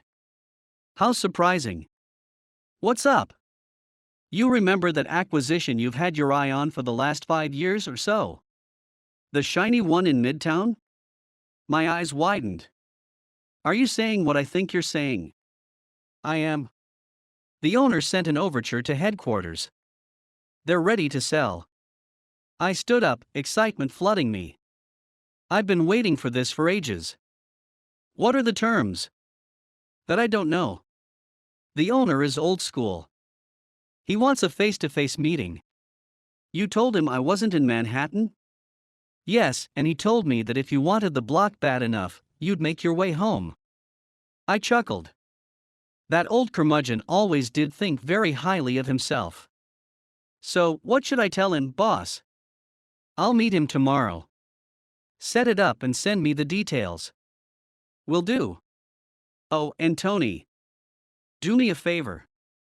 Anything, boss. Bring me back a string bikini in every color. Tony chuckled. It's getting serious, huh? The violinist probably put you over. I knew she'd love that. You're a great assistant, Tony. Thanks, boss. And if you want my opinion, you should just bring her down to the Caribbean and let her pick out her own bikinis. The thought of a shopping trip with Dakota, watching her try on bikini after bikini, almost had me swallowing my tongue. I hung up, thinking about the building I'd wanted to buy since they'd finished construction. It was a slick, shiny thing covered in windows and in a prime location. It would cost me a fortune, so much that it would make buying Lucky Springs look like I'd spent a child's allowance on it. I froze. I had to leave Lucky Springs, which meant I'd be away from Dakota. Frowning, I sat back down. Though I wouldn't be gone long, but I wasn't so naive to think the negotiations would be swift. It could be a few days, maybe even a week. And being separated from Dakota for that long would feel like absolute torture. So, why not take her along? The thought popped into my head, making me smile. Inspired by Tony's suggestion, I envisioned taking Dakota to New York City, showing her the sights, then sleeping beside her in my king-sized bed every night. That thought had me jumping out of my chair again. I rushed down the stairs, then out the door, almost knocking down a couple of farmers who were talking in front of the feed store. 2 minutes later, I was across the street and heading into City Hall. Miss Hampton, I said, poking my head into Dakota's office. A word? She swiveled around, smiling at me. How about potato? What? I said, confused. You said you wanted a word. So, potato, there you go. You're a cruel woman. I haven't even had lunch yet. How dare you say potato to me? Dakota laughed. What do you want, Paxton? I wanted to let you know that something has come up back in the city, and I will be leaving tonight to head back to Manhattan. I thought I saw a flash of disappointment in her eyes, but it was gone so quickly I couldn't be sure. I see. Well, have a good trip. Thanks. I've gotten word from my office that the planning department is almost finished with the initial plans. They'll be sending them over while I'm gone, so we can finally get the ball rolling on our improvements. Thank you for letting me know. I'll keep an eye out. Her courteous behavior was frustrating, but I wouldn't let it get in my way. Say, I was wondering if maybe you'd like to come to New York with me. Eyes wide, Dakota let out a nervous laugh. Me? Come to New York? With you? I nodded. Just put all those words together, and follow them up with a yes. But I don't understand. Why are you inviting me? I hadn't expected this question, although I should have. Dakota required a justification for everything, and of course this would be included. Well, you could meet the folks in the planning office and get a bird's eye view on how the development process works. Tempting, but unnecessary, she said. We've been working hard and you could really use a break. What better vacation location than New York City? See the sights, do some shopping and take in a show.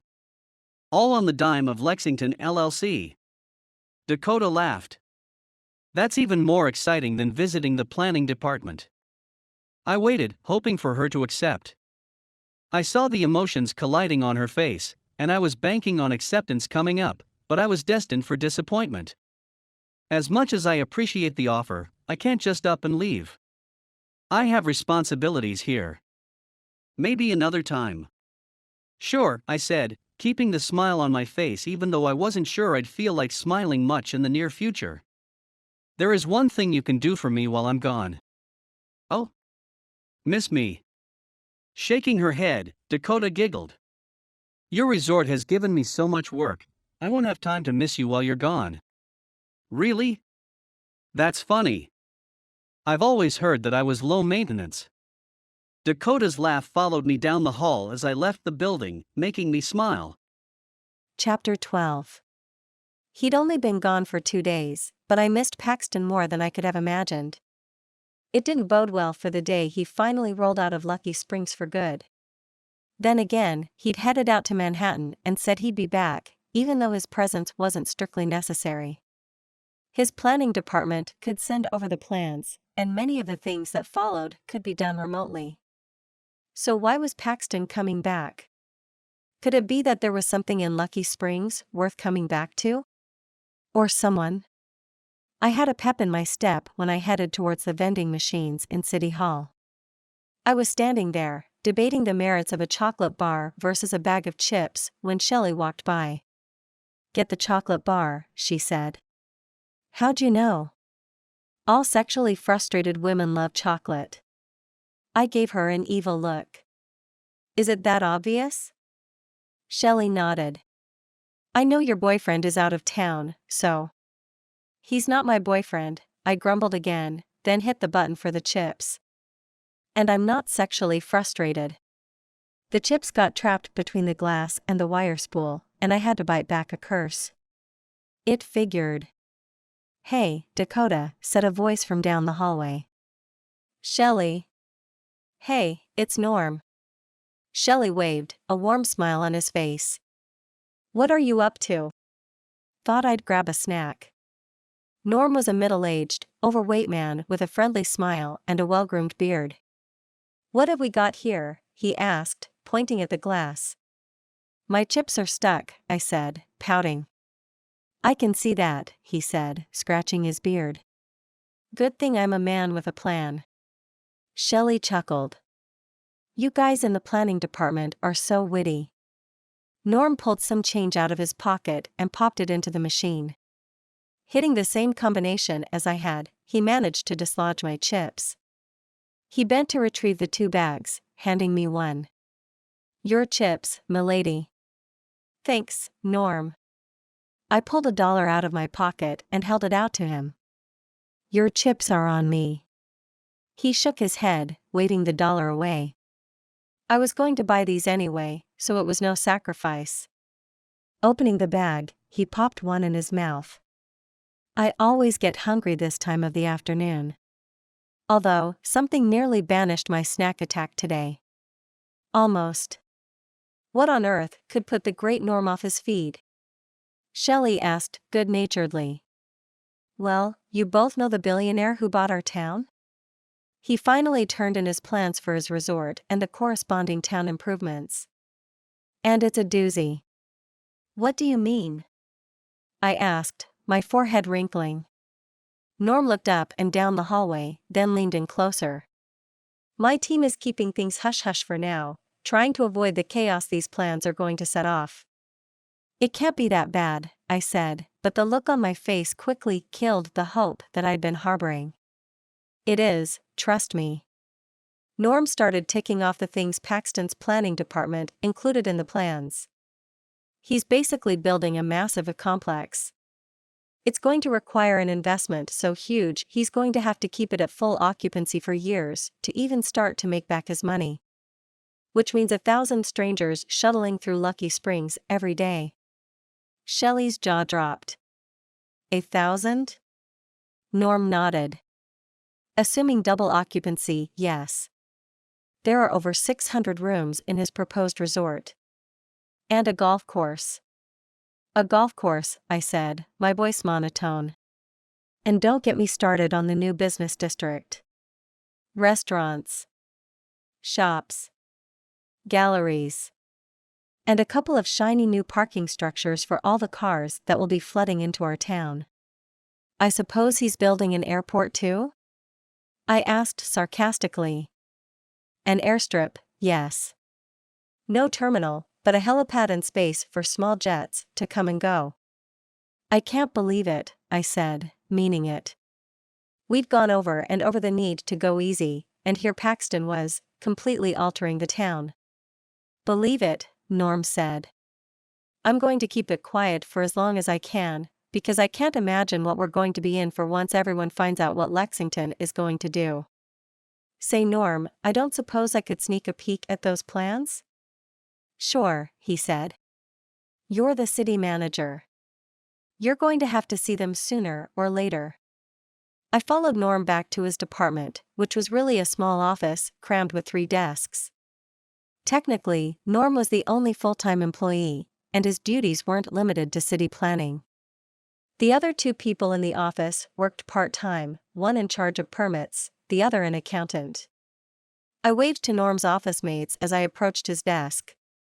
Have a seat here, he said, steering me to his chair.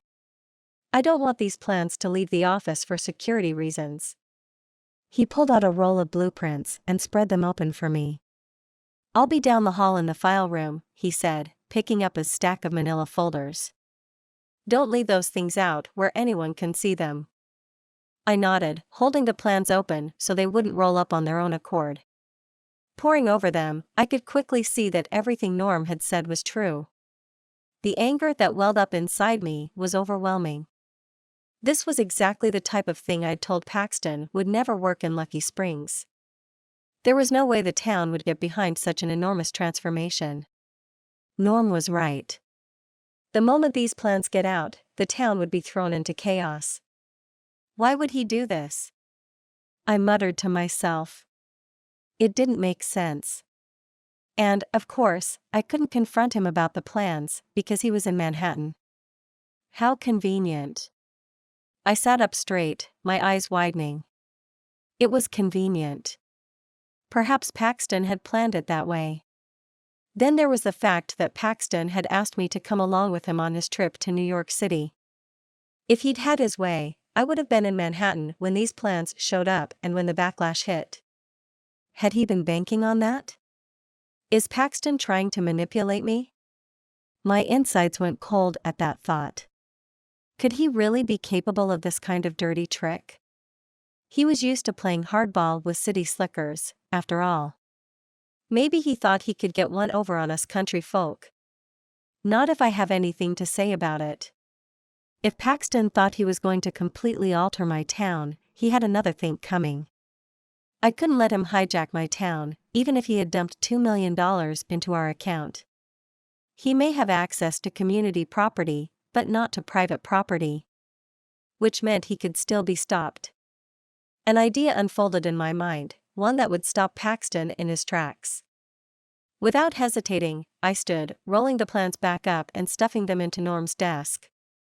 Rushing to my truck, I headed up the hill, bent on taking back Lucky Springs for its residents. As I drove, doubt assailed me. If I did this, I would end up on the wrong side of Paxton for certain. I was also risking the governor's wrath. Susan Richardson wasn't going to sit back and let me rain all over Paxton's parade. What I was doing would have real consequences. But if I didn't do this, the whole town would lose. Everything we loved about Lucky Springs would be replaced, and the ever-changing guests at the resort would far outnumber the actual residents. It was everything we didn't want, and nothing we needed. I pulled up to the ramshackle old barn that belonged to Mrs. Grayson. Her old truck was parked out front, so I knew she was home. Knocking on the side door, I waited until she came over to answer. Her ever-present shotgun was in her right hand, but she set it down when she saw it was me on her doorstep. "Dakota," she said, surprised. "What are you doing here? Could I come in, please?" I asked, and the old woman moved out of the way to let me in. The interior of the barn was filled with old furniture and other odds and ends, most piled up in neat stacks, but a few thrown about here and there. Grayson wasn't the type to throw things away, not newspapers from the Clinton administrator, or egg cartons from Hendricks Farms, which were piled 5 feet high beside a recliner. "Have a seat," Grayson said, motioning to the couch while she took the recliner. "What brings you out here?" "I'm afraid I have some disturbing news. Paxton Lexington, the man who owns Lucky Springs, is apparently not to be trusted." Chapter 13. The office of Henry Matheson had all the trappings of luxury. Plush carpets. Expensive couches. A desk almost as big as my bed. I was back in my element, and all I could think about was getting the heck out of Manhattan. I'd been away from Dakota for nearly a week, and it was driving me mad. She was never far from my thoughts, especially during the long nights. By day, I threw myself into the business negotiations, but even then, thoughts of Dakota would distract me. That day at the hot springs had been one of the best of my life, I realized, and the image of Dakota in her bikini popped into my mind more times than I could count. In fact, it took Henry calling my name 3 times before I realized he was talking to me. His face turned red. "Okay, if you want to play hardball, we can," he said, mistaking my distraction for a negotiation technique. Leaning back in my chair, I gave him my patented smile. "Come on, Henry. Neither of us wants things to get nasty. So, what say we cut the back and forth and both come to a price we can both brag about to our cronies?" Henry let out a huff of air. "I don't know what you're playing at." "A fair price. That's all I want." I put out a number that was close to the valuation rumblings I'd heard from my team. "You think that's a fair price?" Fighting to hold on to my patience, I nodded. "I do. But if you don't, let's say we raise it by 5%. 15. 7. 12. We finally settled on a 10% increase, and at last, Henry smiled. He thrust out his hand to me. "You've been trying to get your hands on this building for the last half-decade. How does it feel to be the new owner?" "Good," I said, shaking his hand. It did feel good, but I realized the burst of energy I usually got from closing a deal wasn't the same. I was happy to get the building, but it didn't make my insides light up like I thought it would. Only Dakota seemed to do that now. I needed to get back to her, I realized. Back to Dakota and Lucky Springs. As the hordes of pedestrians flowed around me, I found myself feeling a little claustrophobic. I'd lived in Manhattan my entire life, and never once had I found the crowds of people annoying. That was quickly changing. Also, I found that I missed the quiet of Dakota's little town. Even the loony bird was better than the constant noise of the traffic. The sirens. The honks. The arguments between cabbies. Could I really be souring on New York City? Maybe living in Lucky Springs wouldn't be so bad. I could set up a remote office, and once the airstrip was in, it would be easy enough to commute to the city as needed. It might mean a transition for my empire, with me spending less time working. Fewer deals meant more time spent with Dakota, which was my only goal now.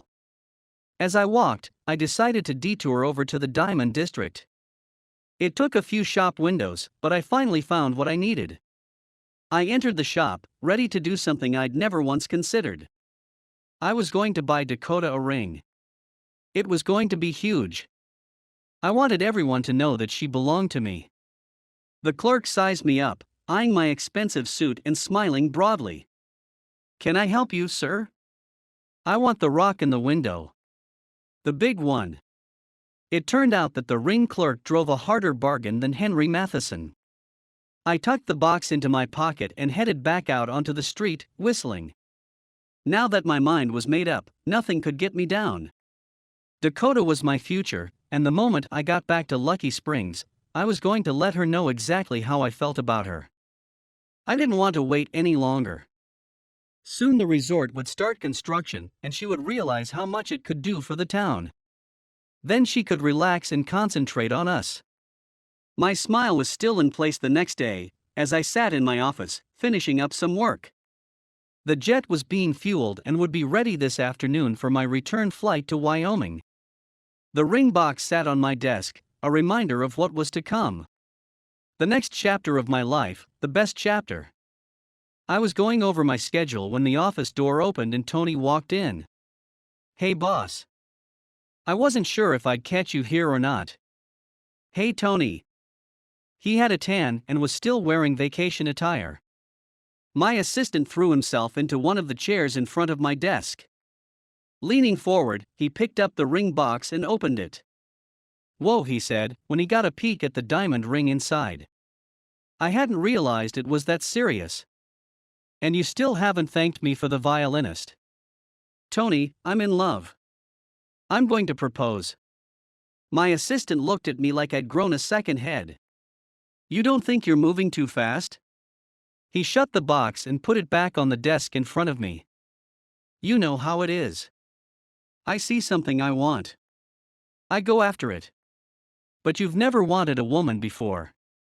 Maybe you're out of your depth." I chuckled. "You're probably right. Dakota keeps me on my toes like no one else." "Dakota? I thought you were in Wyoming." I ignored his question. "She's the only one for me, Tony." "How do you know?" Tony steepled his fingers. "I've had plenty of women, and even I wouldn't know the one if she walked up and bit me." Chuckling, I shook my head. "Well, when she does, you'll know." Tony laughed. "So, the boss man is getting married.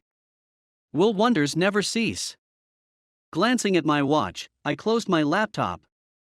"I'm headed out west to claim my bride. Wish me luck." "Good luck," he replied, standing. "Say, boss, just one piece of advice, if I may?" "Shoot." "Sometimes, what we think is love is just infatuation. And sometimes, when the dust clears, you discover you have nothing in common. Relationships like that don't last. So be careful, or you'll get your heart broken." "Thanks for the advice," I said, realizing that Tony had hidden depths. "But I don't need it. I trust Dakota with my heart. She wouldn't hurt me." My certainty lasted as long as it took me to set foot inside the Lucky Springs' City Hall again. Chapter 14. I sat at my computer, staring at the cursor. I'd been dreading this all day. Actually, truth be told, I'd been dreading it for the better part of a week. Ever since I saw those stupid plans. Taking a deep breath, I started to compose an email to the governor. Susan Richardson was about to learn about how I'd gone behind her back and ruined the deal with her pocket billionaire. No amount of polite language was going to make her any less of an enemy once she found out what I'd done. It hadn't taken much to get Mrs. Grayson to agree not to lease her water rights to Paxton. Without those rights, a resort in Lucky Springs wouldn't make much sense. No resort meant no need for all the improvements to the town, improvements the town folks would hate. One conversation, and I'd saved Lucky Springs from the evil real estate developer. So why had I felt sick to my stomach ever since? Maybe it was because deep down, I still couldn't believe that Paxton was evil. But I couldn't explain away his plans. Why pretend that he cared about the town's input if he was going to ignore it and build whatever he wanted? Something didn't add up, but I couldn't take any chances with the town's future. I had to put Lucky Springs first. Even if it felt like it was tearing me apart inside. My finger hovered over the send button for a moment, but I took a deep breath and clicked the icon. I closed my eyes, leaning back in my chair. I knew the governor wasn't going to be happy about this, but I hoped she'd see things my way. Her constituents had to be protected, right? As for my job, I figured it was a toss-up. Maybe she'd see me as some kind of heroic whistleblower, stopping the developer from destroying a small town. Then again, maybe she'd see me as an incompetent meddler. Honestly, the latter was more likely. In spite of that fact, I was still glad I'd sent the email. It had to be done. It didn't take long for me to get a response. Less than an hour later, my phone rang. "Tell me something," a heated female voice said after my greeting. "Are you some kind of idiot?" I blinked. "Governor Richardson." "Well, if you're smart enough to guess who I am, I would have thought you were smart enough to do what I said. You're supposed to be smoothing things over with the billionaire, and yet, you're making trouble for him instead. As I said in my email. You said in your email that you just sabotaged a multi-million-dollar project after Paxton Lexington sunk $2 million into your podunk town. Governor, if you would just let me explain." You did explain. You're afraid your little farmers and ranchers are going to rise up with pitchforks and torches and drive the billionaire out of town. It wasn't exactly what I'd said in my email, but the analogy was apartment. Lexington promised he'd respect our input, that he wouldn't completely alter this town, and the plans he submitted were grossly overambitious. Yes, I've talked to your planning department. An airstrip. A business district. A golf course. How dare he? My mouth flattened into a line. You're being sarcastic, but to the people of this town, he's gone too far. Do you think I care about what 60 people think is too far? The way I see it, either you let Lexington build his little rich people playground, or you watch your town lose its charter. I'm sure Mayor Walsh would be happy to annex your little commune. I grimaced. It won't come to that. I'm sure we can come to a reasonable compromise that. I'm sure we can, too. And I'm using the exclusive "we" here. You won't be included. I'm sorry? You certainly will be. I'm going to make sure that useless mayor fires you, and he'll replace you with someone from my staff. Lexington's investment is too important to be left in the hands of some know-nothing city manager. Governor, I'm afraid you. And I'm afraid this conversation is over. The line clicked. Governor Richardson had just hung up on me. My face was pressed against my desk when Shelley walked in. "What's wrong?" she said, and I let out a groan. The governor called. Again? Boy, that woman is your biggest fan. Hardly. She just threatened to have me fired.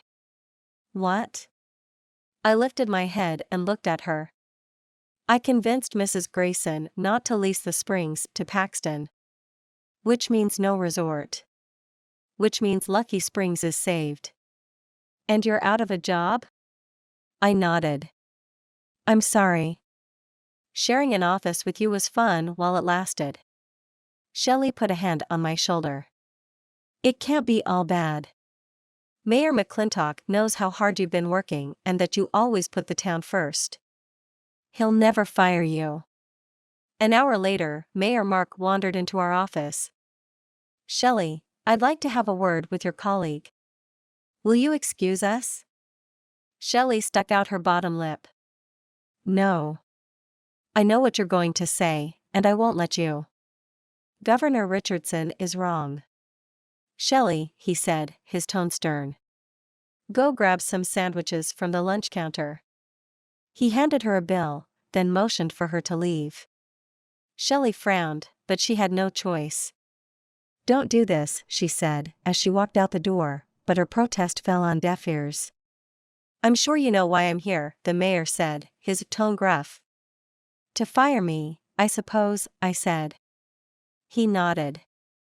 You shouldn't make enemies of Governor Richardson, Dakota. You have to know that she calls the shots. She doesn't care one bit about Lucky Springs. She doesn't have to. She knows how much Paxton's money means to the state. She gave you instructions to work with him, to keep him happy, and you disobeyed her. I nodded. I was trying to protect the town. It pains me to do this, but we need the governor in our corner. I'm sorry, Dakota, but I have to let you go. I'd been expecting this since the governor hung up on me, but it didn't make things any easier. The mayor patted me on the back, then left, leaving me alone with my thoughts. Blinking back tears, I started to pack up my belongings.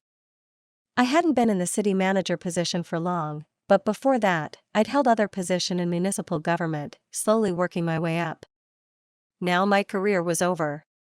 And worse than that, I'd failed to save the town. Governor Richardson would have the mayor appoint some yes-man who'd pressure Grayson to give up the rights, and soon Lucky Springs, as I knew it, would be no more. It wasn't fair. I was beginning to regret ever meeting Paxton Lexington. As much as I liked him personally, he was really screwing up my professional life. Not to mention my hometown. As far as I was concerned, he could stay in Manhattan and rot.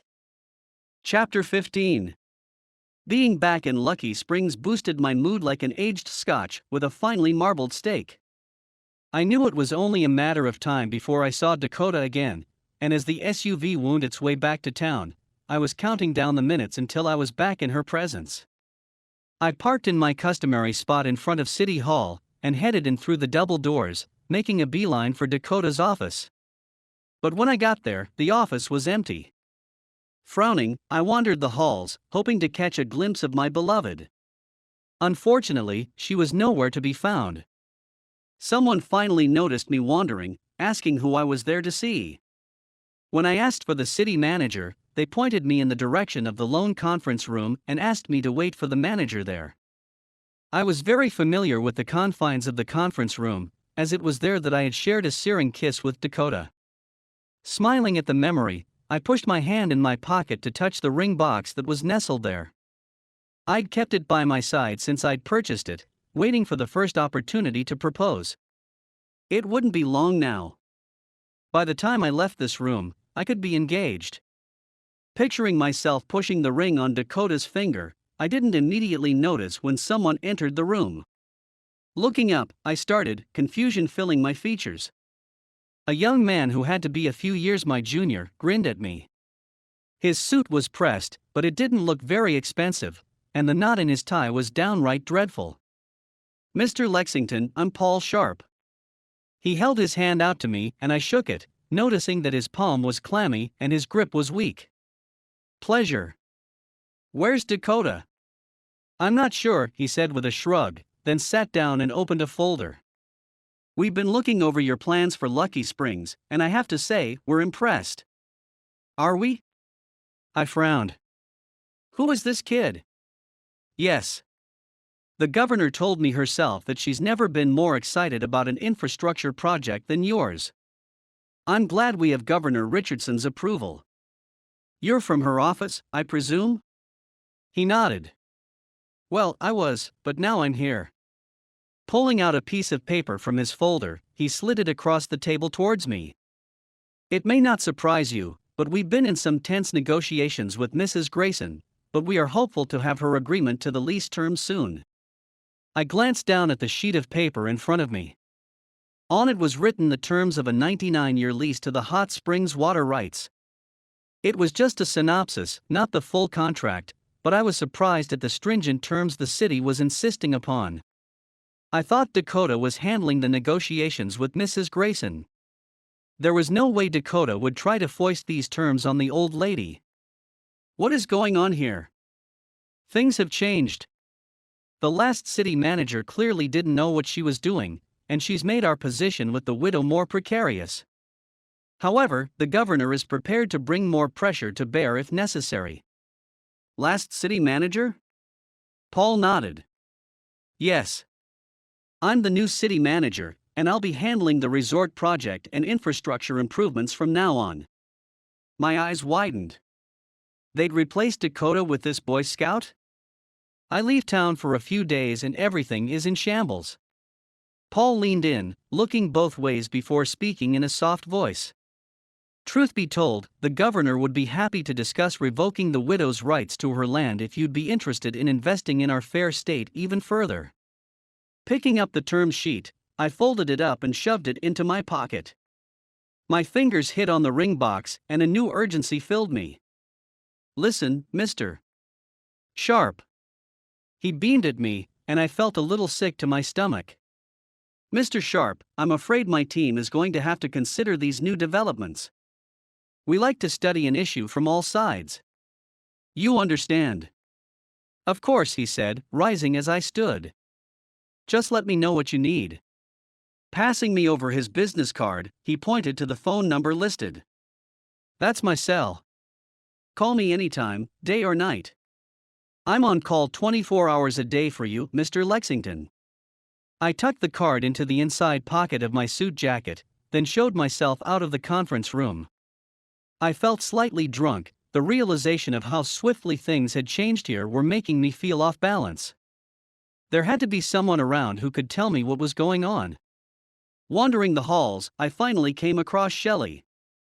I knew she was a close friend of Dakota's, so if anyone had any information about what had gone down while I'd been gone, she'd be the one. "Shelley," I said, jogging to catch up with her. She turned and stopped, waiting for me to reach her. "Mr. Lexington. You're back." "I am. And apparently all hell has broken loose while I was gone." "You could say that. Where's Dakota?" Shelley frowned. "She's out. Governor Richardson told Mayor McClintock to fire her." I'd already come to that conclusion, but hearing it confirmed still knocked me for a loop. "Why? What the hell happened here?" Dakota was standing up for the town, and the governor thought she was getting in the way. I was confused by Shelley's demeanor. She'd always been friendly towards me, but today she was brusque. What had changed? "Shelley, there's something going on here that I don't understand. Could you shed some light on it?" "What's not to understand?" she said, her tone containing a hint of annoyance. "You bought the town, decided to build it in your image, and when Dakota stood up for the residents, the governor gave her the axe. I'm sure the new toady Richardson sent here will be happy to follow your every whim. What does he care about Lucky Springs? This is just a stop on his municipal but kissing tour."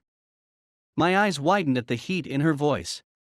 Shelley turned and walked off down the hallway, leaving me alone with my confusion. I needed answers, and it was clear I wasn't going to find them at City Hall. I headed out the doors, deciding that only Dakota herself could tell me what I wanted to know. It seemed like she had pitted herself against me, and she'd been punished for it. But why? I wasn't even here to complain, so what could have happened to change everything? Pulling out the piece of paper in my pocket, I scanned it again. The leasing rights were the linchpin of this whole deal, and it seems negotiations had stalled. Dakota was good with Mrs. Grayson, and there was no reason to believe she wouldn't be able to close a deal with her. So why had she been pulled off the project? I was beginning to think that maybe Dakota was the one who'd switched sides. It was the only thing that made sense, the only reason Richardson had to punish her. What I had to do was find Dakota and ask her to help me make sense of this mess. Climbing into the SUV, I started off in the direction of her house. It was time for some answers, even if I was afraid of what they might be. Chapter 16. Pour me another one, Deke. The bartender tipped a shot of whiskey into a glass and set it down in front of me. "This ain't no way for a pretty lady like you to spend the evening," he said, eyeing the hungry cowboys at the other end of the bar. "This should be your last drink. I appreciate your concern, but I can handle myself." The liquid was like fire in my belly, a fire that matched the one raging in my soul. It was a rare night that I found myself in the Lucky Springs Tavern, but the place hadn't changed a bit since the last time I'd been by. The same jukebox with the same skips. The same bowls of peanuts and the same sawdust on the floor. The same rowdy cowboys having too much to drink and arguing at full volume. It made me realize just how resistant to change Lucky Springs was. How resistant I was. A rich man had come to town and offered to build us his version of paradise, and along the way, he'd save us from our budget deficit, save us from losing our charter. And we had told him to take a hike. At least I had. Maybe it was a bad idea, blowing Paxton's deal. Maybe the town wasn't as stubborn as I was. It was a thought, but one that didn't hold much water. Norm had been the one to suppress the plans, after all, not me, so I wasn't alone in thinking what Paxton wanted to do would cause chaos. I'd convinced Mrs. Grayson not to give over her water rights in the name of helping the town, but maybe I was the one who was short-sighted. Maybe the governor was right. And the mayor. And the city council. Maybe I was the one who was actually killing Lucky Springs instead of preserving it. Knocking the rest of the whiskey back, I told myself to stop playing the fool. Paxton had double-crossed the people of Lucky Springs, and his intentions for the town could not stand. It was only a matter of time before Paxton got back and discovered what had happened. Then he'd come gunning for me. Or maybe not. The governor had already replaced her, it seems, and the new guy had already approached Mrs. Grayson. I knew that because the widow had called me last night, asking me who the scrawny new guy was that she'd chased off her property with her shotgun. I smiled at the thought. Mrs. Grayson wasn't going to give in without a fight, and a stranger coming in to try and force her into a deal was the absolute worst thing Richardson could have done. Still, knowing the governor, this wasn't the only weapon in her arsenal. Maybe Paxton will come back, realize I've been replaced, and not care. That thought made me feel like someone punched me in the gut. The time we'd been apart had only served to make me miss him terribly, even though I was furious with him over the plans. But that anger didn't dilute the feelings I had for him, for good or for ill. Even though we came from different worlds, we'd still managed to find an intense connection. A chance encounter in Vegas had led to an incredible journey for both of us. The thought that this might be how that journey ended made tears come to my eyes. I had to face facts. I was in love with Paxton Lexington. Letting out a sigh, I considered resting my face on the bar, but figured it was too sticky with old beer and God knows what else, so I rested my head on my hand instead, staring off into the distance. I loved Paxton, even though he'd betrayed my town. I loved Paxton, even though I was almost certain that he didn't love me back. Even that fact wasn't enough to change the way I felt about him. I'd be lucky if the man even wanted to speak to me again, let alone still have any feelings for me. Maybe he can tell me himself. Paxton had come through the tavern doors and was scanning the room. The moment he saw me, he headed straight for me. I took a deep breath, knowing whatever was said, it was going to be intense. "How did you find me?" I asked, when he took the stool next to me. Process of elimination. There are only a handful of buildings in this town, so it didn't take very long. Deke came over, frowning at the new guy. "What'll it be, stranger?" "He's not a stranger, Deke. This is Paxton Lexington. He's the guy who owns the town." Deke nodded. "What'll it be, Paxton Lexington?" "I'll have a glass of the oldest scotch you have." Deke nodded and pulled a dusty bottle off the shelf. He poured a few fingers of some amber liquid into a glass and slid it down to Paxton. The billionaire grasped it, but he didn't raise it to his lips. "I met your replacement earlier," he said idly. "The governor must be recruiting at all the top high schools." My eyebrows rose. "Young, huh?" Paxton nodded. "One of those eager beaver MBA types. He said the governor would be willing to strip Mrs. Grayson of her water rights if I was willing to plunk down even more money for the great state of Wyoming." My jaw dropped. "That mean old witch," I hissed. "She doesn't give a hoot about what happens to the people of Lucky Springs. She just wants your money." "Most people do," he said calmly. The whole time we'd been talking, Paxton had been staring at the back of the bar, but now he turned to me. Looking me dead in the eyes, he asked me the question I'd been expecting and dreading. "Did you talk Mrs. Grayson into not leasing the rights to me?" I bit my lip, hesitating. I wasn't willing to lie, but I knew that once I confirmed his suspicion, everything between us would be over. It was hard to force the words out of my mouth, but in the end, it was inevitable. "Yes." I told her that you planned to completely alter the landscape and flood our town with strangers. "And why would you do that?" he said, his voice still calm, but I could see the disappointment in his eyes.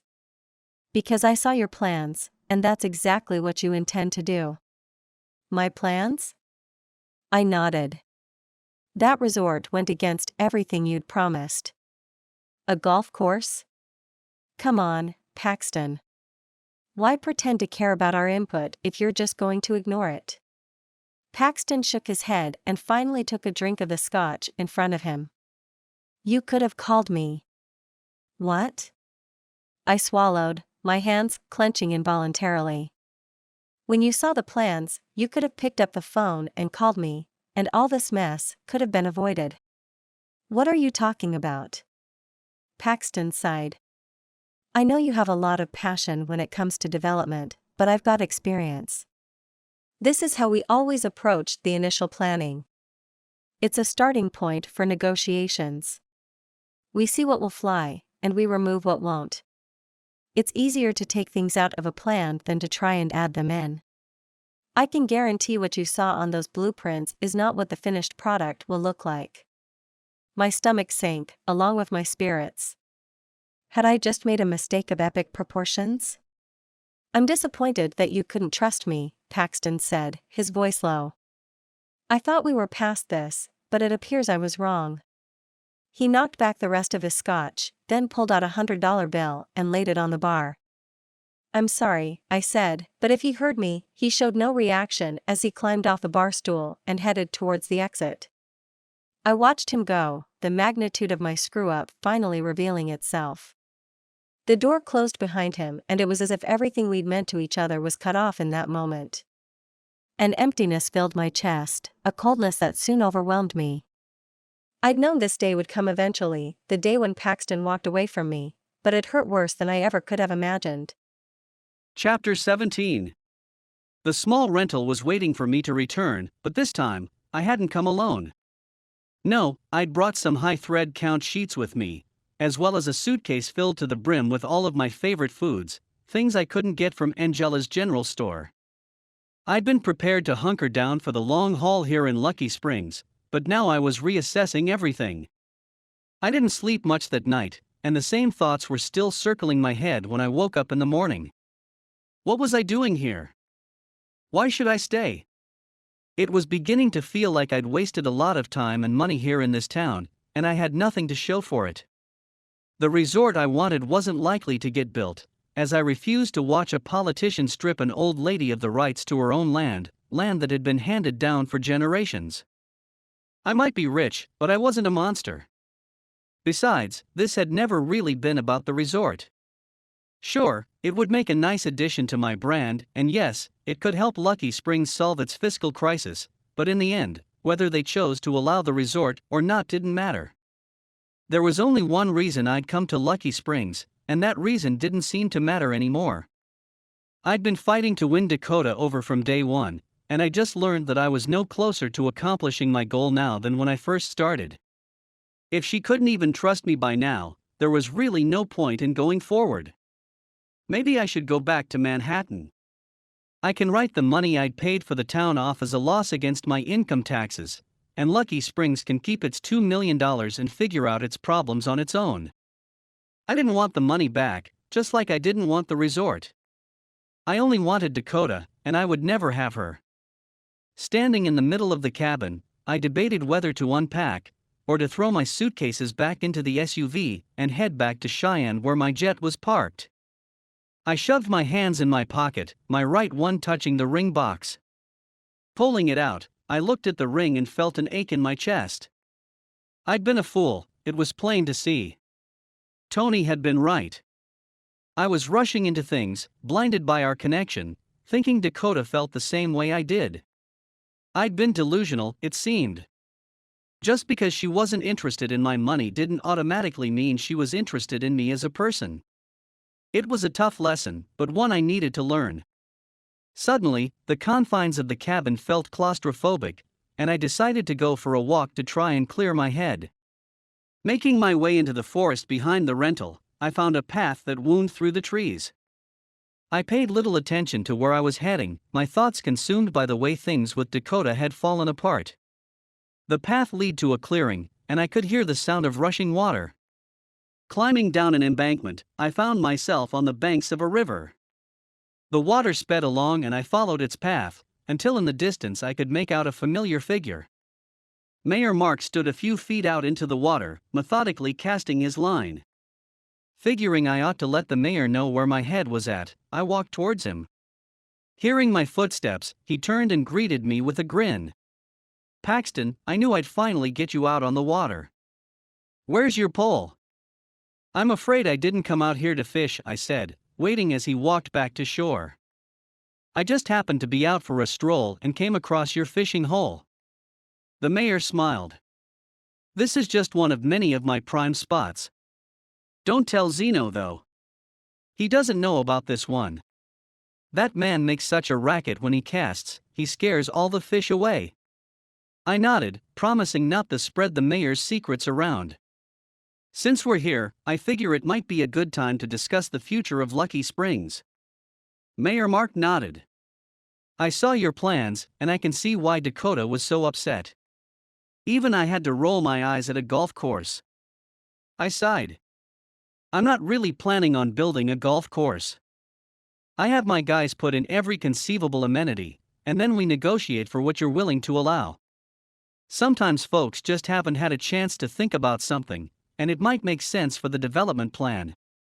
Other times, I know my idea will be shot down, but that I might be able to win concessions in another area. It's a negotiating tactic, but I miscalculated.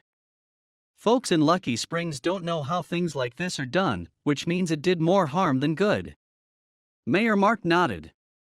"We've kept things quiet, figuring on talking to you first, but Dakota told the governor.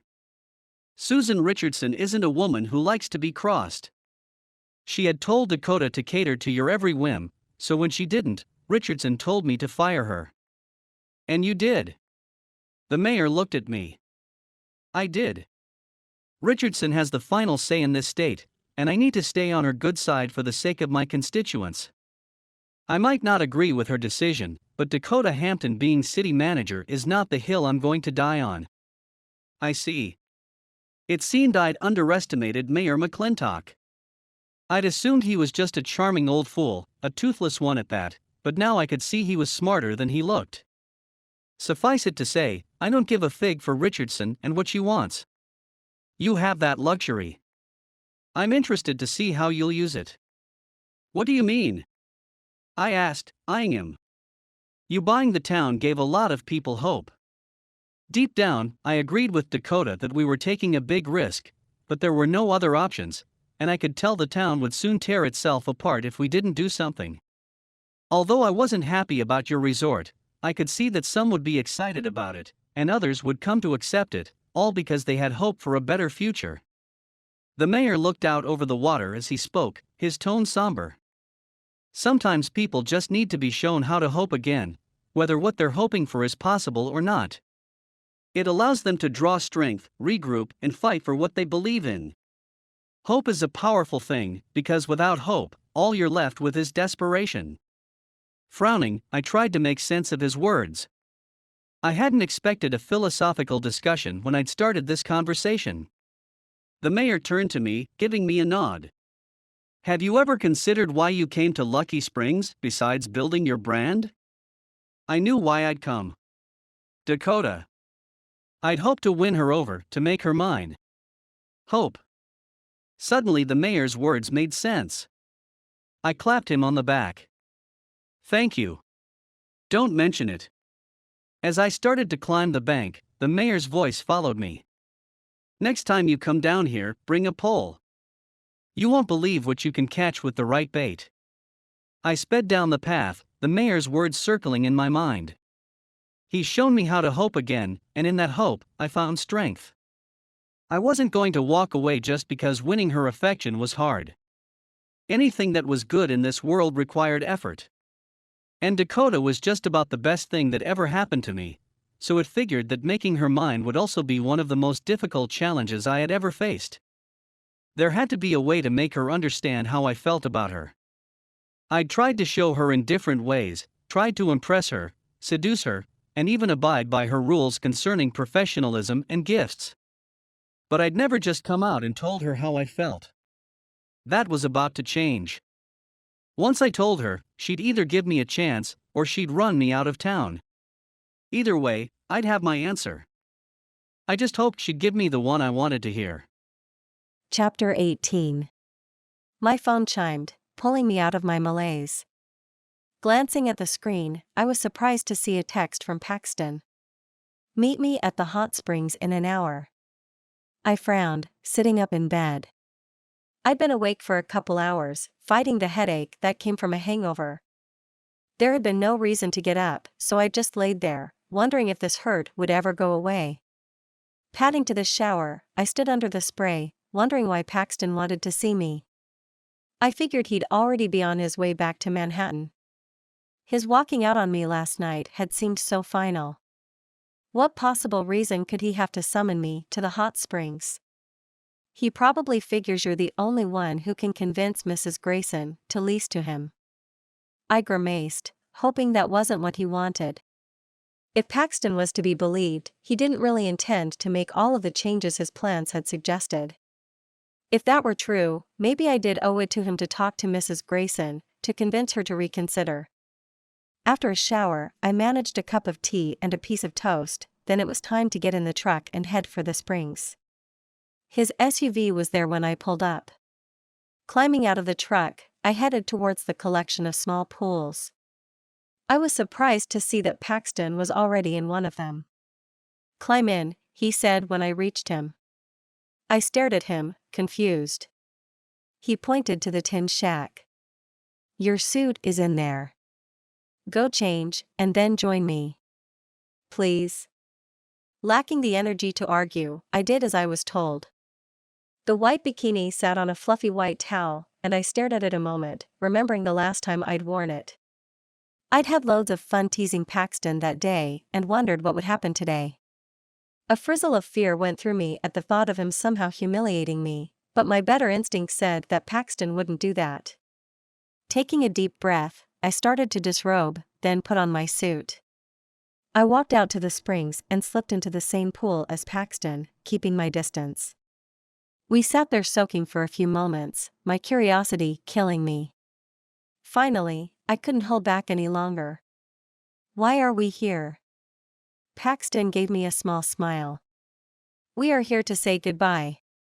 My mood sank at those words, the hope inside me dwindling. I hadn't known what to expect from this little trip to the hot springs, but I thought that maybe we would find a way to resume our negotiations, for the sake of the town. It appears I was mistaken. Looking at him, I willed myself not to cry. "Goodbye?" Paxton nodded. "I've enjoyed my time here in Lucky Springs, but it's time to say goodbye to my plans of building a luxe resort here. I believe you called it a pipe dream, and I see now that you were right." I froze, the chill inside of me contrasting with the warmth of the water. "What changed your mind?" I figured it had to be the leasing rights, even though the governor had promised to clear a path for him. "You changed my mind. In fact, I should have listened to you from the start. I thought I knew better than a whole town, so it seems I'm a victim of my own ego."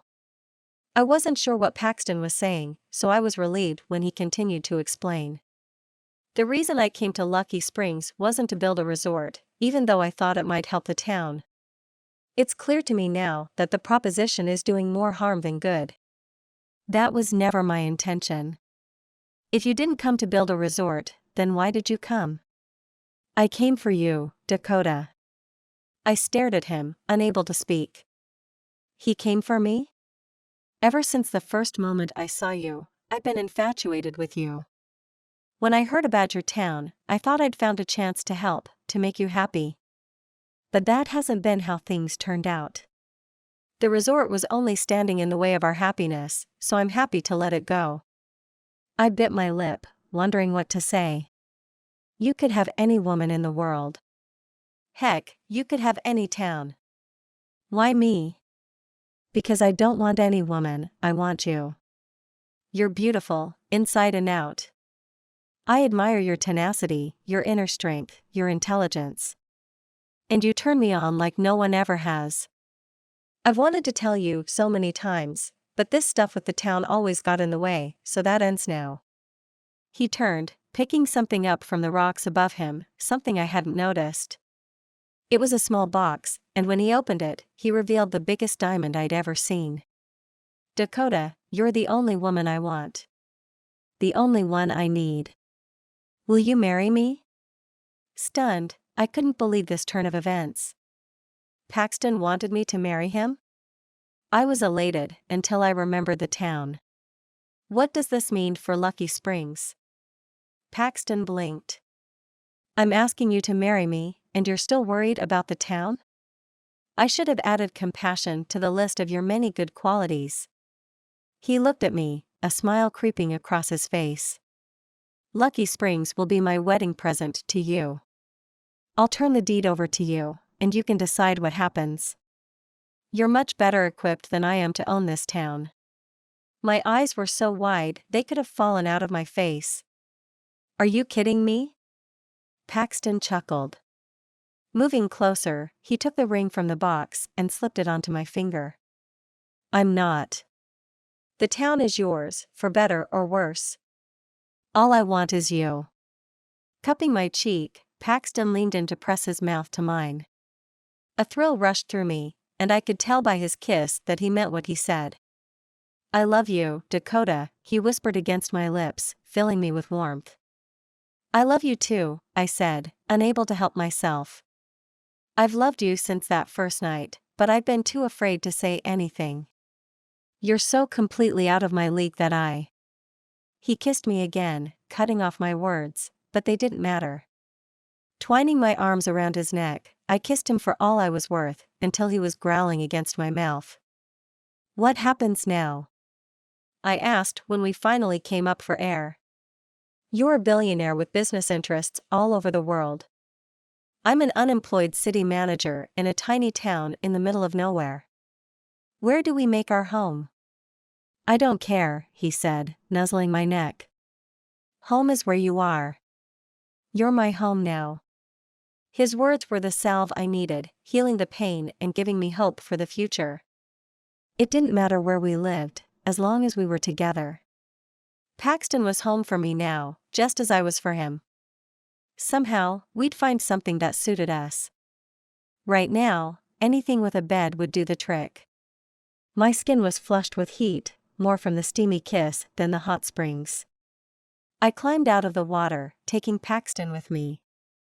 Let's go home, darling, I said, squeezing his hand in mine. Gladly, he replied. Epilogue. The little bridal chamber seemed even smaller this time around. Maybe it was because there was an extra body in here. Shelley was fussing with my veil, trying to get it to lay properly while Brenna fluffed up my curls. There was barely room to breathe, but I'd never been happier.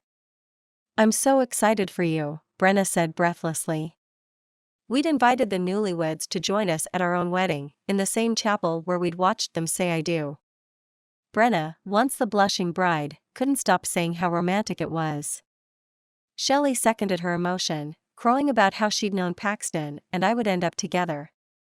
I smiled at her, wishing I'd had that same certainty. It would have saved me a lot of heartache. But that heartache was now a thing of the past. It had been 6 months since I agreed to become Paxton's wife, and in that time, many things had happened. For one, my husband-to-be had announced to the Lucky Springs City Council that he would no longer be building his luxury resort in the town. Some folks had been worried about the loss of his investment, Governor Richardson in particular, but my brilliant husband had come up with an even better plan. There was a way to harness the town's resources for a profit, without having to bring thousands of strangers into Lucky Springs. The hot spring water, so good for the skin, could be used in his new line of Lush bath products, featured exclusively in Paxton's resorts. The products were manufactured in Lucky Springs, bringing jobs into town while also letting us benefit from some reasonable infrastructure upgrades. The best thing was, it did not diminish any of the town's natural beauty or rustic charm, but it did help fill a sizable hole in our budget. The townfolk couldn't be happier, and neither could I. Are you ready? Brenna asked, once my hair and veil were perfect. I gave her a nod, and she stuck her head out the door, signaling the organist.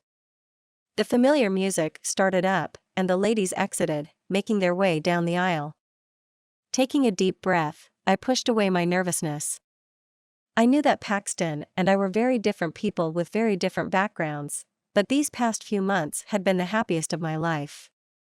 I knew we were meant to be together, and whatever problems might confront us, we'd be able to solve them together.